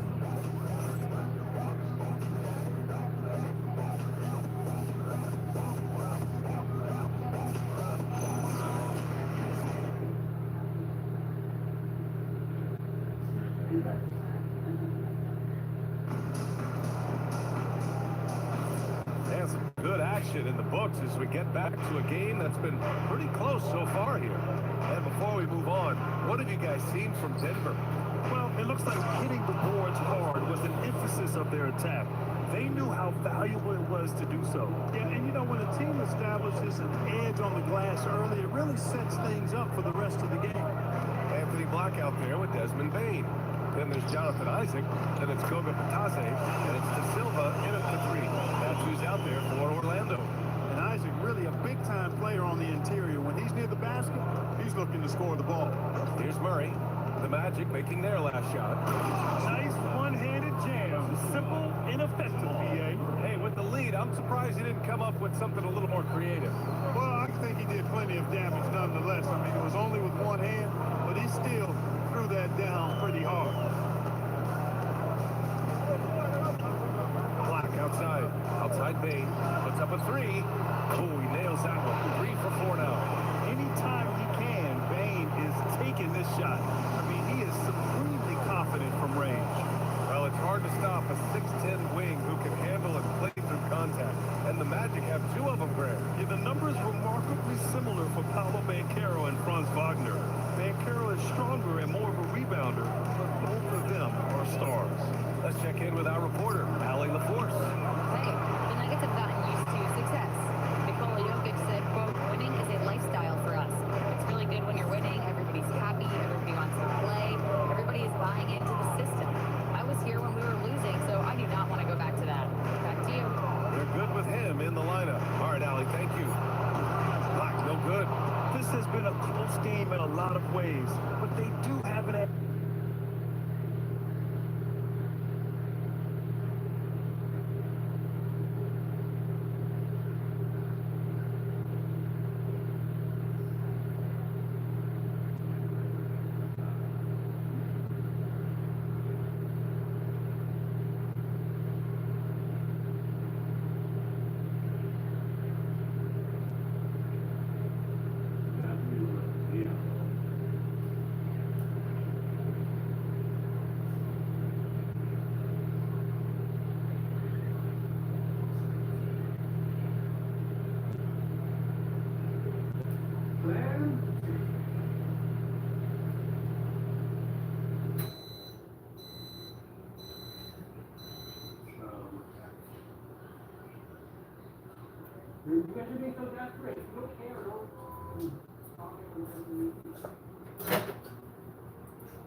edge on the boards. We've seen it time and time again in games. Effort and determination on the glass can make up for a lot of other weaknesses. Now here's Bain. A 32-point game for him in the win against Utah. And he also dominated the glass out there. He hit the boards hard and often. That is good offense, unselfish play. And David Adelman wants a timeout. He's going to take a minute to regroup with his players. Outplayed in the previous game on their schedule. They lost to the Rockets. Defensively, they weren't up to the task. Didn't play as a cohesive unit, and it really hurt them. And, you know, that's all about effort, and I'm sure their coach let them have it for the lack thereof.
Wagner checked in for Matase, and Suggs is subbed in for Black. And then for Denver, Nikola Jokic is checked in for Valanciunas. Watson comes in for Najee, and Cameron Johnson subbed in for Brown.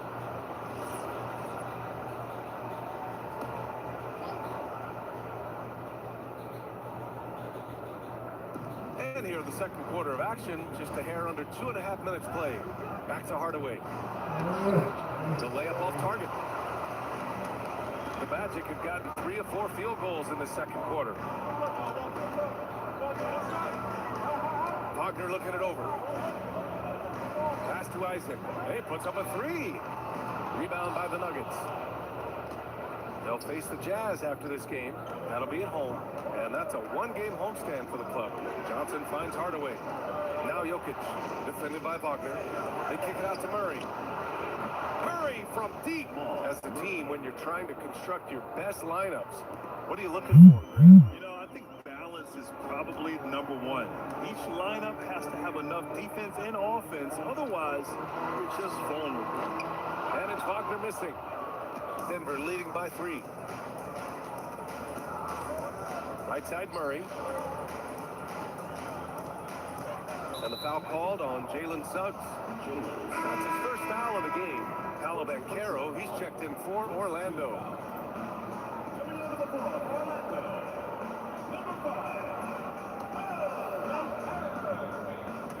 And almost 4 minutes gone in the second quarter of play. Outside Johnson, lets it go from deep. Rebounded by Suggs. Orlando has gone 1 for 3 from downtown here in the second. Banchero passes to Suggs. That's in. Coming off an assist from Banchero. And now, almost all their points coming from the paint. Bain against Hardaway. Outside Murray. Jokic with a screen on Suggs. To the middle. Oh, Jokic hammers it home. And Joker doesn't get up too often, but when he slams it down, it feels like he's trying to bring the basket with him. Wagner outside. On the wing, Bain, defended by Hardaway. Here's Wagner, and the dunk by Wagner. He can really read the floor. Precision pass in rhythm. Suggs against Murray. Pass to Jokic. Now here's Hardaway. From deep. It's rebounded by Banchero. Man, miss after miss for him. When you're having a quarter like this, the only beneficiary is the defense. Suggs outside. And he jams it home with authority. Tight handles by Suggs create creates all the space he needs. The Nuggets trail. Well, after the Magic traded away Dwight Howard back in 2012, seems like they spent about a decade in limbo, Grant. That's so true, BA. And once they finally committed to building through the draft, the turnaround was pretty rapid, showing the upside of drafting and developing from the ground up. You know, when Murray finishes like this, guys, it shows you how aggressive his mindset is in attacking the defense. Outside Bain from deep. And it's Denver with a rebound. Jokic has got 6 rebounds here tonight. Pass to Murray. Here's Watson. Denver moving it around. And they double up Jokic. Outside Murray. 5 on the clock. No good from outside. And so Banchero will bring it up for Orlando. They trail by 1. Wagner outside. They set a pick. Pass to Bain. Lets the 3 fly. Jokic grabs the board. Jokic has got 7 rebounds in the game. Johnson passes to Murray.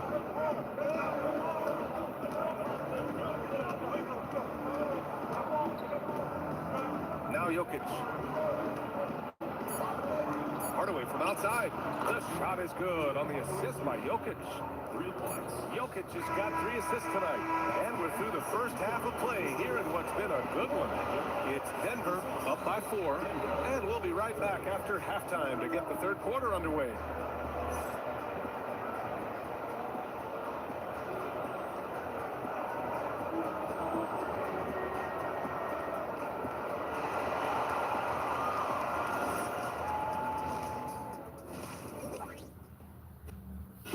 Smith number 3. It's just another grocery store. With fresh organic produce everywhere, it's a bit like a wellness retreat. Smith number 2. Eating organic is expensive.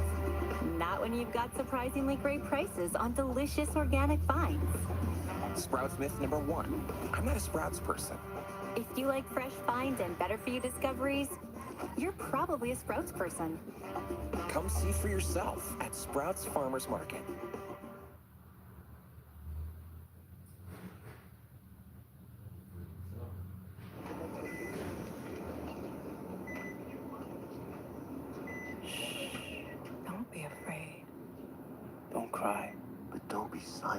Don't mess up. Don't make a scene. Don't try to be a hero. Don't get your hopes up. Don't make problems. Don't forget to plan. Don't get carried away. And don't you dare let us down.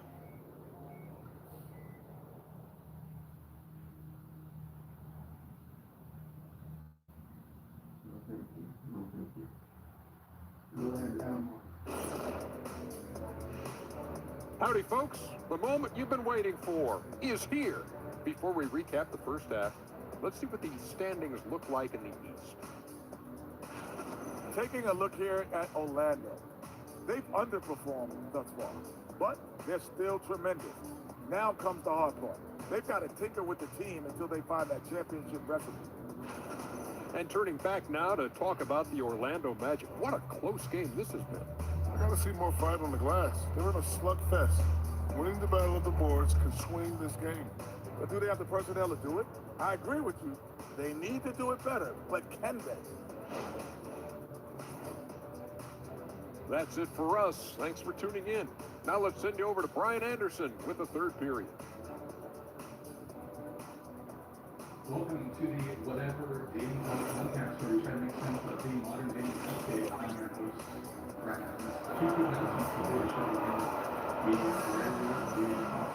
We've got second half action for you, and if the next couple of quarters are similar to the first, this one could go down to the last possession.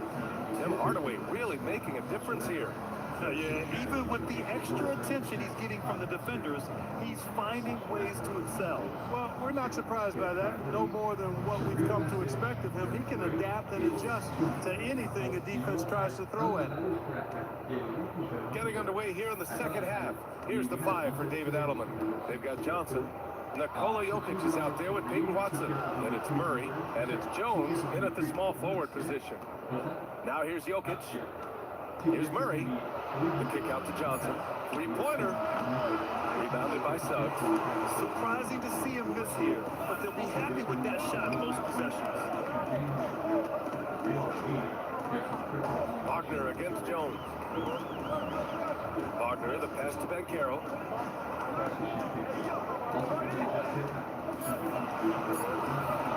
There's the triple. It's hauled in by the Nuggets. Jones up top, defended by Wagner. Pass to Jokic. And the foul is called. He missed it. And you think about Jokic's point center game. He's a pioneer, Grant, a one-of-a-kind. Oh, one-of-a-kind indeed. And historically, very few centers have led their team in assists, and none with the regularity of Jokic. So he's an outlier, but is he a trendsetter? Only time will tell.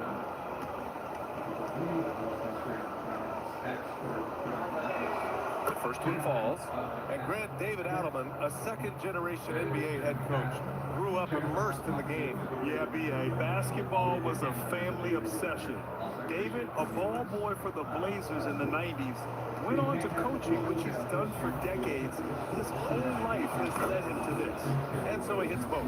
And a lot of spot-up shooters now adding a one-dribble pull-up three to the repertoire. Yeah, when you have defenders selling out to contest that catch and shoot, you got to reload, relocate, and let it fly.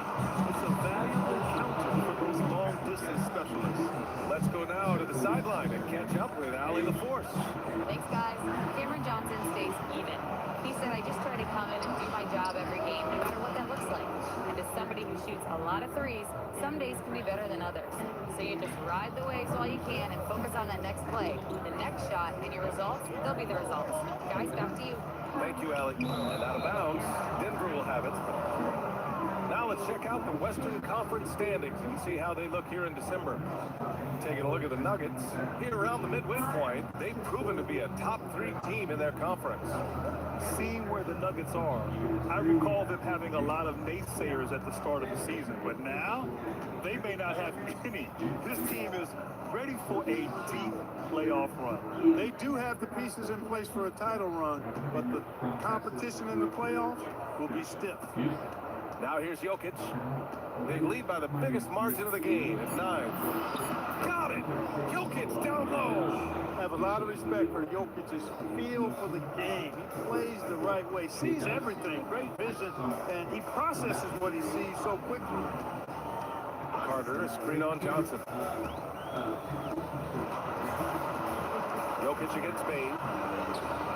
No good. Had a chance to win the run there. And they're +5 on the boards after that rebound. Pass to Watson. And here's Jokic. Outside Murray. From downtown. The rebound by Carter. Magic trail by 11.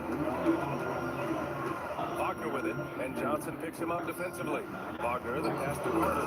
And it's slammed in by Carter. The 9-foot standing reach, Carter has no trouble putting that away.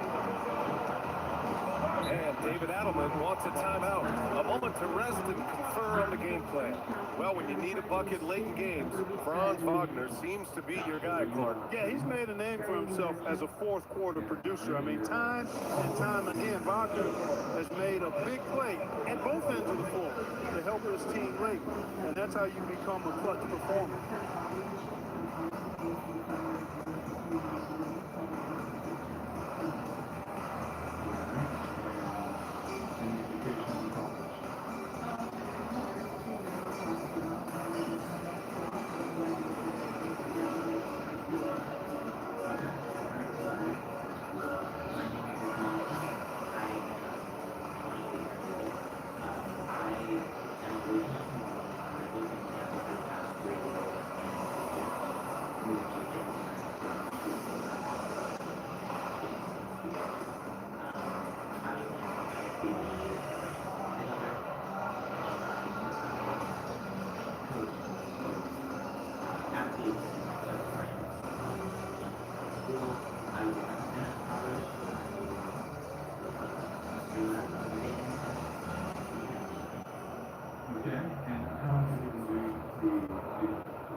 Hardaway's checked in. And over the last month, these are the teams that have been getting it done on offense. The Nuggets, #1. This team has really found a great offensive rhythm lately, running smart plays, sharing the ball, and racking up points.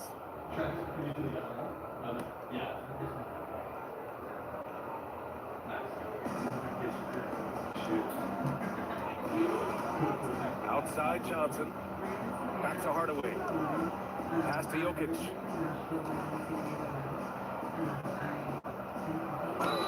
And you can count it. He'll go to the line with a chance at a three-point play. Tell you what, with Jokic, you've got to foul him harder than that. This big fella takes pride in finishing through the defense. Denver shooting their 3rd free throw attempt of the game.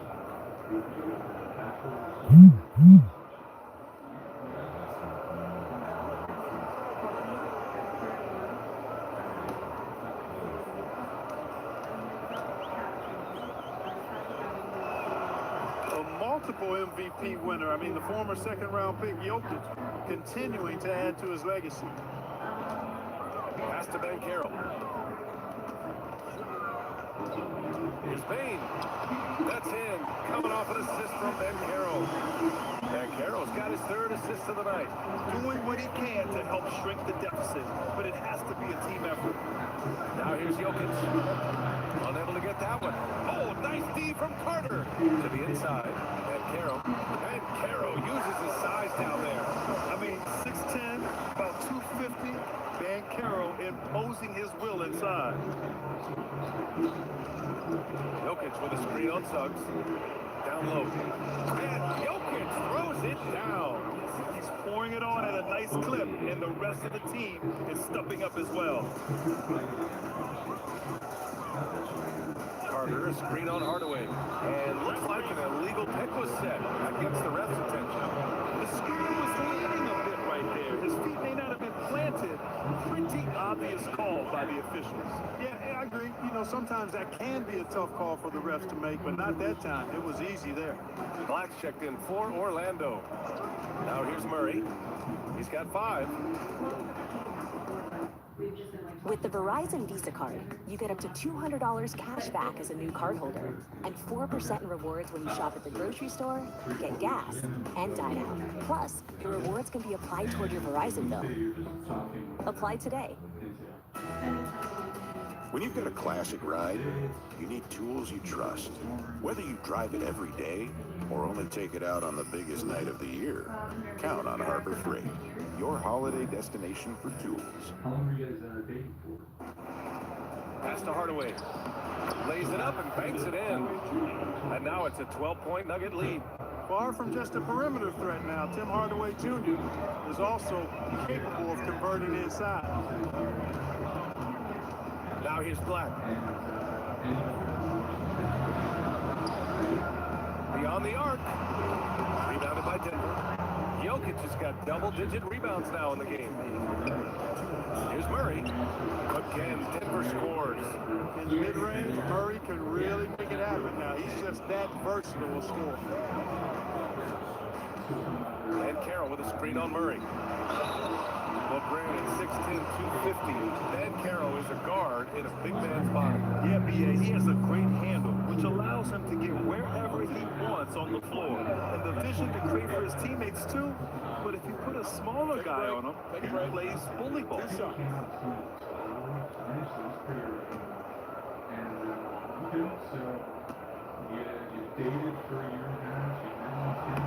The free throw drops for Banchero.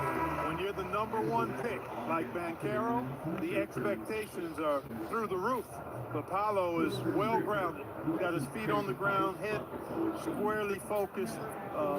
He's embracing the challenge and meeting it so far. Looking at who's out there now for Orlando. Bataze comes in for Carter. De Silva comes in for Wagner. You know, once in a while, a guy will come into the league and just hit the ground running. And Carroll was a star from the first week. Outside, Brown. Here's Valanciunas. Oh, and there's the whistle on the shot. So 2 free throws for him coming up.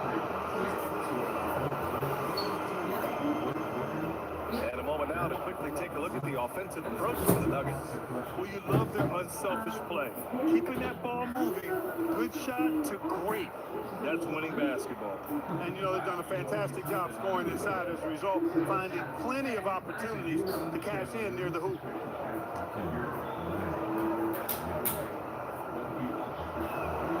And he knocks down the first one. Boy, Valanciunas, a mountain of a man, a solid big guy who scores well and provides a lot of length and muscle inside.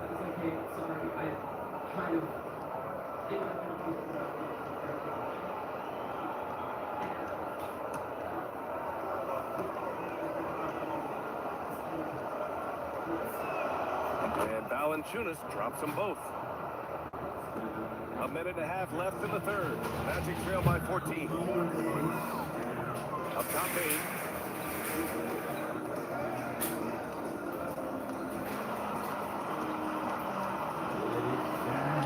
Sinks that one. Now shooting 5 of 10 and looking sharp. And even if he isn't the biggest, strongest guy out there, Bane can still do damage inside. Brown passes to Valanciunas. Here's Hardaway. And that one goes in as he's fouled. It'll be 3 points if he converts the free throw. And this is his first trip to the line tonight. And I think it's clear he's gotten better in that department since last season. I mean, he looks a lot more comfortable at the line now, and he's getting better results. Isaac, he's checked in for Ben Carroll. Tyson, he's checked in for Denver.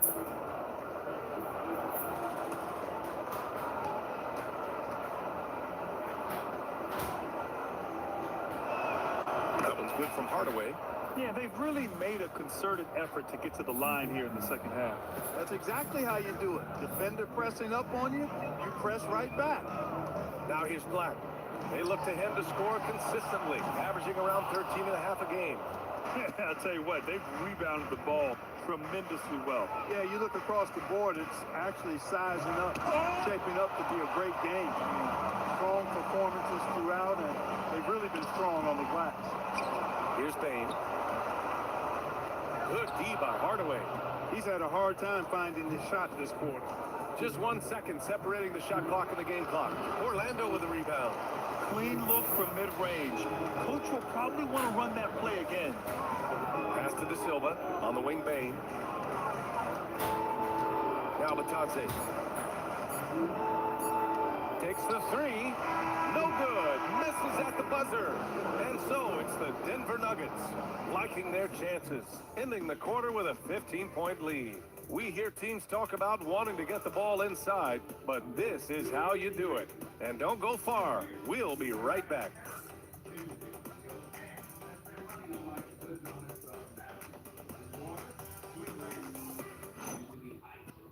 Sprouts myth number 2. Eating organic is expensive.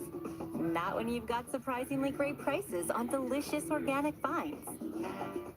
Come see for yourself at Sprouts Farmers Market.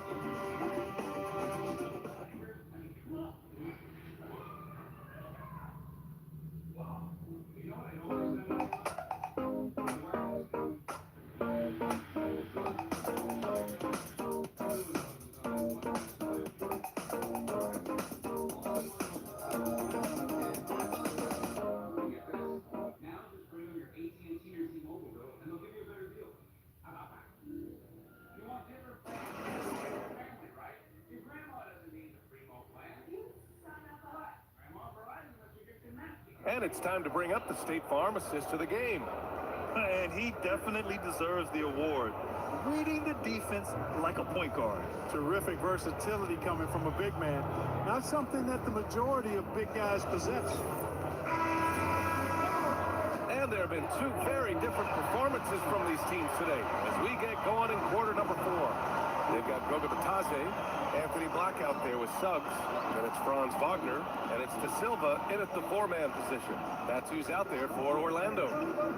Now here's Wagner. Here's Strother, inside. And he's going to the line for 2. The official saw contact while he was going up. That's on Goga Batadze. Confronting a shooter of JV stature is never easy, and he can make them pay for that mistake at the line.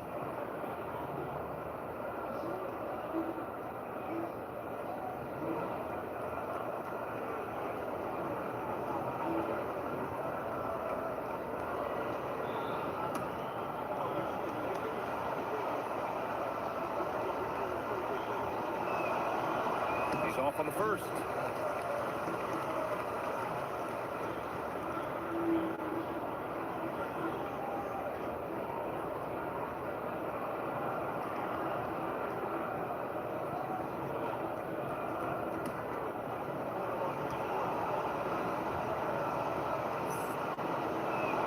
And the second free throw is good. And Suggs has got the ball here for Orlando. It's a 16-point game. And out of bounds, Denver will have it. And even losing big, you have to maintain composure if you want to avoid embarrassment.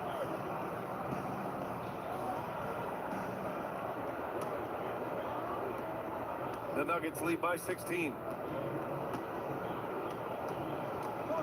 Now Hardaway, outside Murray.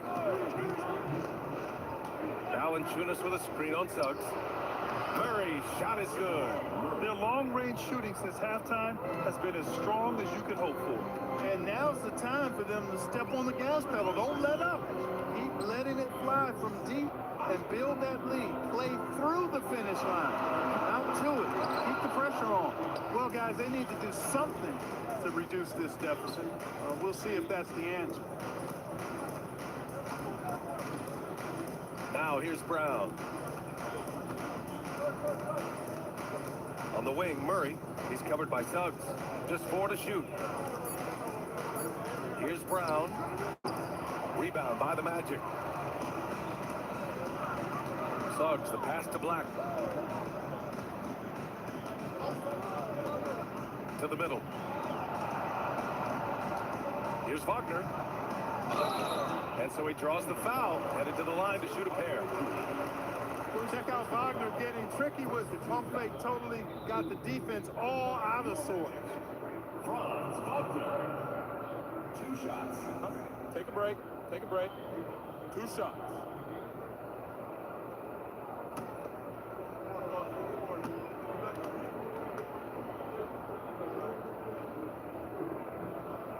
Free throw good, Wagner. No denying the future is certainly bright for Wagner. He's a superb scorer already who also is growing as a passer. Orlando making a switch here. Carter's checked in, and Denver with a change here too. Jokic is checked in.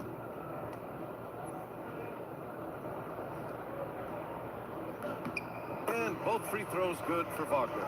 When you look at Franz Wagner, I mean, he's got height and skill, and he really knows how to play. He's got a great understanding and feel for the game. He's just one of those versatile, high-level performers that you love to watch play.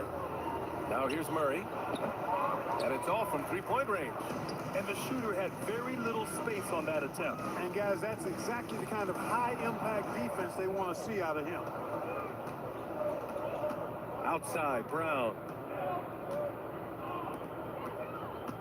Hardaway against Wagner. And they double up Jokic. Here's Hardaway. Hits the front of the rim and out. Magic trail by 17. Black outside. Wagner on the wing. Defended by Hardaway. Pass to Carter. Here's the Silva. Here's the 3. Jokic grabs the board. Jokic has got 11 rebounds in the game. To the paint. Here's Strother. And a great assist by Brown as that one goes in. And the Nuggets lead by 19. And we've got a timeout from Jamal Mosley. He's looking to make some very important adjustments here.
Silva.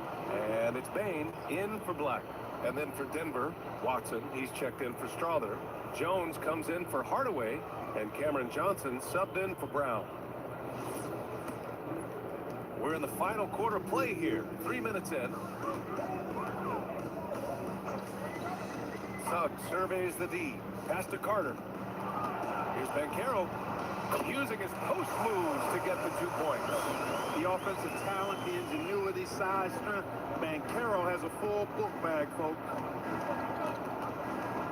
Murray passes to Jokic. Outside Watson. The 3 ball. It's rebounded by Banchero. Banchero's got 4 rebounds now. It's tipped. Back to Wagner. Pass to Suggs.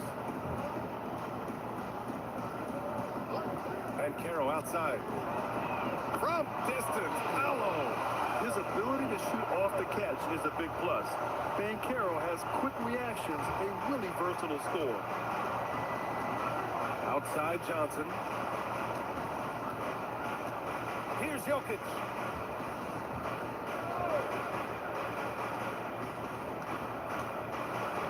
Down to 5 on the shot clock. Murray fires. Wagner with the rebound. Defense made an impact right there. Definitely got him uncomfortable going up with it. Jalen Suggs. The 3 is in. I just love the ball move. Grant wouldn't be a bad idea here to slow it down. Yeah, coach is definitely looking for patience and execution. Yes, sir. That one goes. They're making smart adjustments, setting guys up for success. It's certainly been an impressive run. They finally found the right formula to break down the defense. Now here's Murray. There's a minute 59 left to play in the 4th. 6 to shoot. Oh, the shake. Suggs pulls it down. Ooh, old school right there. No easy buckets. Count it. And this has been fun to watch. I mean, they've managed to go on a run just when it looked like this might be over. And what a huge injection of energy they got here in crunch time. Suddenly, they're an offensive juggernaut. Now here's Jokic. Oh, ho, ho. That's a man on a mission right there. Well, it's good to see Murray looking to get others involved, seeking out his teammates, especially in the screen and roll set. And Carroll with it. Oh, can't hit the jumper. Probably not the shot they had in mind. You can't fault him. He had a clean look. Now Jokic. Oh, Jokic powers it in. Nothing left to do but to watch the clock tick towards 0. Nice victory here for the Nuggets. Man, the bench brought lots of energy tonight. I'll tell you, when your reserves can score like that, it puts your team in a great position to win. And they really wanted this one. It pushes their win total up to 21. And so they're able to hold on strong once again and go up 2-0 in this season series. And with only 1 game left to play between them this season, I'm sure they're hoping for a clean sweep against the Magic. And what a huge performance it was for Nikola Jokic. Boy, you can't say enough about his effort on the boards. He helped them in the battle of possessions all game long. Here's Banchero, following that last 3-pointer by Denver. And Watson over to help. Bain! Yes, sir, with the 3. Already an excellent passer at his position. Banchero just loves showing off his court vision. Murray against Suggs.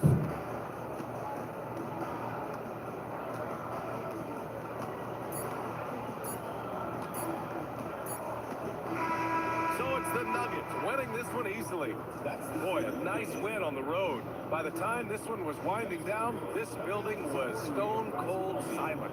And that's exactly what you got to do.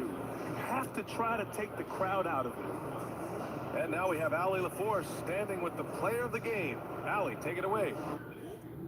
The clock, December 26th through the 28th. The earlier you shop, the bigger the deal. First 2 hours, 60% off. Next 2 hours, 55% off. After that, 50% off till close. Beat the clock to save big at Hudson's Furniture and Mattress.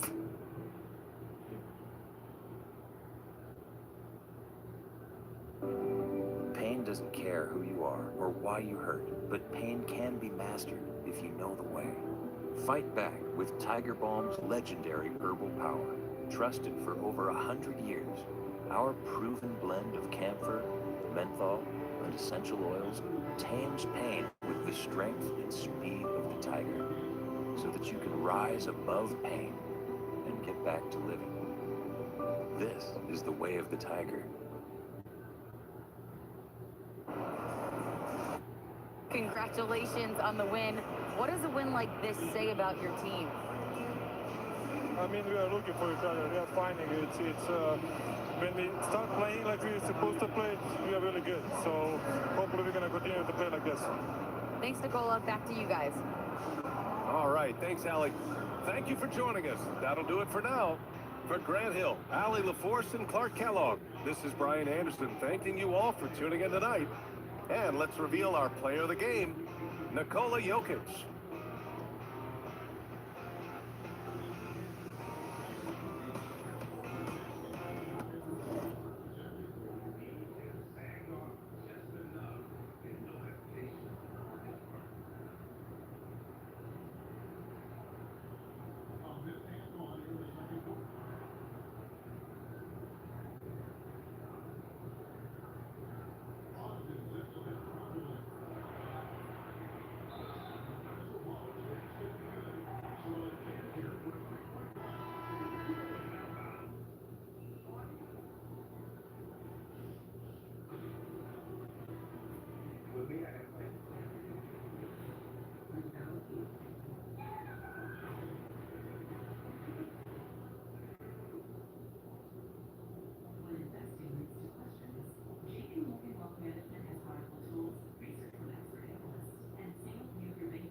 Restless partner?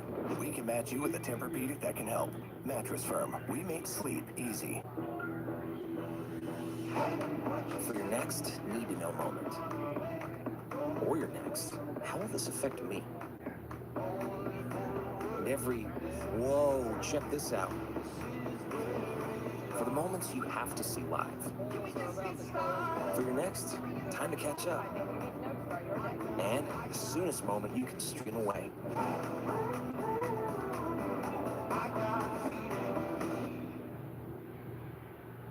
On the first of three. So for Washington, Bagley's checked in for Sarr. Kispert comes in for Chris Middleton. And it's Johnson in for Koulibaly. The Raptors also with a sub. Dick, he's checked in for Ingram.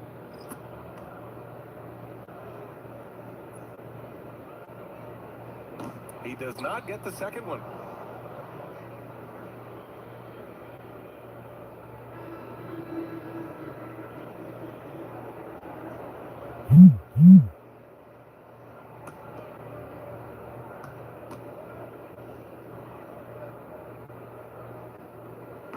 And he nails the third. Toronto leading by 16. Pass to Murray Boyles. Here's Shed. To the middle. A nice shot by Murray Boyles. Murray Boyles has got 4 points this quarter. Listen, we know Grady Dick is looking to shoot the basketball, but show him a better option and he goes on time and on target. George passes to Kispert. Back to George. Outside Johnson. There's 5 to shoot. Launches a 3. Toronto grabs the miss. And they're +5 on the boards after that rebound. Here in the second half, they've just found better shots. And I think what's happening is they're getting their shots within the flow of their offense, and you can clearly see the difference. Pass to Bagley. Now here's Johnson. Not a lot of room. Yep, that one goes. Johnson's got his first bucket in this one. Coach is loving the ball movement. Here's Murray Boyles. George defending. A nice shot by Murray Boyles. Boy, absolutely no rim protection, leading to a lot of easy buckets here. Now Johnson. His offense has been solid, scoring around 11.5 points a game. And here's Kispert from the arc. No good on the buzzer beater. And so it's Toronto. They have a confident 20-point lead right now. It hasn't taken them too many shots to get their points. They're winning with efficiency. Back to the game after this break.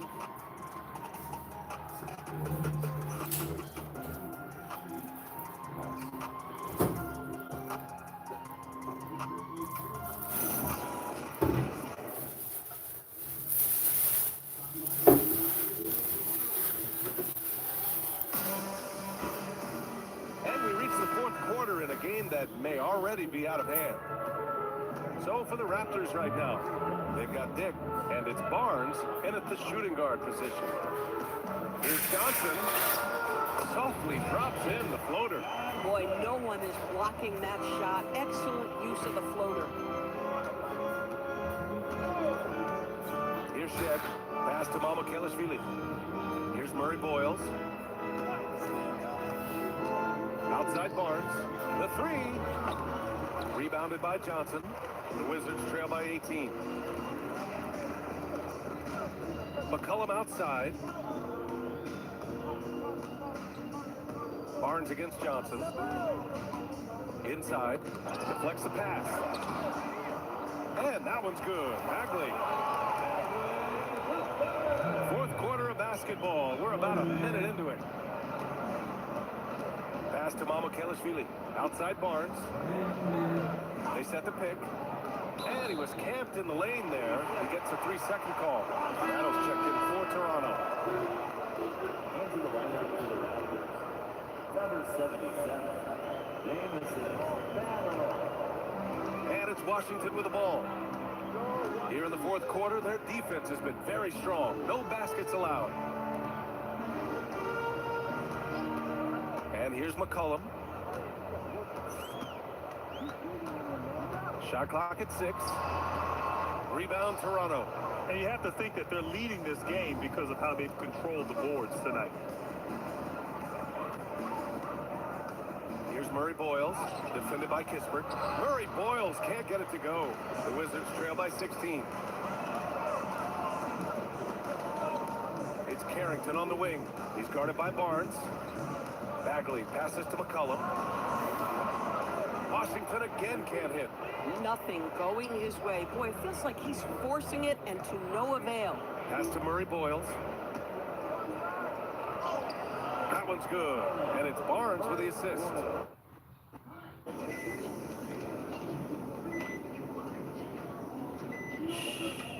Don't be afraid. Don't cry. But don't be silent. Don't mess up. But don't make a scene. Don't try to be a hero. Don't get your hopes up. Don't make problems. Don't forget to plan. Don't get carried away. And don't you dare let us down.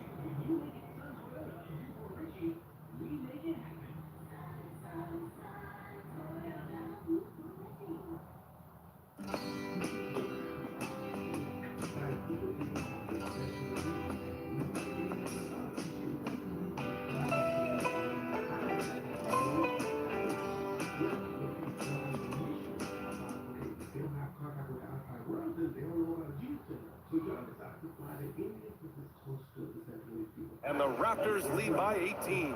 Scotty Barnes is a well-rounded basketball player. Passing is part of that, guys. Pretty pass there. Outside Carrington. Now here's Johnson.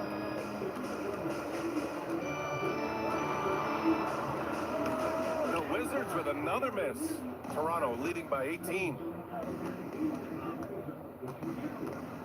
Here's Murray Boyles. Pass to Barnes. They set the screen. Here's Battle. The 3. Kispert grabs a miss.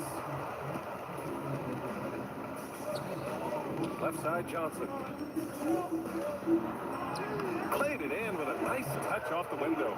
Oh, beautiful pass. My goodness. Here's Shed. And timeout called by Darko Rajakovic. Looking to get everyone dialed in and engaged.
Big group substitution here for Washington.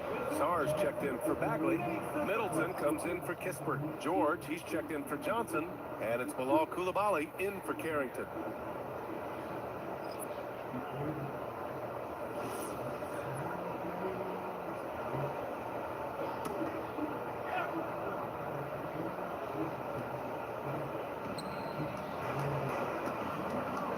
Outside Ingram.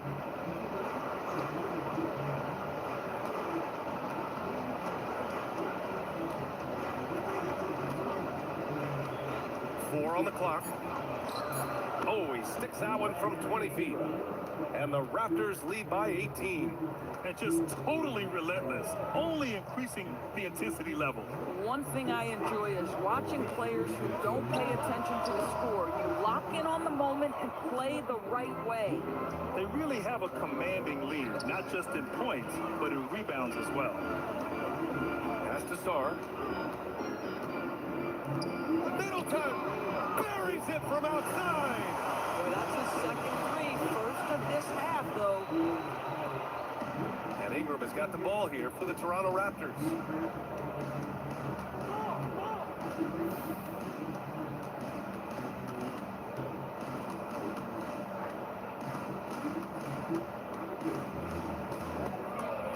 George with a steal. Middleton with it. He's picked up by Barnes. You see Alex Sargent off his triple drive and then use that 7 foot to make it an easy finish. Raptors lead by 13.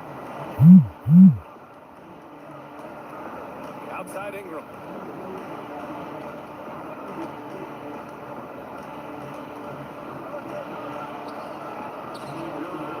And the basket is good. Anytime Ingram gets a look that close in, it's a great trip down the floor. McCollum against quickly. Here's McCollum. Now Middleton. 6 on the shot clock. Rises up. Quickly with the rebound. And the shooter had very little space on that attempt. Right, he stays connected and great timing on the contest. And this one hasn't been in doubt for a bit now. They came out on a mission, and you can bag up this win for the Raptors. Well, Grant, I don't know if there was one deciding factor in this game, but I'd say shooting accuracy if I had to choose. Agreed, BA. They really went after quality looks and shot the ball with confidence.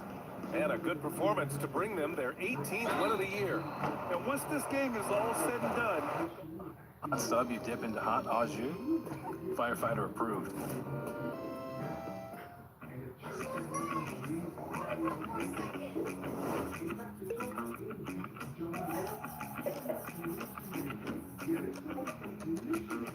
Sending money to your Visa debit card through Remedy. Millions of people across the world trust Remitly to send money home. Simply enter their 16-digit Visa debit card number to send love conveniently. When your network needs you, Oz helps you be there no matter how far. Download the Remitly app and send money home. Which honestly to me is even worse, because John was willing to risk an entire population's lives. But it's all the 2-0 lead in the season series. Well, you ask the older generation about load management. They'll bend your ear about back in the day, Grant. Oh, yes, we will. But it's true that today's players average more distance covered per game, even if they're not walking uphill both ways. So you got to take that into account.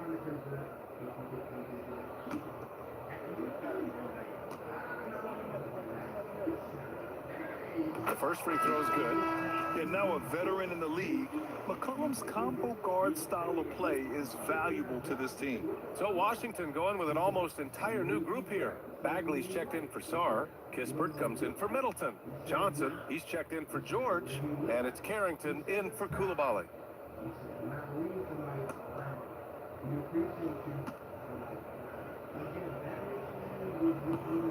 And he sinks the second, and Washington will go for a different look here. Sarr's checked in for Bagley. Middleton comes in for Kispert. George, he's checked in for Johnson, and it's Bilal Koulibaly in for Carrington.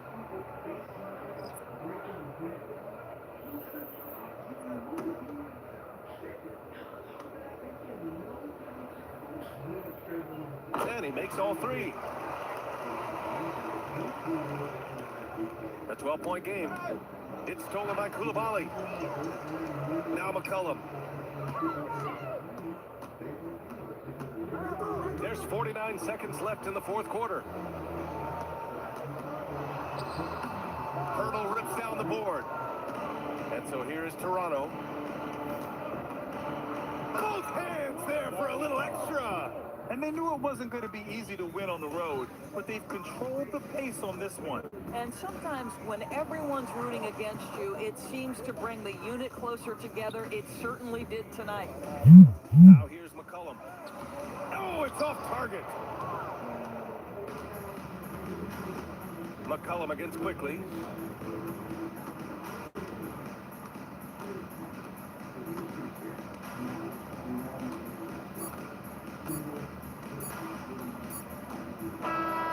So, no problem for Toronto as they get the win. It ends up being a fairly easy road win. Those are so hard to come by. It's never easy to take a game in someone else's building. Well, folks, that's going to do it for now. For Allie LaForce, Grant Hill, and Doris Burke, I'm Brian Anderson saying thanks for tuning in. And now, our player of the game.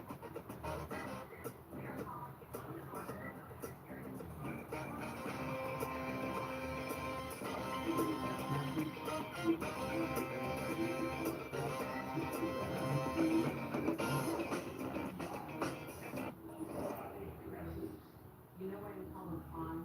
It's short for confidence. That is no longer required.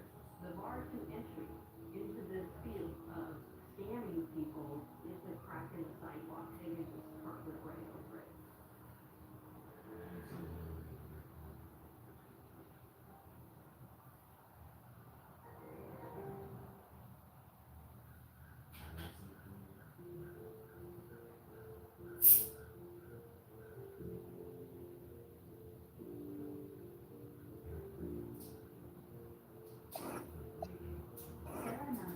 MD, MSc, Director of Breast Cancer Research, Tennessee Oncology, Nashville, Tennessee.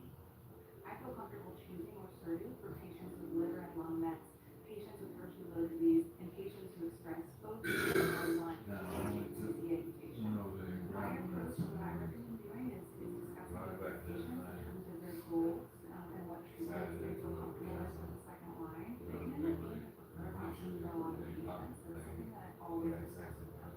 There are warnings and precautions with Orserdu, such as dyslipidemia and irritability. Serious adverse reactions occur in 12% of patients who are treated with Orserdu. The main adverse reactions seen were nausea and musculoskeletal pain.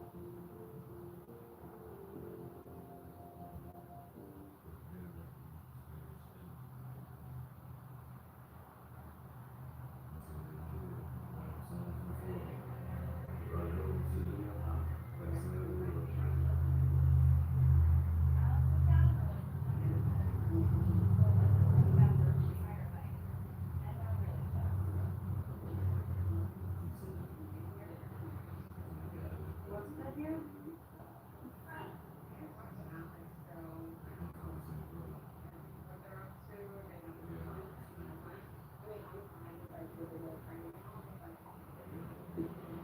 I'm not 12 years old.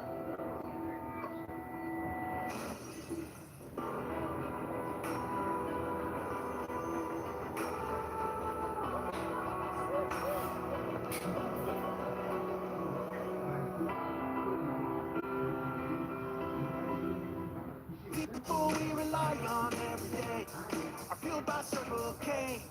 Every single day, fueled by Circle K.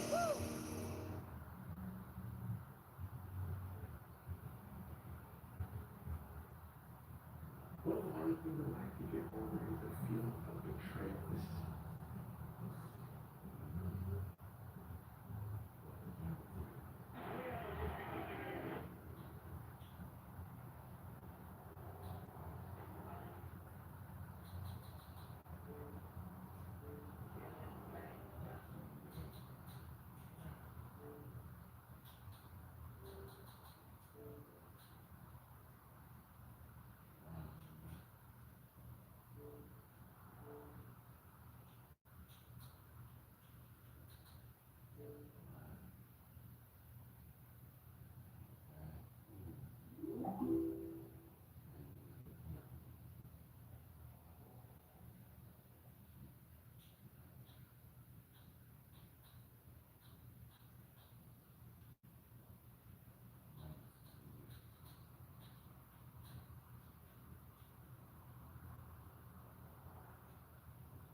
Now, some of you may remember last year, there was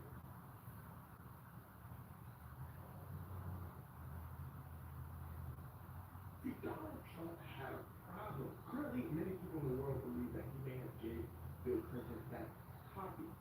You don't know what coffee means, then you don't have to eat that. No, no.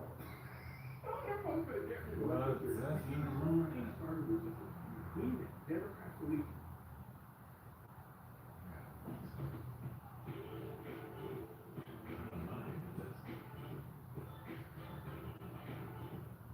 Three meetings, two messages, and a new file update. Let's get this day started.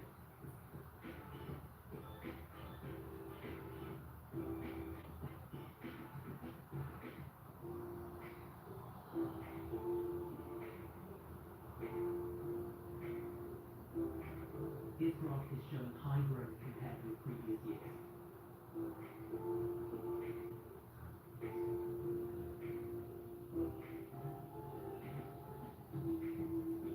Your travel deadline is Friday. Would you like me to book this hotel?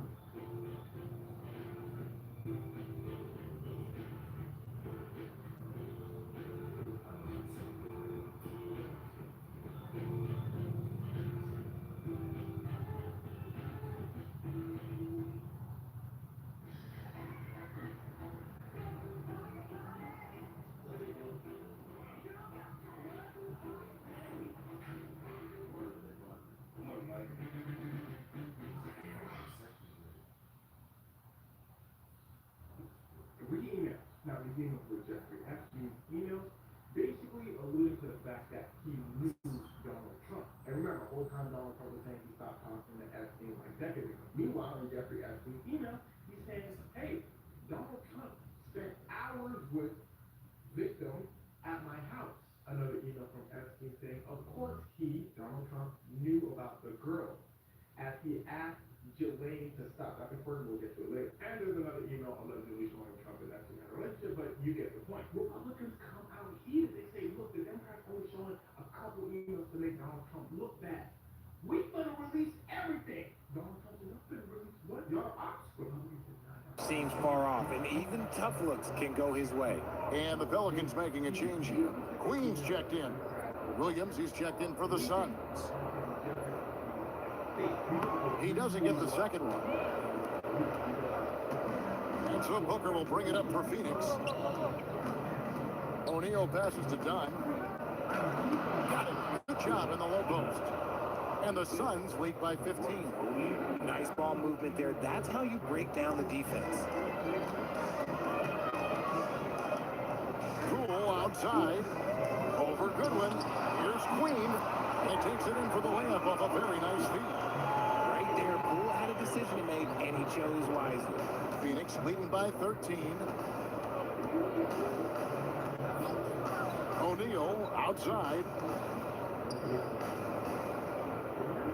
On the wing, Williams. Back to O'Neal. Some nice ball movement here by the Suns. No good for Booker. One made three performed for the game. Does he focus closer in? Let's see. Back to Williamson.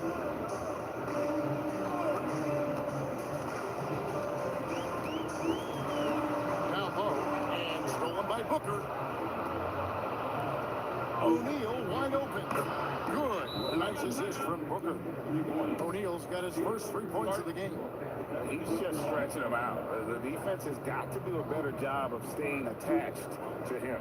And the lack of defensive pressure on shots like that is a big reason they're down by double digits. And so James Borrego decides to call timeout. This now will give him a chance to discuss some potential changes.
comes in for Poole.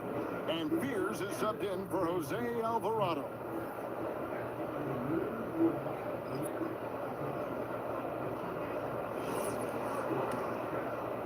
Pelicans trail by 16. Third minute of action now gone here in the fourth. The tray. Phoenix grabs the miss. Williams has got 10 rebounds here tonight. So active. Allen dishes to Brooks. It's hauled in by Crew.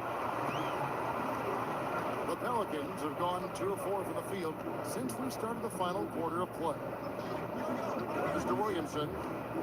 There's the screen over Williams. And it's Williamson missing. Phoenix leading by 16. And here is Allen. Now here's Booker. There's the triple. Gets it to go from beyond the arc. Booker's got 5 points in the quarter. Oh, great ball movement there. Guys are looking for a spark here. Yeah, a cold stretch offensively, for sure. Launches a 3. Phoenix grabs the miss. Williams has got rebound number 12 here already in the game. Booker outside.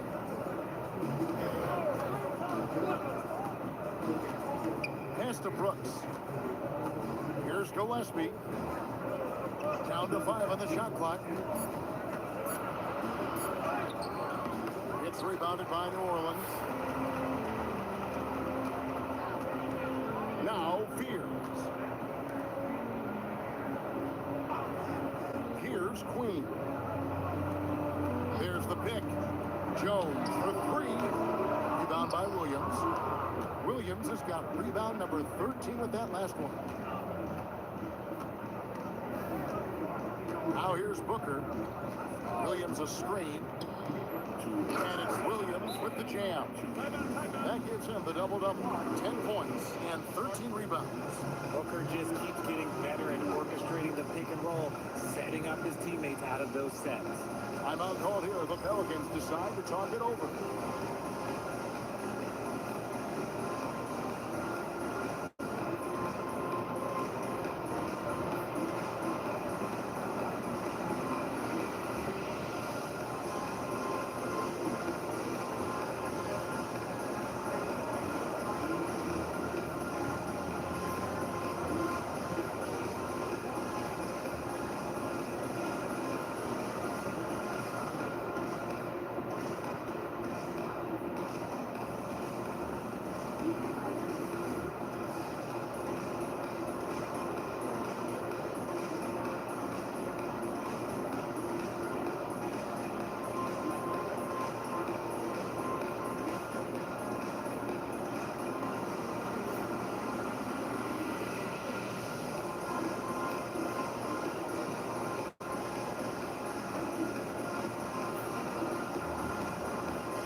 Got a moment here. Let's present our player of the game, Devin Booker.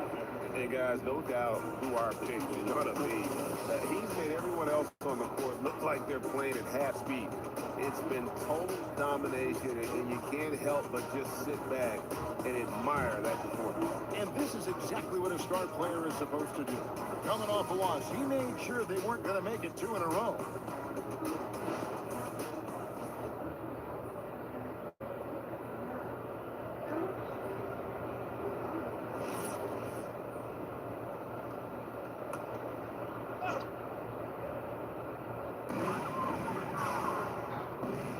And here's Looney. Cool outside. And the game getting more spread out. Do you think RJ will ever see an NBA 4-point line? I doubt it, but I guess you never know. I personally don't think it's a good idea. I think the game needs tweaks, not changes. What I want to know is, where is the rim protector? That was just too easy. Now, here's Goodwin. He's defended by Alvarado. Here's Iguodala. Well, guys, this was never really a contest. Just a total obliteration, if you will. And you can safely say mission accomplished now for Phoenix. As one-sided as it gets today, you know, there were some dominant moments in about every facet of this game for that team. Yeah, I mean, Kevin, it's hard to think of what didn't go right for them. Game planning by the coaches, executions by the players, everything was just on target. And for the year now, they'll be tallying their 16th win. And we watched one guy all night long, guys, and look at the stats just confirms what a dominant game he had. What a night tonight it was for Devin Booker. And he was getting buckets all night long, giving the defense that work.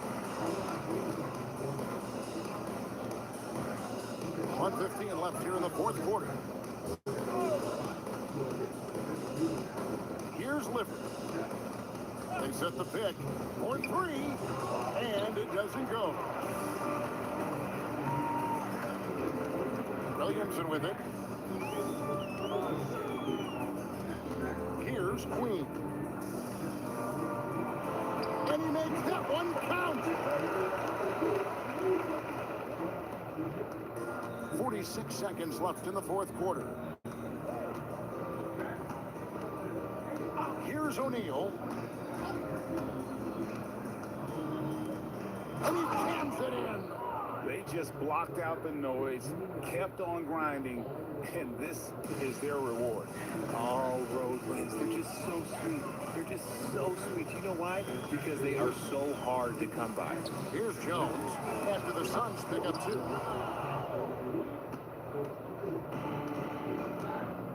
And Phoenix can just let the clock run down here.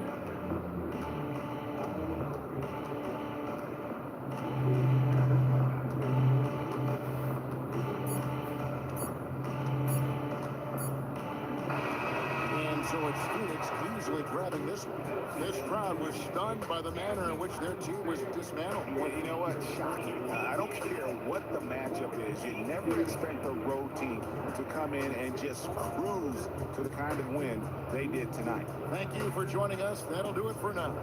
Along with Greg Anthony, Richard Jefferson, and Alan LaForce, this is Kevin Harlan. Thank you so much for watching tonight's presentation.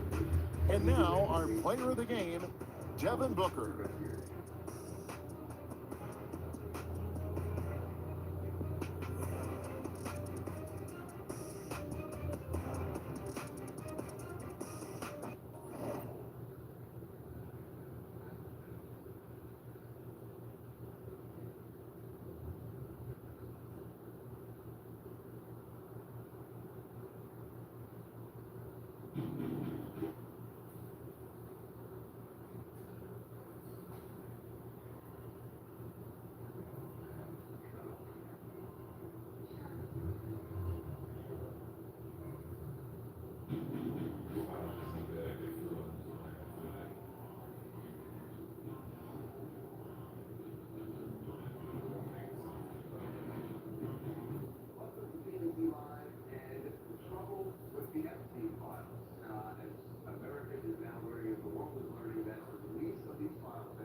Larry Nassar is fake, and the reason that they determined that in writing does not appear to match Jeffrey Epstein's. The letter was postmarked 3 days after Epstein's death, and it was postmarked out of Northern Virginia. Epstein was in jail in New York City, and also the return address did not list the jail where Epstein was held. It did not include the inmate number, which would be required for any outgoing mail. All these things pointed out made it clear to the FBI that it was fake. Now, when the letter came out, the Department of Justice did say that some of these documents contained untrue and sensationalist claims made against President Trump that were submitted to the FBI right before the 2020 election. Great numbers on a nightly basis as he averages over 24 points a game. Well, Tyler Hero has really blossomed nicely into his game. The combination of shooting and playmaking. It's a reason this is a former Sixth Man of the Year.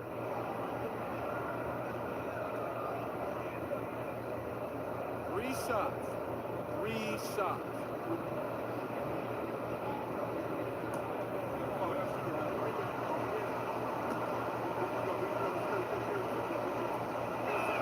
That's good from Hero. And Hero, one of those guys in the league that can nail free throws with his eyes closed.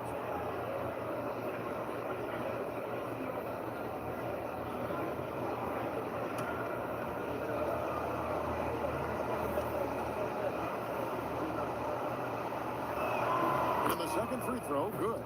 So you can talk about the physical challenges, Tim, of today's game. One thing the players have a little easier, certainly, is the way they travel from game to game. Well, there is no question about that. I didn't even get on a charter till the middle of my NBA career. Oh, my goodness. In the mid-90s. We were still flying commercial to that point, but there's no doubt travel is better for players. I think also some of the things they've added for guys, like massage therapists and acupuncturists, and even personal chefs, all of that makes it a little bit easier for today's NBA players. Now, if we could do it for the broadcasters, that would really be a win. Sign me up, Kevin. I'll be right there, reclining fully right next to you.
We've got a second here. Now let's take a look at the real stats, the real scores from the real NBA, and find out who the steal leaders are.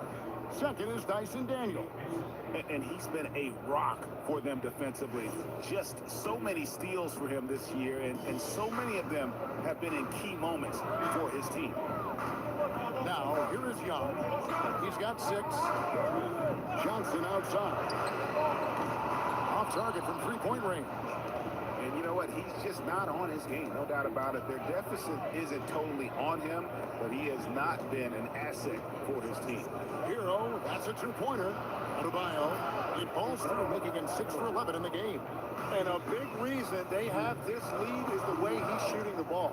Johnson outside. Pass to Okongwu. Young with no one around. Billy's the long-range jumper. 9 points for Trae Young. That's what he does every night. He stretches the floor. Trae Young at his best. It seems to be an overlooked part of Trae Young's game, but he's led the NBA in total assists a few times.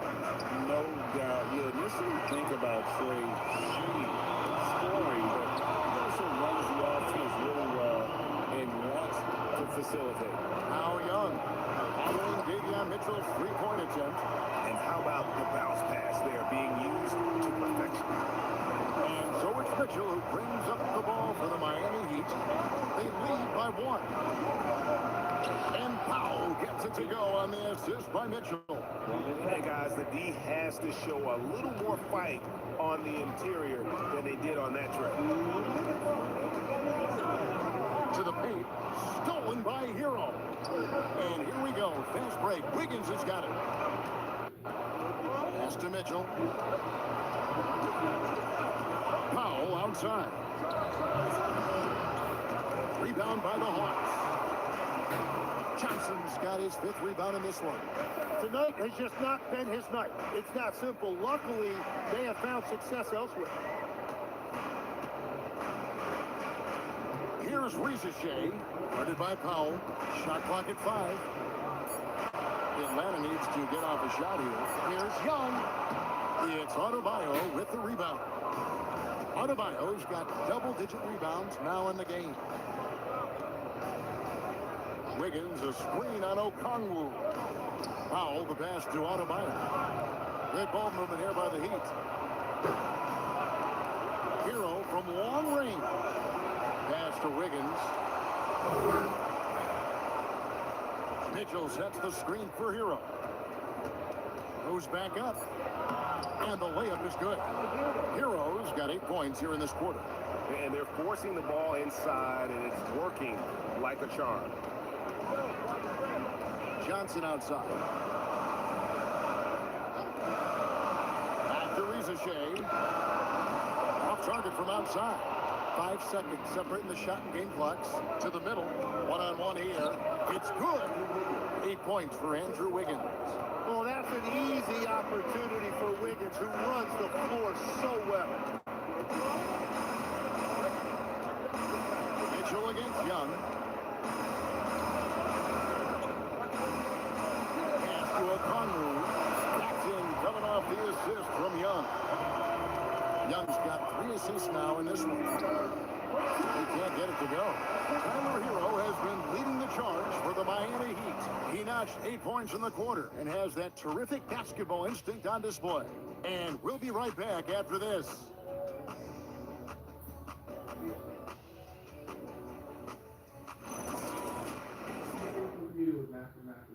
We all get our news from like a few places. And a chance right now to show you our State Farm assist of the game. Yeah, an easy choice tonight. Look at the precision on this pass. Put it on a platter for him.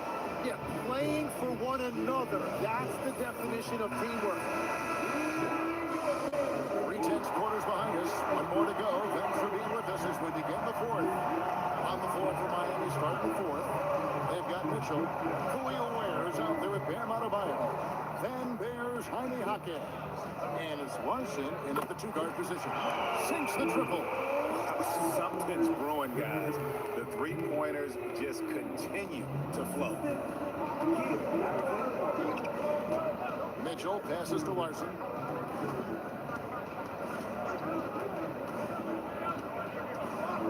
Power down with both hands.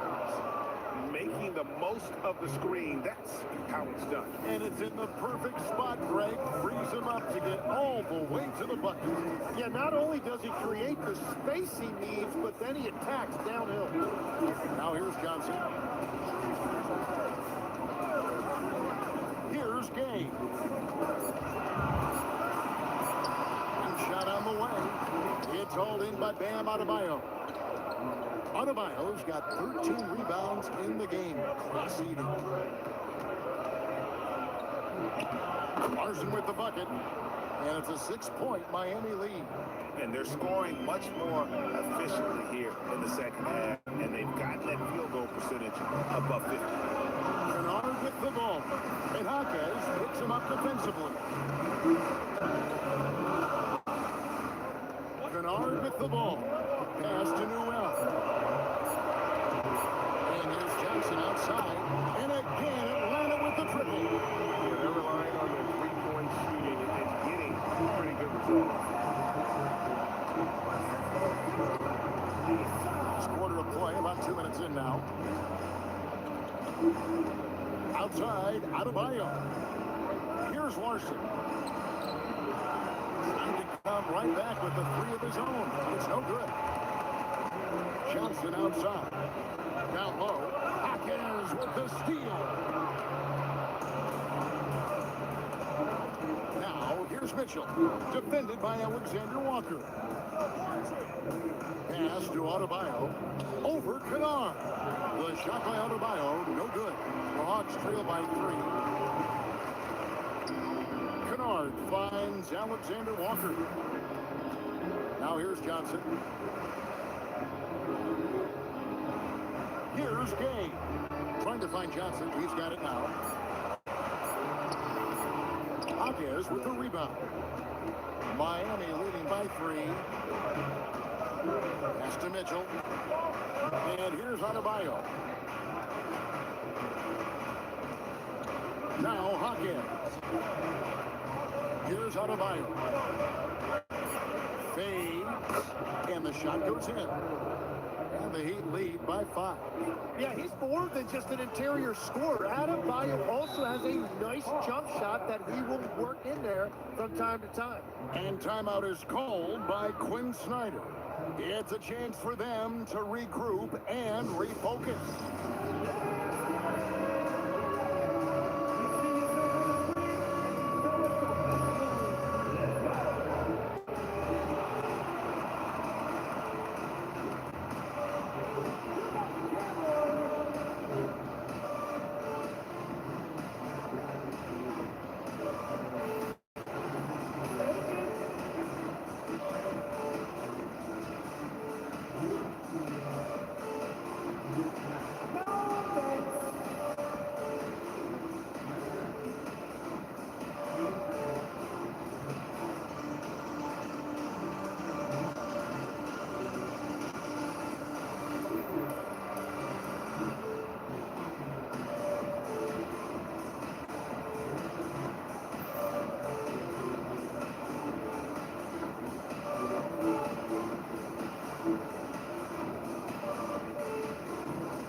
Joined by our sideline reporter, Allie LaForce.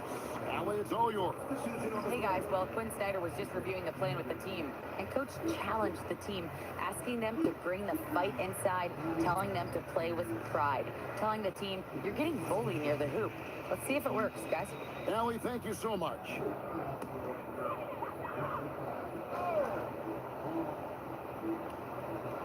And we're about 3.5 minutes into the fourth quarter. Johnson finds Young.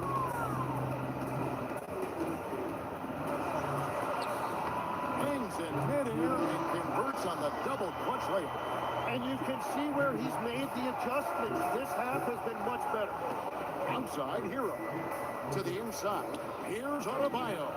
Okongwu grabs the board. And so Young will bring it up for the Hawks. So far in the fourth quarter, they've allowed just 6 points. Now Okongwu. Now Young to tie it up. Knocks down the 3. Yeah, it was obvious.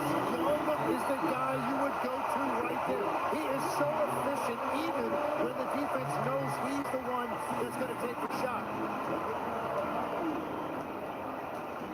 And here is Mitchell. Powell outside. Jacks up a 3. It's good. This is exactly why they go to him in these spots. These guys believe in his ability to come through with a clutch. Mitchell against Young. He nails it from 11. Assertive play by Reese Shea. Not every rookie is ready to shoulder the big moment. Powell outside. Now here's Adebayo. Hero misses the 3. We've got 1:48 left in the fourth quarter. Johnson against Wiggins. Here's Young. It's good. This is why people are just so high on Young, because he comes through with big shots. It's a one-point game. Mitchell outside. Here's Adebayo. Takes advantage. That J is good. Yeah, they need to get him the ball. Adebayo has a ton of big game experience. Mitchell against Young.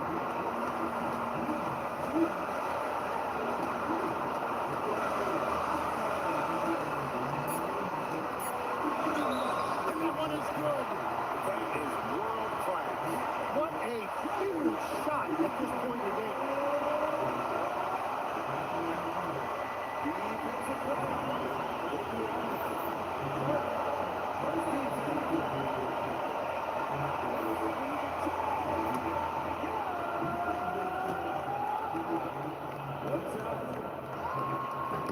That's good from Young. This team knows they can rely on him in these situations. He is so consistent at the free throw line. And timeout is called by Eric Spoelstra. And he knows there's no room for mistakes and wants everyone on the same page.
And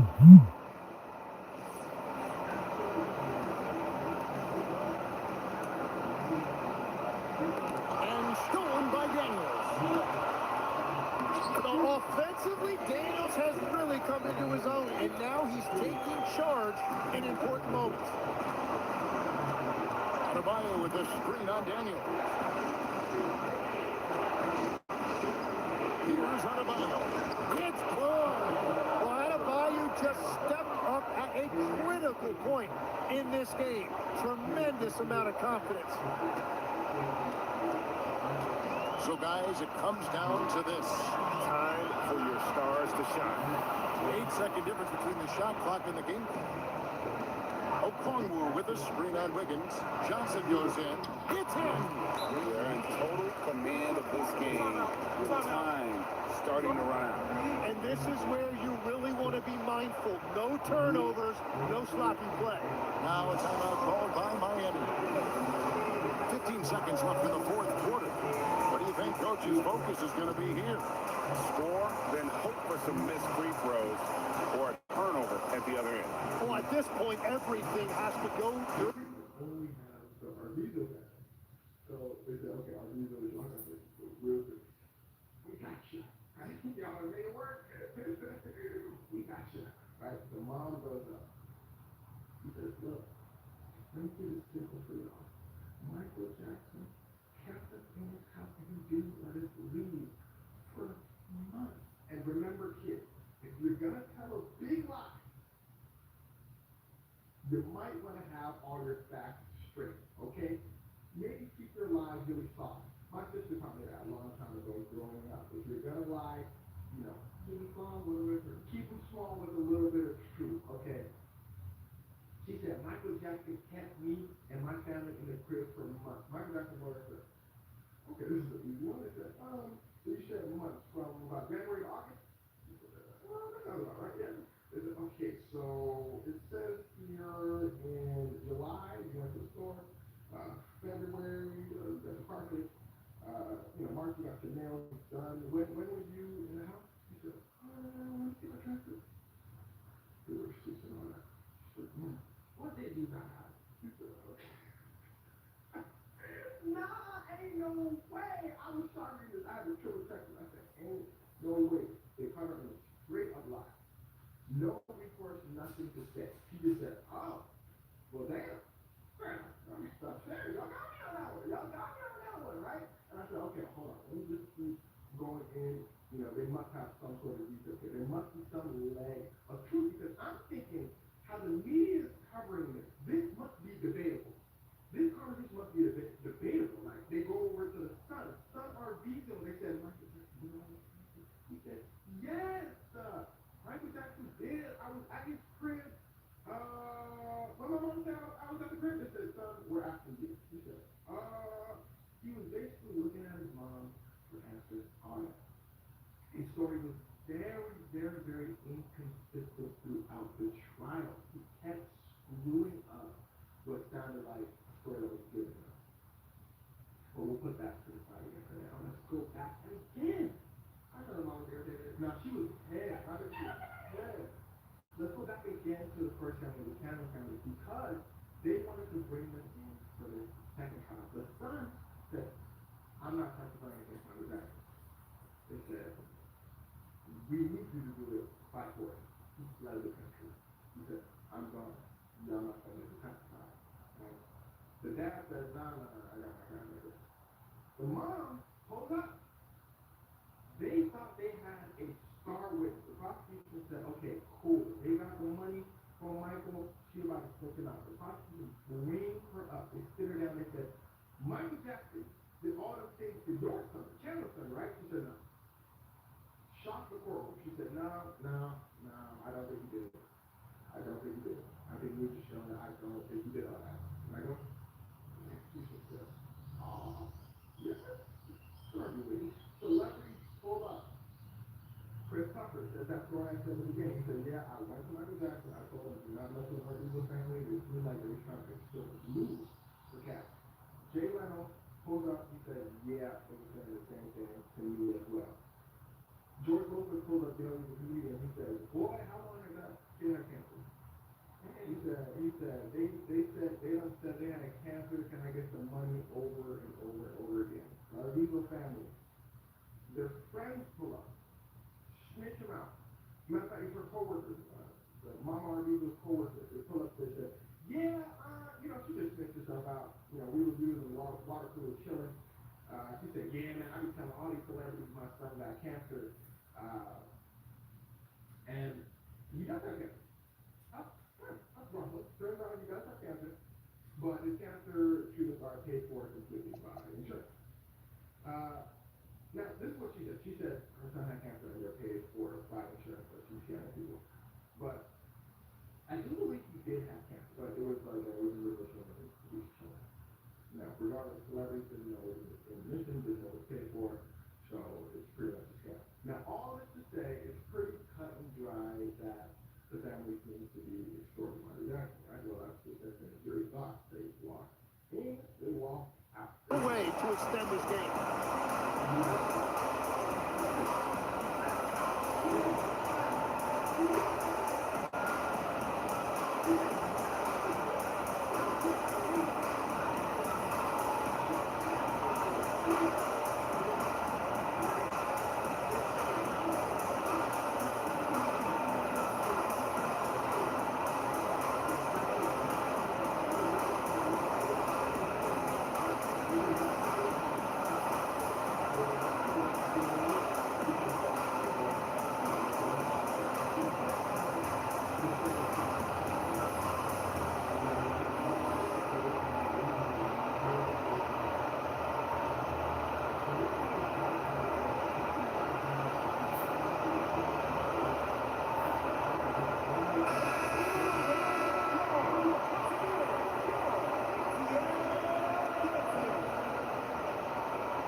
0.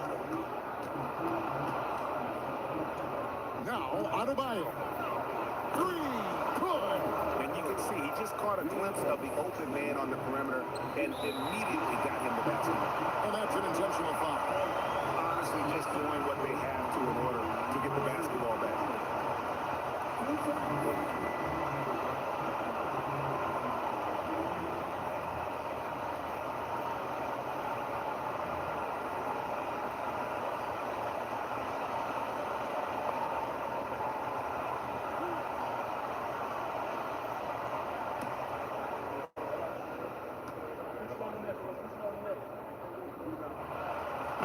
First free throw is good, and that will put them up by 2.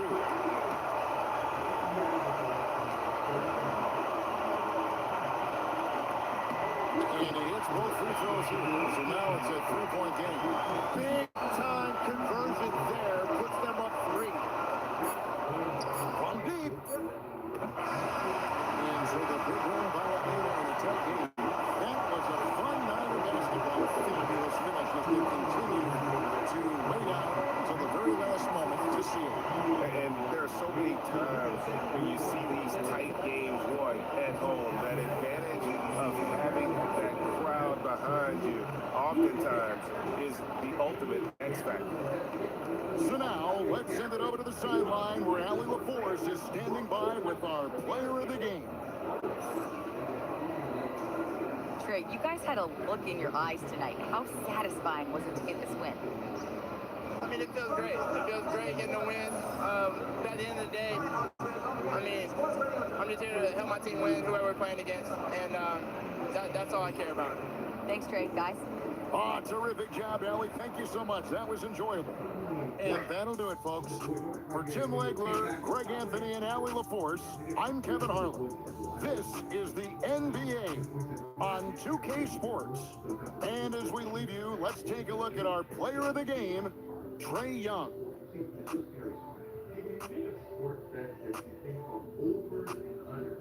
Basically, if you bet, is a player going to score over 5 points or under 5 points?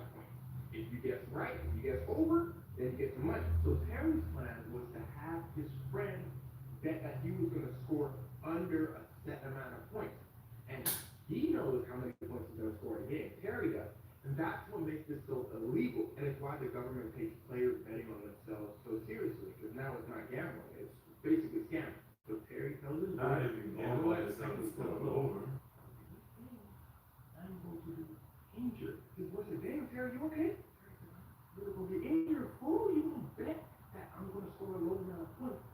I'm going to walk out the game. His boy said, oh, okay, smart, Terry. So Terry hops in again. And by the way, Terry goes, ooh. So Terry said, ooh, hit him with a crossover. Ooh, walk in, Terry. Said, my leg. The coach said, damn, Terry, you ran like $7 in practice. Terry said, you going to call me a liar? And that was the biggest problem the NBA had. It was the NBA commissioner's argument. He said, we can't just sit up here and call a player a liar. I got to take his word for it. The FBI said, wait till the story over before you get to yapping. So through allegedly faking injuries, Terry makes around $200,000. But the thing is, when bets start looking too weird, the police automatically get black. So the FBI said, so Terry, they said, I don't let you know, Terry. Terry said, no, I'm good. I'm all right. The FBI said, Now, at this point, I assume the FBI hit up Terry's friend, the one who allegedly made the bets for Terry. Because the FBI seems very sure that Terry did this, so they must have got their information from somewhere. And the FBI then goes to the NBA. They said, you heard about Terry?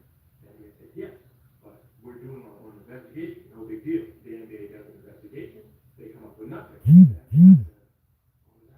Now, at the same time, remember, there's another investigation going on. It's still illegal if you would bet that score over 500. That's illegal. It's scoring, saying you score under is throwing the game.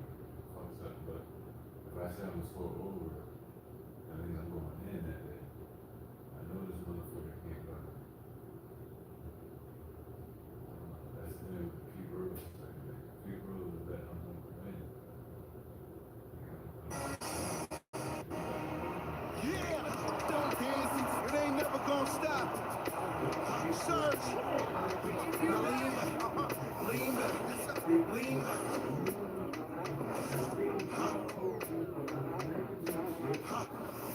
They had like x-ray tables, contact lenses, like Happy holidays, everyone. Welcome to our coverage of the NBA on 2K Sports. This is Brian Anderson with Grant Hill and Stan Van Gundy. And out on the sidelines is Allie LaForce. Now a moment to take a look at the year-to-year scoring output and how it's been trending for Keontae George.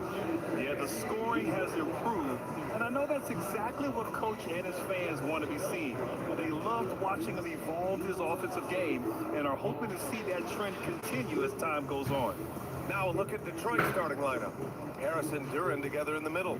Cade Cunningham out there with Duncan Robinson. And it's Thompson in at the 3. And for Utah, Bailey out there with Lauri Markkanen. Then there's George. Then it's Yusuf Nurkic. And it's MyCAREER in at the 2-guard spot. And not too often we see a matchup like this one. Both of these teams are elite when it comes to cleaning the glass, Grant. Yeah, BA, and that's why I expect this to get physical around the rim, which will put the endurance of these teams' rebounders to the test. Now here's Duren. Here's Harris. Cans it from short range. In so many ways, Harris can beat you. He has the size and skill to score from all 3 levels. To the paint. Here's Nurkic. And Nurkic throws it down. Well, he sends it inside where they can get a high percentage look. That's just great basketball. Pass to Robinson. Now here's Duren. Cunningham outside. Fires for 3. Rebounded by Nurkic. Here's MyCAREER. 23 points his last outing. Nurkic shot is good. In the paint, Nurkic can be a monster. He's got all the physical gifts he needs to dominate. Harris outside. Back to Cunningham. Shoots a fadeaway. Utah grabs the miss. Their last meeting was in Detroit, where they were unable to fight off the Pistons. They failed to create enough good looks. The ball movement just wasn't quite where it needed to be. Yeah, they had a hard time getting the looks they wanted on offense, and it's hard to get a win when that's the case. 6 on the shot clock. Here's George. Thompson pulls it in. Well, that one should be in his wheelhouse, but just off the mark. Well, with his foundation defensively, Coach, everything else is a bonus for Ausar Thompson. Yeah, and actually, BA, he's becoming more proficient on the offensive end. The evolution of Ausar's game, that'll be a big part of this team's success going forward. And it's Cunningham missing. The Jazz have gone 2 of 3 from the floor. Baseline jumper, and Bailey gets it to go. Well, when you move the ball, you open up the defense. Great job to make the unselfish play. Thompson outside. And here in the first, approaching 3 minutes played. Basket's good. Well, I like seeing Harris be aggressive inside. He's more than capable of making you pay from that. George passes to Bailey. Back to George. Pass to Markkanen. Nurkic inside, working on Duren. Shot by Nurkic, no good. Excellent coverage defensively, making it hard on him. Cunningham against George, and it's Cunningham missing. Well, he can't get anything to go right now. It's time to look at affecting the game in other ways. The Pistons trailing. And we're just over 3.5 minutes into this first quarter.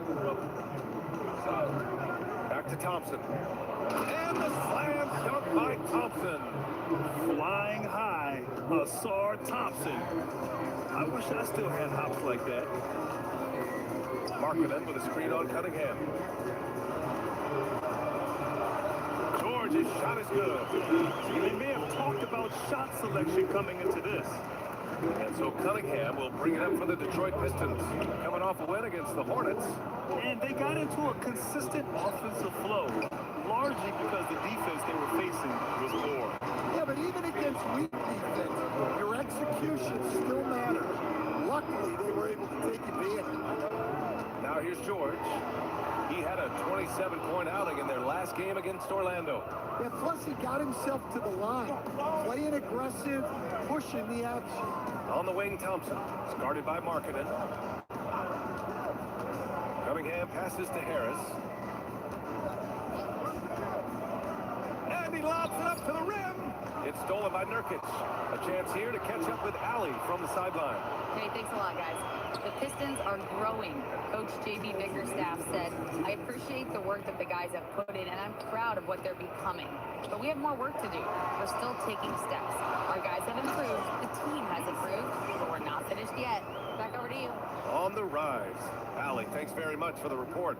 And for Nurkic, one of his key attributes, the ability to keep the play alive on the glass. Harris misses. I think he got the shot he wanted inside, but somewhere on the play, he just lost focus. So you need a real big-time star to win in this league. And Grant, the Pistons have that in Cade Cunningham. Oh my, BA. It took until year 4 for him to really break through. Already a player who can impact the game in so many ways, but when his numbers go up across the board, that's doing something special. The shots are certainly falling for him here in the early stages. And so Will Hardy calls the timeout. He's going to take a moment to give him a breather and talk things over.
So Utah ends up going with a new group and some changes here for Detroit.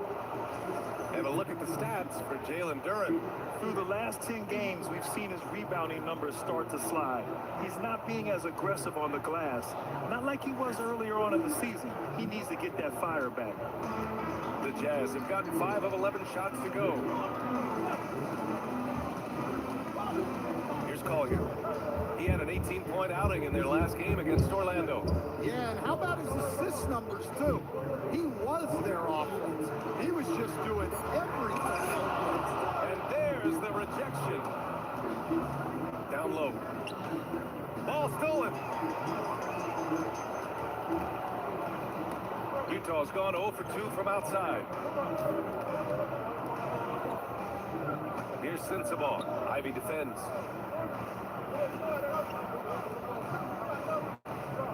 Just 4 to shoot. For 3, Collier. That shot off the mark.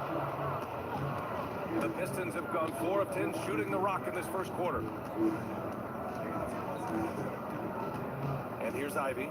As far as his production, he's averaging about 8 points per game. Jenkins. And the go-ahead bucket, no good. And a closely contested grit-and-grind first quarter comes to a close. It's the Jazz up by 2. Quarter number 2 coming up right after this break. Don't go anywhere.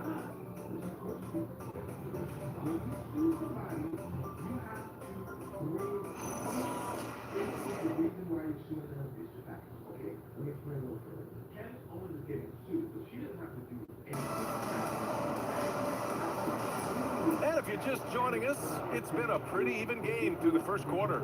And from what we've seen from the Jazz, what's your take so far? Well, I think it's pretty obvious they were well prepared defensively coming in. KYP, know your personnel.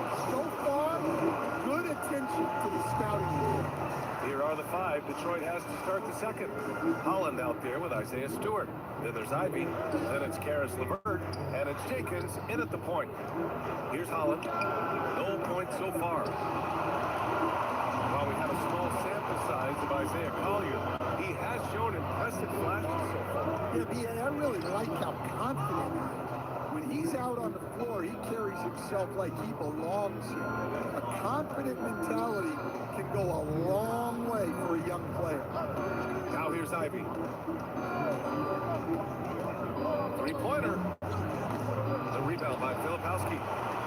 Jazz leading by 4. To the left side wing. And it goes out of bounds. Last touch by LeVert. And a look now at the Utah Jazz's upcoming schedule. On Monday, they'll be taking on Nikola Jokic and the Denver Nuggets. And then on Tuesday, they'll be playing against Jaren Jackson and the Memphis Grizzlies. One way you could look at this difficult stretch against some of the best in the league, it's a tremendous chance to prove to the league just how good your team is. It could provide a huge statement. Here's Sensabaugh. He had a 12-point outing in their last game against Orlando. And piling up the points at the line. He was in attack mode all night. From downtown, LeVert with a rebound. Pistons trail by 4. Inside, here's Holland. Uses the glass to finish the layup. When they get their opportunity to punch it inside, they don't hesitate. Here's Collier. Hasn't gotten one to fall yet. Fires the 3. Hits the trifecta. And the Jazz lead by 5. Well, this is why you watch the floor at all times. The best shot can appear in the middle of your own. And so the timeout by J.B. Bickerstaff here. He's going to gather the troops and talk it over.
He's checked in for Holland. Robinson comes in for Ivy. And Kate Cunningham subbed in for Jenkins.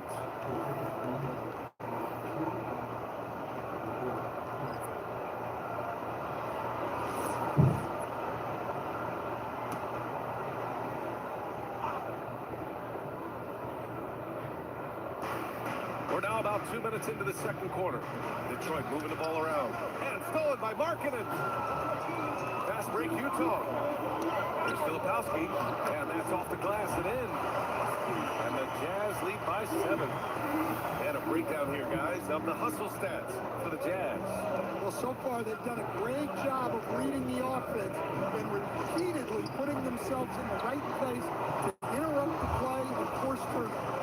And not only that, you like how they're turning defense into offense, forcing turnovers and capitalizing. And you can count it. He'll go to the line with a chance at a three-point play.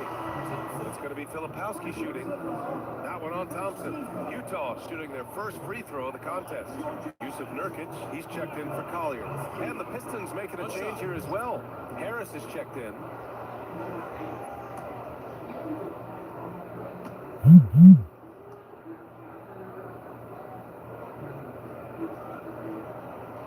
And that one misses. And Grant, in recent years, we've seen the pace of the NBA game increasing. Yeah, it stagnated in the 90s, but it is back. We're still not at the frenetic pace of the 1960s when we'd see over 120 possessions a game.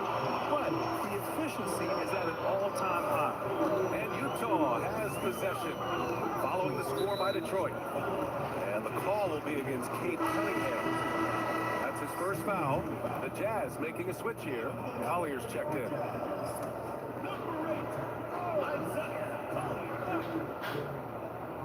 And here in the second quarter, about 3 minutes played. Pass to Nurkic. Shoots over Stewart. And that one's long. Pistons trail by 7. Let's go now to the sideline and catch up with Allie LaForce. Hey, Brian. Cade Cunningham is leading the way for this Pistons team. Coach J.B. Bickerstaff said he shows belief in his teammates, and that's what leadership is. He's with you during the good and the bad. That gives the rest of his team more comfort and confidence. Back over to you, Brian. Establishing the mindset. Allie, thanks very much for the report. Mikhailu, the pass to Markkanen. Here's Nurkic. And no good, trying to use the glass. And so it's Harris with it. He brings it up for Detroit. 4-3. Utah grabs the miss. Nurkic has got his 5th rebound in this one. And the Jazz haven't been past the second round since 2007. Now trying to build a contender. Well, BA, they know in the West that's a tall order. They got to be patient and build this thing from the ground up. He may have had too much time to think about it. Picked by Stewart. Thompson passes to Harris. Back to Thompson. Oh, and the jam by Thompson. Oh, I love this guy. Even when they're trailing, he works hard to put on a show. Hey, that might be just what they need right now. Thanks to the AT&T Connected Cam for the up-close and personal view of that slam. Here's Collier. He's scoreless, and so Will Hardy calls the timeout. A moment to rest and confer on the game plan. Well, Grant, Tobias Harris has been around the league. What's his best asset? You know, I think it's his reliability and versatility. Harris is always on the floor, having led the NBA in games played multiple times. And he just gets the job done.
For the Pistons.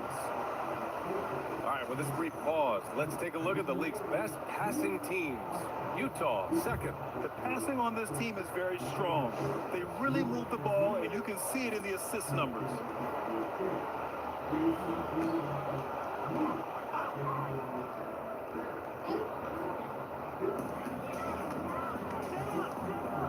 Now George, a solid offensive force, averaging 24 points a game. Utah moving the ball around.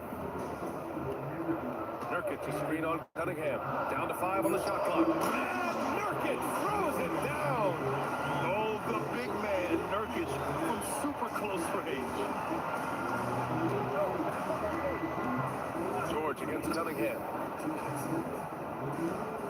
Robinson passes to Cunningham. Duran the screen. Here's Thompson. Oh, and he got fouled on his way up. He'll head to the line to shoot 2. Yusuf Nurkic picks one up. Well, in terms of pure talent, Asar Thompson has loads of it. I don't know if he has a ceiling.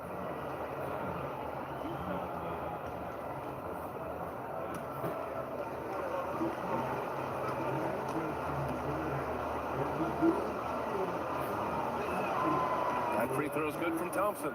And last season, the Pistons became the first team ever to triple their win total from the previous campaign. Yeah, going from the worst record in the association in 2024 to a playoff team in 2025. And now they look to just keep on rising. That misses, so he splits the free throws. Coach, you were telling me earlier, when it comes to coaching, you believe there's a difference between philosophy and style. Absolutely. In my mind, philosophy is about your core principles, and those don't change, while style is built around your personnel. Therefore, it's got to be more flexible. Mind the lanes. Mind the lanes. One shot.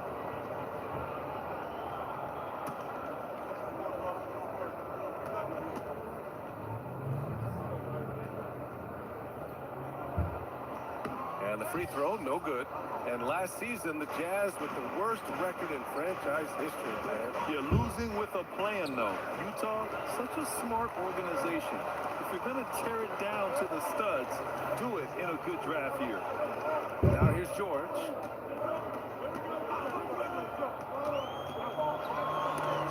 Ooh, Thompson with the block. What you love about Thompson is his versatility at both ends of the floor. He's even able to block shots like that. And that one drops. Thompson's got 5 points in the quarter. You have to take care of the defensive boards better than that. Yeah, second chance points are backbreakers. Here's Bailey. 14 points for him last game against Orlando. Pass to Markkanen. The three from way back there. Markkanen. Markkanen showing big-time lane. Pistons trail by 9. Harris outside. Back to Cunningham. Duran with a screen on George. And he lobs it up. It's stolen by Nurkic. Shot clock and game clock separated by less than 6 seconds. Bailey, the pass to Nurkic. Hey, now 5 for 8. Shooting a pretty good percentage right now. He's been a steady presence for them. Nice to have that kind of safety net at the offensive end. Up top, Robinson. He had a 15-point outing in their last game against Charlotte. Duran, the screen. Pass to Thompson. With 1 on the clock. Count it. Good. Thompson's got 9 points. And so it's Utah with a 9-point cushion at the end of the quarter. Their key to consistency has been their dominance in the paint. They've been the more physical team. More 2K action in just a moment.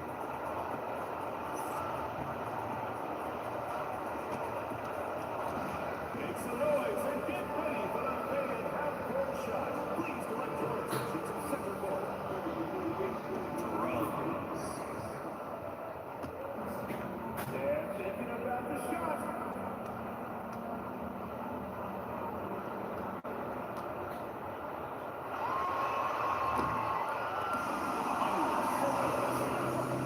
Let's hear it for the participants.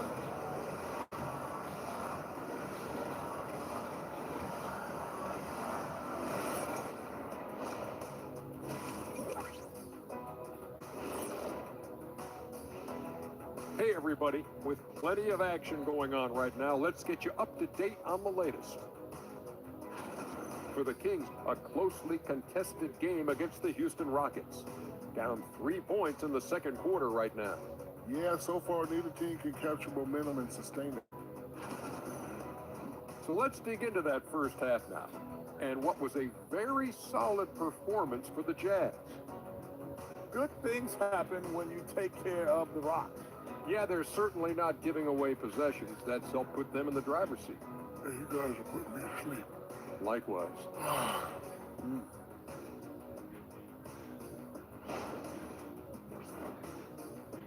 And that is going to do it for us. Let's get back to some second half action with Brian Anderson and company.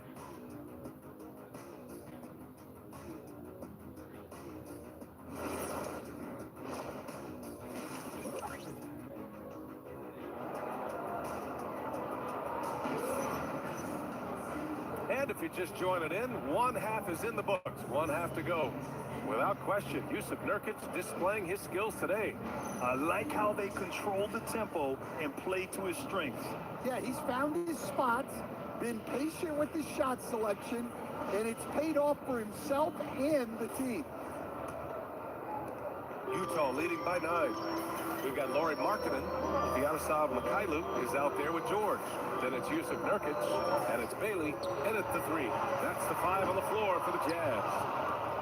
And here's Thompson. He'll bring it up for Detroit. For Lauri Markkanen, a really talented scorer, Stan. How do you think he's fared with more responsibility? Yeah, I think he's done very well.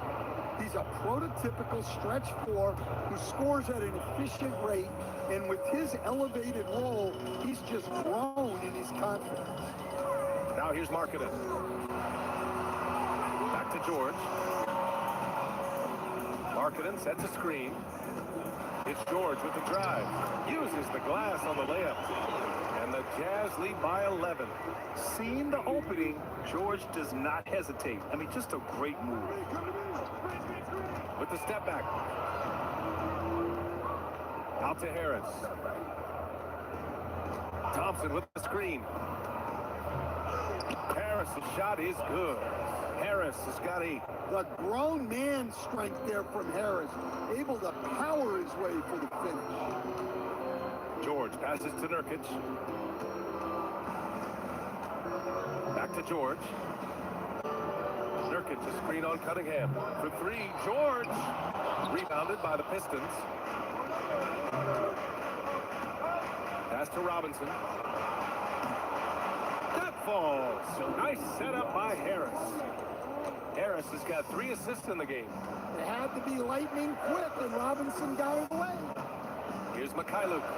Checking his stats, he's scoring around 9.5 points per game. And here's George. That doesn't go either for George. Just imagine if he was shooting better. The lead would be even bigger. To the inside. Oh, got a piece of it. And it's going to be out of bounds. Detroit will have another go. All right, let's use this break in the action to see which small forwards have been shooting it with consistency over the last 10 games. You look at Thompson, an effective scorer, 3rd in the NBA. And this group does a great job of staying in attack mode. I mean, you have to be getting a lot of layups to have that kind of shooting percentage. Yeah, as a wing, it can be hard to hit your shots at a high rate. I applaud this group for playing smart basketball. Now here's George. Pass to Bailey. Utah moving the ball around. Here's Nurkic, covered by Duren. 4 on the clock. Here's Mikhailuk. 3-pointer off the mark. They haven't found their rhythm here in the 3rd. This is 4 of their first 5 attempts. And it's out of bounds. Last touch by Markkanen. Almost had the steal. You have to love the pressure defense. Yeah, deflections are a stat that a lot of teams track, disrupting the offense's rhythm and flow. Well, we're into the 3rd quarter, just over 2.5 minutes played. Here's Cunningham. He takes it in. Yeah, once he gets momentum going towards the rim, Cunningham is hard to veer off course. And Stan, the Pistons' J.B. Bickerstaff, the runner-up last season for Coach of the Year. Well, yeah, instead it went to Kenny Atkinson, who replaced him in Cleveland. But B.A. talking about landing on your feet, Bickerstaff showing again he can turn things around. George, no good. Yeah, he hasn't been at his best this quarter. I'd like to see him be a little more patient. Ooh, took him no time at all to get that one. Now just a 2-point Jazz lead. You know, they've hit the ground running to begin this second half. 4 for 5 so far. Markkanen for 3. It's good. Set up beautifully by George. Markkanen's got 6. Well, Markkanen's one of the more efficient, high-volume three-point shooters in the league. Now here's Robinson. He's got 5. Duren finds Cunningham. 6 to shoot.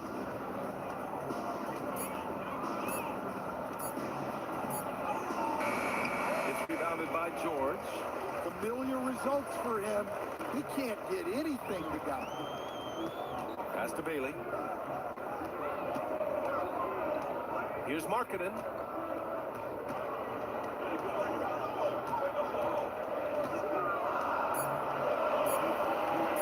This one for 3.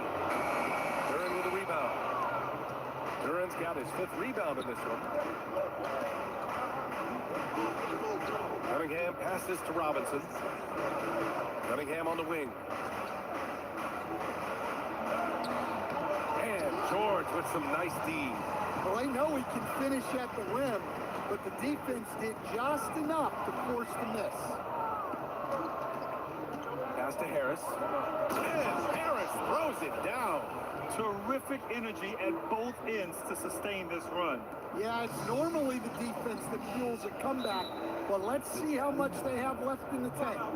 And so Will Hardy calls the timeout. Coach taking this moment to speak to his guys, maybe alter some of the game plan.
Comes in for Nurkic, and Hendricks is subbed in for Markkanen.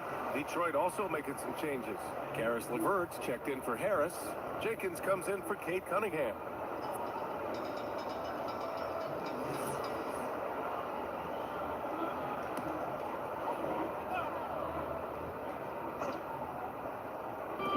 There's a minute 54 left in the 3rd quarter. Pass to McKyluk. Utah moving the ball around. And here's Bailey for 3. Utah with another miss. Gotta love how they've been crashing the boards, fighting hard for every miss. Here's Jenkins. Still no points. Thompson outside. Robinson on the wing. Shot clock at 5. Here's Jenkins. George defending. For the tie. They grabbed their own miss. Oh, and there's the whistle on the shot. So 2 free throws for him coming up. Yeah, just so active. I love the passion Durham brings to this game. And the skill set, too, is developing. Detroit shooting their 3rd and 4th free throw shots of the night. Take a break. Take a break. 2 shots.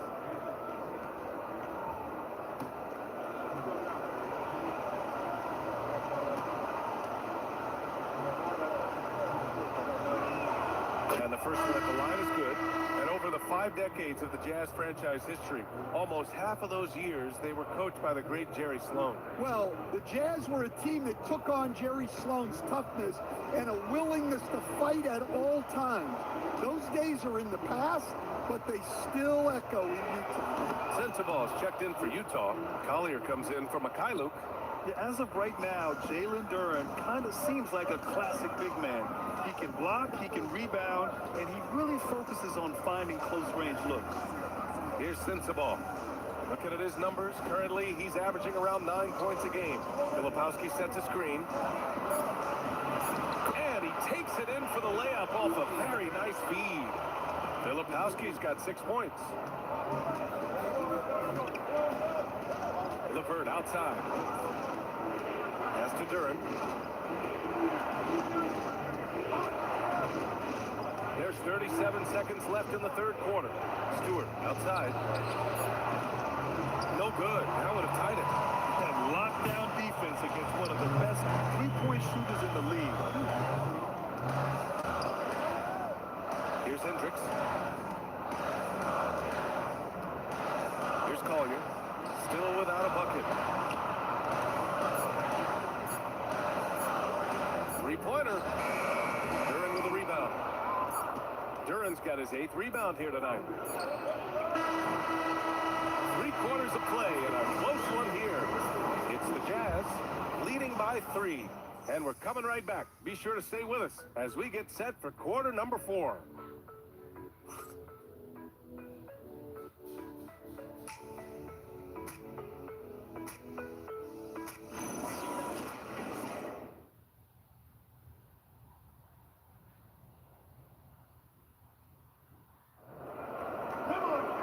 We've reached the 4th quarter in what has been a very competitive game. Should be an exciting finish. Pistons trail by 3. Subbing the floor for the Pistons. Cade and Ivy, they're the backcourt. Isaiah Stewart out there with Holland. And it's LeVert in at the 3, the small forward. Now here's Ivy, tightly guarded. And the layup is good off the glass. Just finding room to go to work inside. Ivy really relies on his physical abilities to get a close-range shot. Here's Collier. Pass to Sensabaugh. Here's Collier. He's watched by Cunningham. Fires for 3. And Markkanen gets it to go on the assist from Collier. And the Jazz lead by 4. That high release that Markkanen has is such a weapon for him, especially in a catch-and-shoot situation. Ivy passes to Stewart. Ivy outside. Fires from deep. He buries it from 3. Ivy's got 5 points now in the quarter. And both teams running long-range plays that are working. Well, you know, it's become a three-point shooting league. Teams shooting a steady diet from outside. Yusuf Nurkic, he's checked in for Hendricks. And the Pistons making a change here as well. Harris is checked in.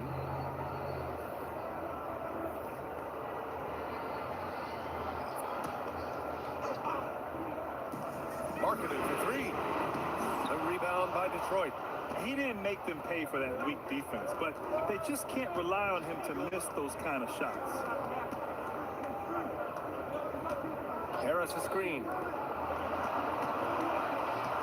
Here's LeVert. And there's another one for the Pistons. Very comfortable shooting it from there. LeVert converts. Get it? Pass to Sensabaugh. Markkanen sets a screen. Now Nurkic. Markkanen outside. Now here's Filipowski. Just 5 to shoot. For 3, Collier. The Jazz again can't hit. I mean, he's trying to shoot his way out of what's becoming a prolonged cold streak. Yeah, I get it, but you don't want enforcing things. It's better to get your shots within the flow of the offense. Here's Sensabaugh. Utah moving the ball around. Markkanen for 3. Knocks down the triple. Markkanen's got 9 points now in the second half. He's been so effective down the stretch, capitalizing on all his opportunities. And the timeout called here by J.B. Bickerstaff. He's decided it's time to clarify the situation, leaving little room for error.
In for Filipowski. Mikhailuk comes in for Sensabaugh, and it's George in for Collier. Detroit also making some changes. Jalen Duren, he's checked in for Stewart. Thompson comes in for LeVert, and it's Robinson in for Ivy. Let's check in with our reporter, Allie LaForce. Hey team, I was able to catch the message that J.B. Bickerstaff was giving to his team. They said in the huddle, this is it. No excuses. Let's figure out a way to win. A couple of players spoke as well, firing up their teams. A great ending could be in store, guys. As always, Allie, we thank you. McKayluke, the pass to Markkanen. And here's George. Pass to McKayluke. Now Markkanen.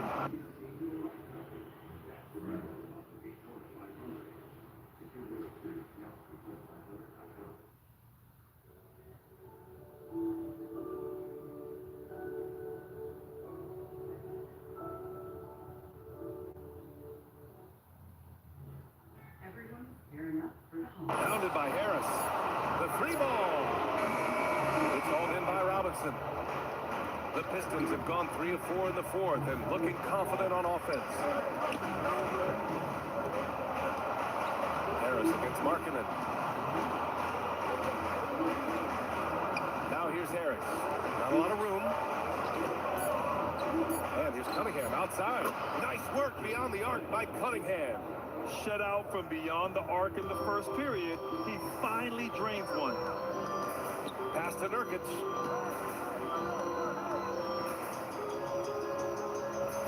And he's going for the oop here.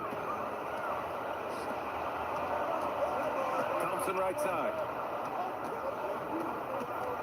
Here's Cunningham.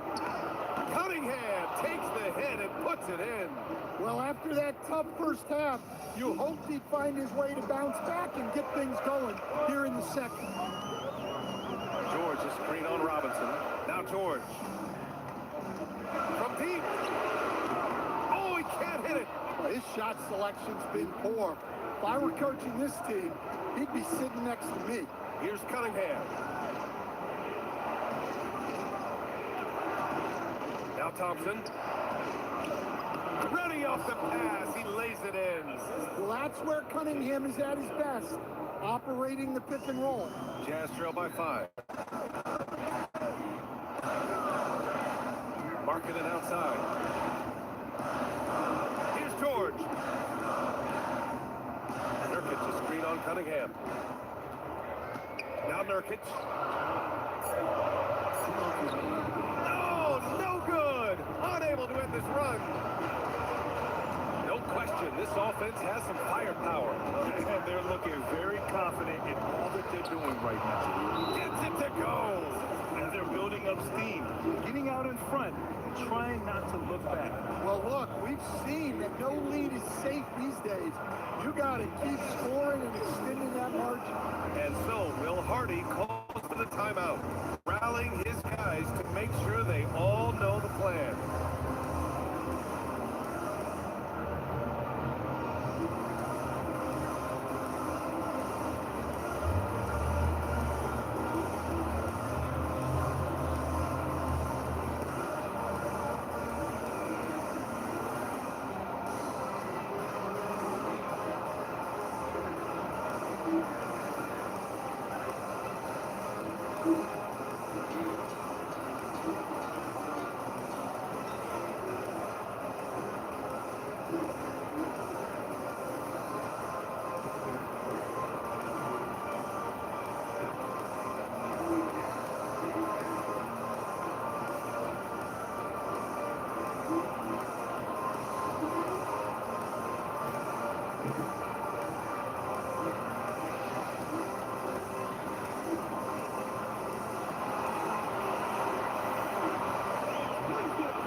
Against Harris.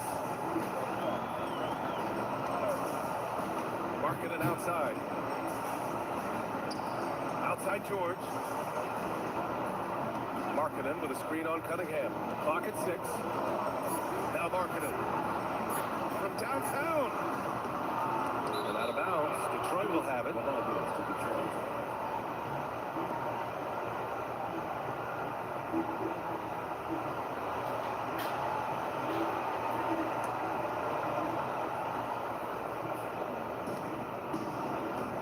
Here's Detroit. They're on a 16-6 run.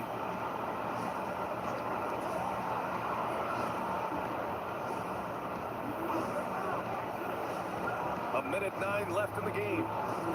Cunningham fires. Duran. Oh, he leaves no question. You have to put a body on Duran. He's quick, he's athletic, and he has that 7'5" wingspan. Marketing with it. It's cleared away by Thompson. You'll probably hear about that shot selection when he gets back to the bench. Maybe not their best option there. Cunningham deciding where to go with it. Unloads from 9. Oh, the shot is off. On offense, here's Utah. 9-point game. Shot clock and game clock separated by less than 6 seconds. Beyond the arc. Harris there for the rebound. Cunningham against George.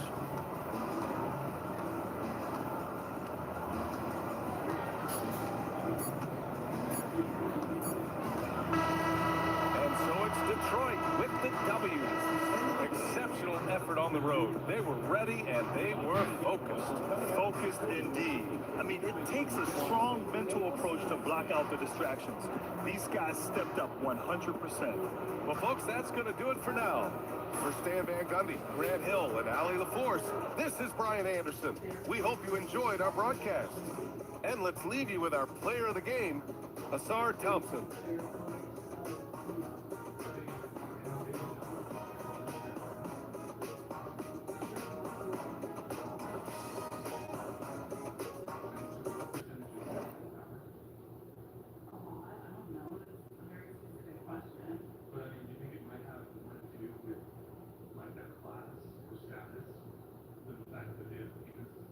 No, I think it usually starts with them having to they will get ahead of time a lot easier.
drive to the smart soldier on the front line. Let's take out the soldier and hit 150,000 men. Laughing on the soldier. People men that ever lived. He wrote letters about how many people happier than we came up talked about his that the Romanian word, if you the Romanian word for devil is Dracul. And now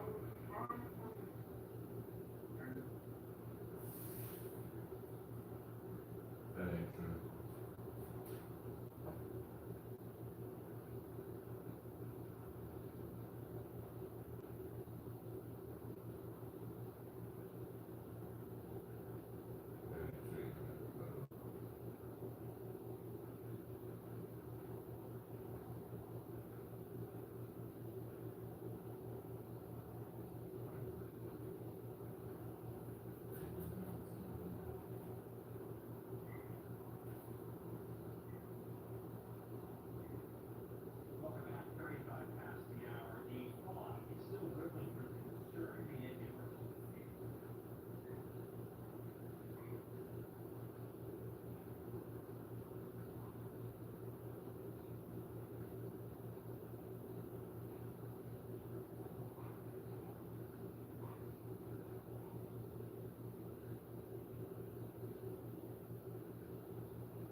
this is democracy.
Being rational, give them what they ask for.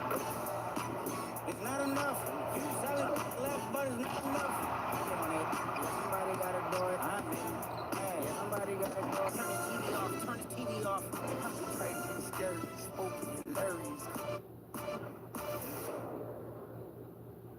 Happy holidays, everyone, from all of us at 2K Sports. Thanks for joining us at this most special time of the year. And along with Grant Hill and Doris Burke, I'm Brian Anderson, joined by Allie LaForce, our reporter. And a chance to look at the block shot numbers over the last few seasons for Jaren Jackson. Yeah, and his block averages have been trending the wrong way. But honestly, these numbers can be misleading. Sometimes guys just don't want to take a shot around you. And checking out the opening lineup for Memphis. We've got Jackson, Santi Aldama out there with Jalen Wells. Then there's Ja Morant, and for Utah, they've got Sviatoslav Mikhailuk, Lauri Markkanen out there with Yusuf Nurkic. Then it's Bailey, and it's George in at the 1. Well, we've got some games behind us now, Doris, and at this point of the season, what has caught your attention so far? I mean, for me, BA, it's always about what players have made the leap. Which ones have refined their games by the hard work they put in the offseason. And for me, boy, a number of guys have really taken big steps. Here's MyCAREER on target from range. First bucket of the evening. Now, both teams are really looking to exploit matchups here. What's going to be fascinating to watch is which matchups are they willing to go exploit. Now here's Wells. Boy, he really had an off game against the Wizards. Shot clock at 5. Here's Morant. And that's good. His first bucket of the game. I mean, just an agile move by Morant down low. Bringing around the contact and getting it to go. George sets a screen. Down low. Oh, it's stolen. Here's Aldama, and he floats it in for the easy 2. Credit the sweet setup on that one. That's just perfect execution.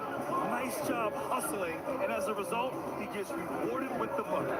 You don't give the defense any chance to set up. Sometimes you just love an easy look. Markkanen sets a screen. George passes to MyCAREER. The Jazz need to get one up in a hurry. Shot by Nurkic, no good. And the shooter had very little space on that attempt. Right, he stays connected and great timing on the protest. And Morant gets it to go. Morant's got his second basket. Because of his ability to elevate and make adjustments in air, Morant has no trouble scoring inside. George finds Markkanen. Utah moving the ball around. Nurkic inside, defended by Jackson. Nurkic passes to Bailey. Here's George. Memphis with a rebound. Clean look from mid-range. Coach will probably want to run that play again. And you look for bright spots in this developing core for Utah, Grant. What stands out? Well, I think it's the front court, BA. You have 2 gifted scoring forwards in Markkanen and Bailey. Then you've got Walker Kessler, an elite shot blocker, manning the middle. So it's Utah now, following the bucket by the Grizzlies. The finish! And then Morant with the dunk! One of the faster players in the league, end to end. I mean, few people can run with Morant. Time now to hear from our reporter, Allie LaForce. I briefly spoke with Will Hardy. We talked about the game plan he has in place for John Morant. Coach was forthcoming, saying it's no secret he needs to turn him into a shooter. If he gets a step at the rim, we've already lost that battle. He can drain a few from outside, but we are willing to live with that. Appreciate the honest answer. Back to you, Brian. All right, Allie, thanks once again.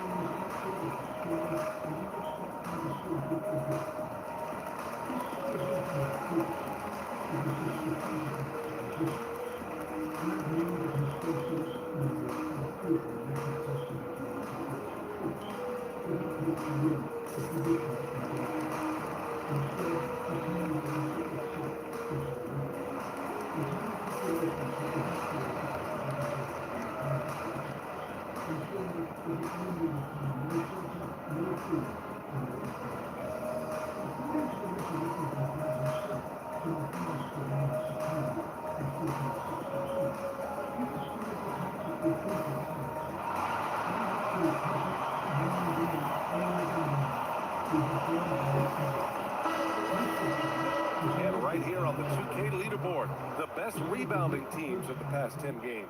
In third, Memphis. And over the last 10 games, this team has brought it to the glass. Everyone is getting involved and trying to help one another secure boards.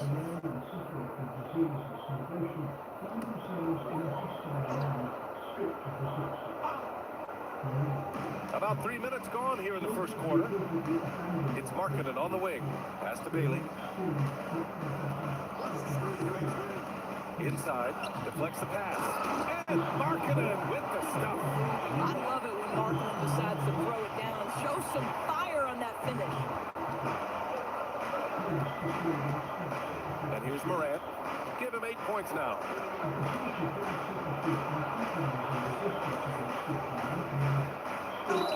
Just an electrifying style on the court for John Morant.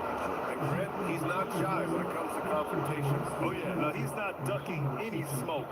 But part of his maturation is choosing his battles, including trying to preserve his body from those fearless forays to the rim.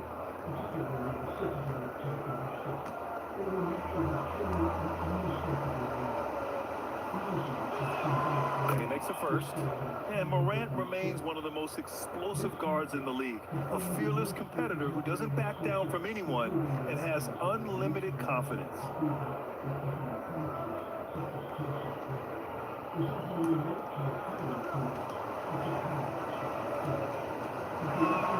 And Morant drops them both. This is a guy who will happily go to the line if that's what the defense wants to give him. George against Morant. Markkanen outside. Beyond the arc. Sinks the tray. Markkanen's got 5 points. Well, this has always been Lauri Markkanen's calling card, right? A 7-footer who could space the floor with that three-point shooting ability. Aldama outside. Pass to Wells. From deep, Morant. Ooh, he's locked in. Drains his 5th shot in as many attempts. And they've settled in quickly today. A nice flow and rhythm to their offense. Here's Bailey.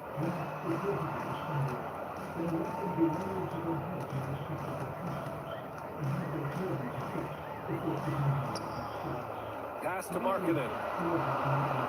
The shot again. Utah good for 2. Get the ball and go to work. Markkanen using his size to great effect inside. Aldama outside. Morant against George. Here's Jackson. And the dunk by Jackson. And he lost his man with a shifty play inside. And then just went and hammered it home. Wow. George passes to Markkanen. His first shot coming late. Bailey's shot is off. Memphis leading by 7. And here's Morant outside. And another 3 for Memphis. They can't stop him. 1:43 left in the first quarter. Now here's George. No made baskets yet. Nurkic a screen on Morant to the paint. And Nurkic with the basket on the assist by George. This is exactly where you want use of Nurkic, operating on the offensive end. And again, it's the Grizzlies from deep. This defense is getting spaced out. 3 of the last 5 buckets have come from way beyond the arc. Pass to Mikhailuk. Fires the 3. Aldama grabs the board. Memphis has gone 3 of 3 from outside and looking sharp here in the first. Now here's Morant. There's 45 seconds left in the first. For 3. Rebounded by Nurkic. Jazz trail by 11. Here's Bailey. Right now contributing around 10.5 points a game. Count the basket. Looks like we're starting to see a pattern here. Not afraid to get in the paint and get wet. George against Morant. Jackson with a screen on George. Jackson outside. From outside, off the mark. Affordable, flexible programs for your situation. When you're ready to buy, get a loan officer who gets you. It gets community. It gets that loans aren't one size fits all. That gets the job done. Well-based mortgage. 150 years of getting it done right. Those punished were placed on the stake while still alive, and the stake was intentionally shaped to slow down the end. The punished could remain in this state for hours, even days. Flags officials took care to position the figures in deliberate rows, formations, and heights, producing what foreign observers described as entire forests of fallen bodies. One of the most well-documented uses of mass impalement occurred in 1462, as Sultan Mehmed II's forces approached Targovishte. Chroniclers such as Antonio Bonfini and Leonikos Chalkokondyles describe how Vlad ordered the display of approximately 20,000 captives, primarily Ottoman prisoners, but also some Wallachian subjects accused of disloyalty. These bodies were positioned on stakes outside the city in deliberate symmetry. The sheer scale of the punishment was designed to confront Mehmed directly as he approached the capital. The Ottoman sources confirmed the psychological effect. Tursun Bey, a historian present during Mehmed's campaign, recorded that the Sultan halted his advance upon witnessing the field of impalements and was visibly disturbed by what he saw. Mehmed, accustomed to warfare, reportedly remarked that one could not defeat a man who treated his enemies and his own people with such severity. But impalement was not limited to times of war. Vlad used the punishment regularly within Wallachia to enforce discipline and punish theft, dishonesty, and betrayal. Even minor offences could result in impalement if Vlad deemed the violation a threat to order. According to a report by the Saxon chronicler Michael Behind, Vlad once sentenced a woman in this way for lying about her husband's labour to avoid work, an act he considered a danger to civic virtue. To his enemies, impalement was terror. To Vlad, it was justice, order and dominance. Mutilated and sent home, Vlad's brutal warning to the Sultan. During the relentless campaign of 1462, Vlad Tepes, voivode of Wallachia, confronted the advancing Ottoman Empire not only with scorched earth and forests of symbolic executions, but with an even more personal form of psychological warfare, the deliberate marking and release of selected Ottoman captives. These survivors were not spared out of mercy. They were transformed into walking warnings, living messengers meant for Sultan Mehmed II. According to contemporaneous chronicles, including Slavic sources compiled in the Skazani o Dracule Vovode, The Tale of Prince Dracula, Vlad visibly disfigured Ottoman prisoners before releasing them. Eyes were damaged, noses and ears removed, and others were permanently scarred or had their limbs impaired. These acts were not improvised cruelty, but carefully orchestrated punishments intended to terrify the Sultan's forces and destabilize morale. Beyond physical harm, Vlad reportedly humiliated prisoners before sending them away. According to 15th century Slavic texts, he sometimes branded captives with hot irons or etched symbolic shapes into their skin, punishments that fused bodily torment with cultural mockery. Some historians interpret these as acts of religious provocation toward Muslim prisoners, although this view is not consistently confirmed across all sources. This strategy mirrored Vlad's wider use of terror as a form of deterrence.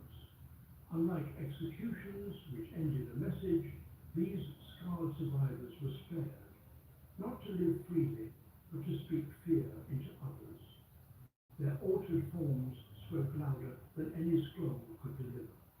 To Mehmed II, who had conquered Constantinople,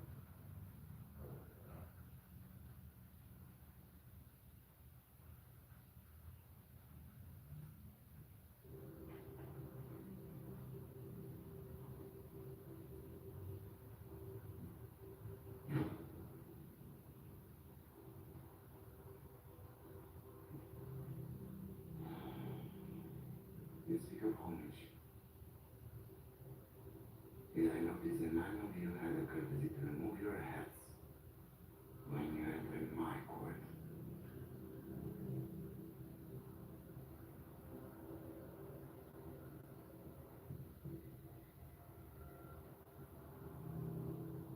Please, you spent years in our court. You know that Arun culture forbids us from removing our hats in public.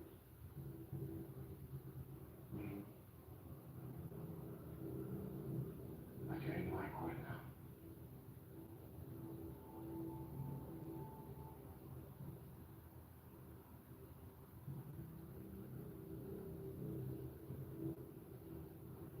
This is really good.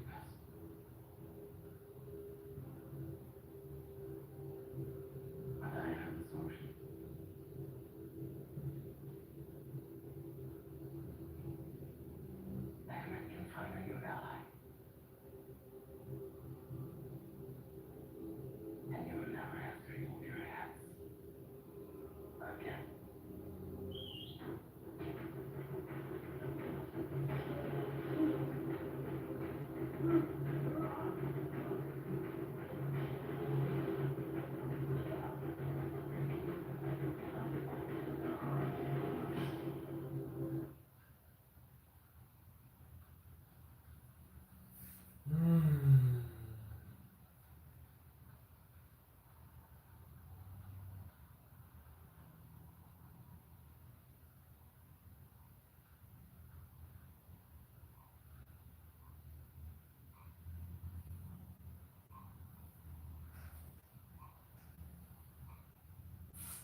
that subscribe button to join the fastest growing community on YouTube. Remember, Nike.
Now George, 27 points his last game.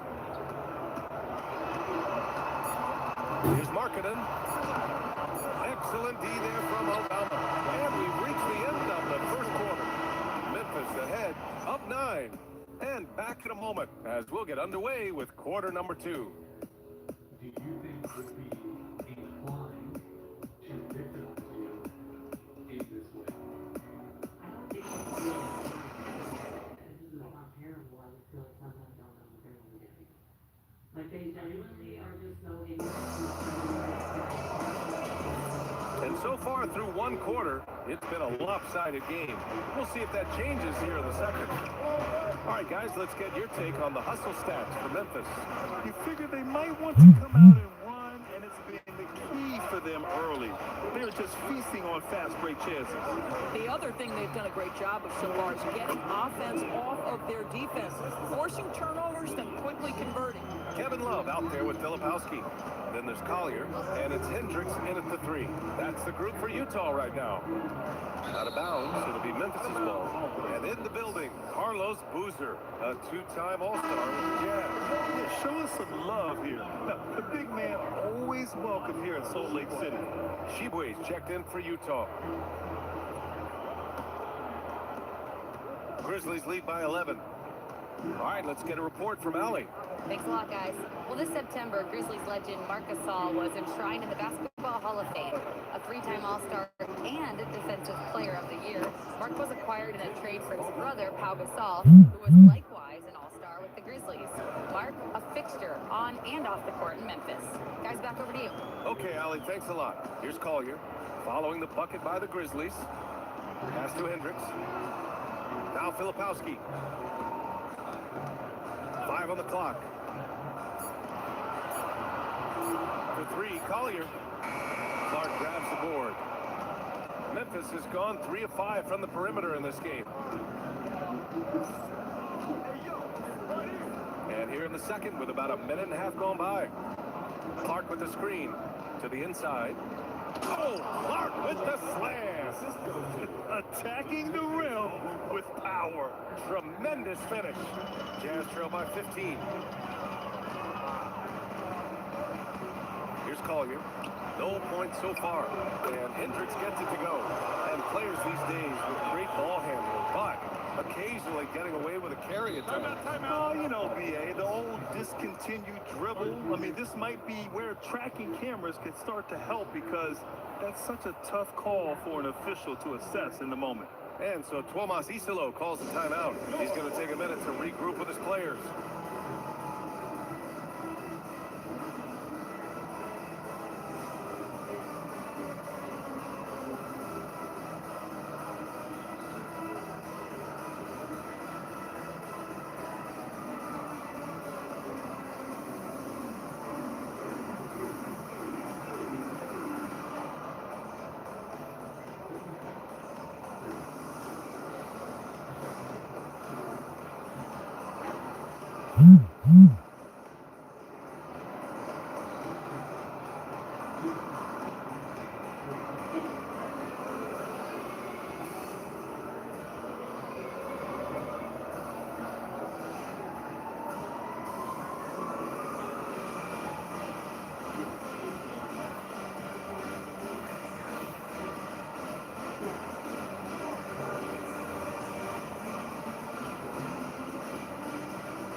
A different look for Utah. Markkanen's checked in for Shibwe. Bailey comes in for Hendricks. And Mikhailuk subbed in for Sensabaugh.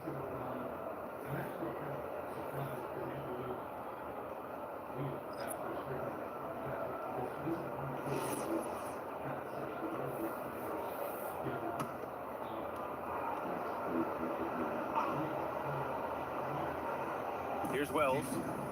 Still without a bucket. Pass to Landale. Count it. 1 for 1 to start the game. We have no answer defensively inside. Jazz trail by 14. To the middle. And he takes the fantastic lead pass up strong for the slam. And just a lack of fight right now on the defensive end. Right? At least on that slam it was. That's one way to let a team back in the game. Right, you can see on that possession, one side playing with a little desperation, the other side losing focus. Now here's Landale. Taking a look at his numbers, averaging about 11 a game. You got to give Isaiah Collier credit. He's a young player who knows his role, Doris. One of those guys who's easy to play with because his primary job description is facilitator. Give this young man credit for finding open teammates. That certainly endears you to the veterans. Nurkic has checked in for Utah. The Grizzlies also with a sub. Aldama's checked in for Clark. Back to Markkanen. Pass to Collier. 6 to shoot. Inside. Oh, look at the flush from Markkanen. Yeah, this is where Markkanen's feel for the game. You can put him in pick and roll. He is going to find a way to score it. Now here's Morant. Defense is right there.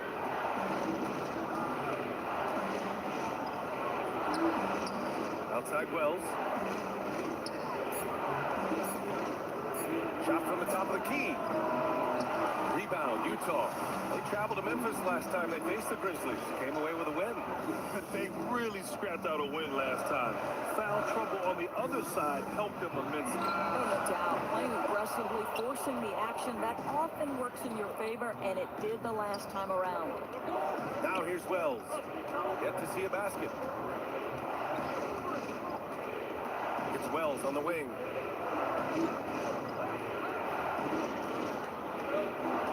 Back to Morant. Pulls it from 20. And he can't connect. He's 1 for 3 in this game. Jazz trail by 10. Here's Bailey. 14 points for him last game against Orlando. To the inside. Oh, they pick off the pass. And up the court come the Grizzlies on the break. Here's Morant. And again, it's Memphis missing. Utah has gone 1 for 3 from downtown here in the second. Here's Mikhailuk. 23 points his last outing. To the wing on the left. Utah moving the ball around. Clock at 4. Here's Collier. Utah with another miss. Memphis leading by 10. To get back on track, it's stolen by Nurkic. 1:52 left in the second quarter. And here's Bailey for three. They get the rebound. Marking it outside. Pass to Mikhailuk. Shot clock at 6. Now here's Nurkic. He's covered by Wells. Here's Collier. Launches it. Sinks that one after missing his first 2 attempts. Now 1 for 3. There's just something special about a big that can deliver on time and on-target passes. Mr. Nurkic, have at it. So Tuomas Isalos decided to call time out here. Coach probably just checking to make sure everybody's on the same page here.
Memphis also making a switch.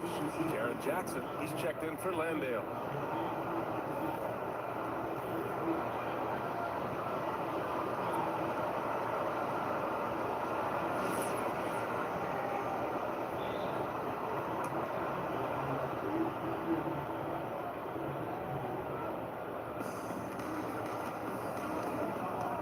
George against Morant. Jackson with a screen on George. And here's Morant outside. Doesn't go there. Now he's 6 for 9. Boy, after dropping 2 triples in the first quarter, he hasn't hit another yet. And it's out of bounds to the Jazz. Utah retains possession.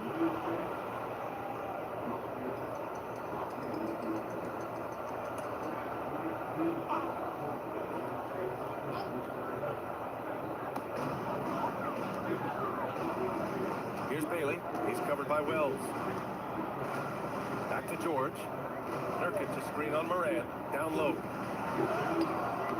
And how about the defense from Jackson Jr.? Doing just about whatever he can to make shooters uncomfortable. Outside Morant. 41 seconds left in the second period. 5 to shoot. To win the cold spell. Oh, he did it! Touch it home! Nice. Oh, putting on a show for the fans. Morant's skills making it look like a circus in here. An impressive display. How about that look on the AT&T connected cam? Jazz trail by 9. Pass to Mikhailuk. George feels it out a bit. Here's Mikhailuk. George outside. The 3. And it goes out of bounds. Last touch by George. This is one of those nights. Mistake after mistake, a comedy of errors.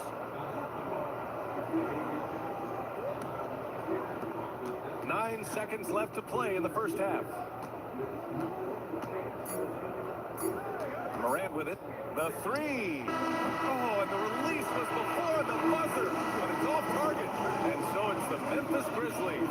They have a nice 9-point cushion at the end of the quarter, just pounding the painted area. That's helped them build an advantage. We'll be back in a moment.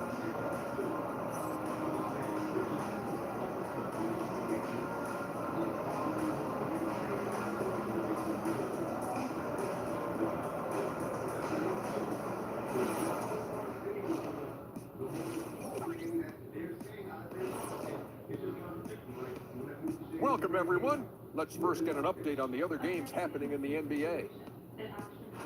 It's the Chicago Bulls. And now in the fourth quarter, 5 points separating these teams. Great battle between these teams. They're playing so hard. Yeah, no question. That game could go either way. And talking now about the game at hand, John Morant certainly the focal point of that first half. Is anyone more explosive than this guy? I'm just asking, because what Morant does with the basketball is incredible. Lots of natural ability, elite skill set, fearless, definition of a baller.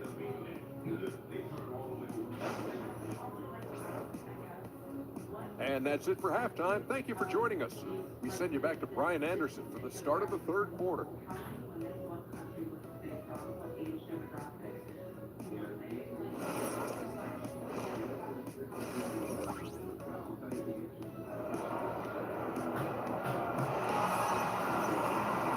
Well, for those just tuning in, thanks for being with us.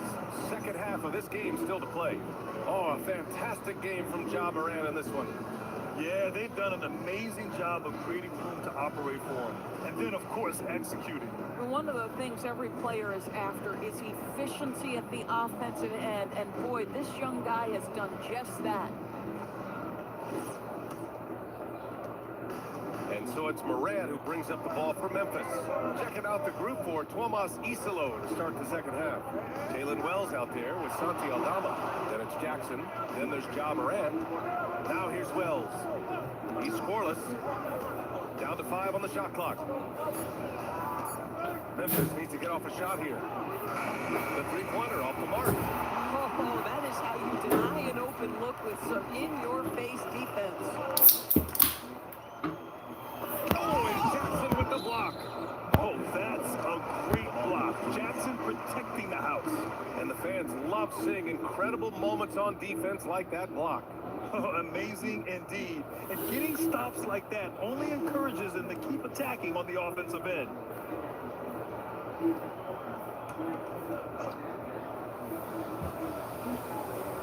Pass to McKyluk. Utah moving the ball around.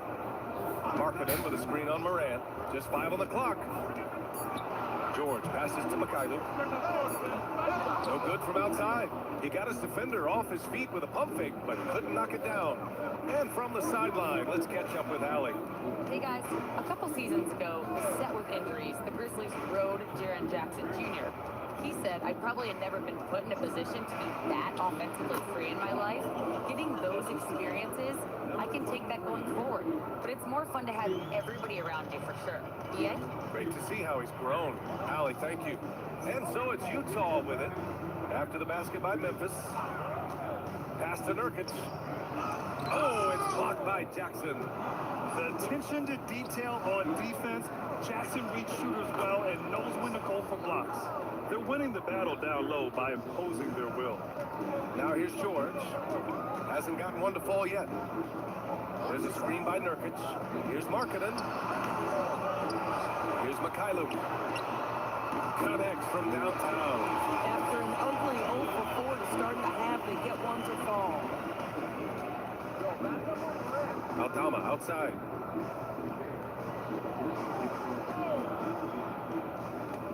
Up top, Jackson.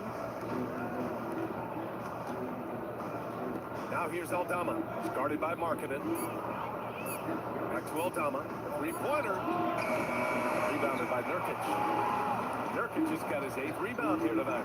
Doris, while he's selective about it, Yusuf Nurkic has added a three-pointer to his game. I think if you're a big in the modern NBA, you understand that your game is always about adapting to what's next. And listen, you have to be selective if you're just adding this element, but Yusuf Nurkic trying to evolve. Markkanen, the pass to George. Now Markkanen, let's go with a 3. Shot is off. 4 for 7 in the game now. Pass to Jackson. Good, and the setup by Morant. Morant's got 3 assists in the game. Yeah, good touch from Jackson Jr. Ready to score inside when given these opportunities. And so Will Hardy calls the timeout. Somebody's seen something and needs to review with his guys.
chance to check out some stats for Santi Aldama. And by looking at his true shooting percentage over the last 5 games, you can see how much he's paying attention to his shot selection, and it's showing.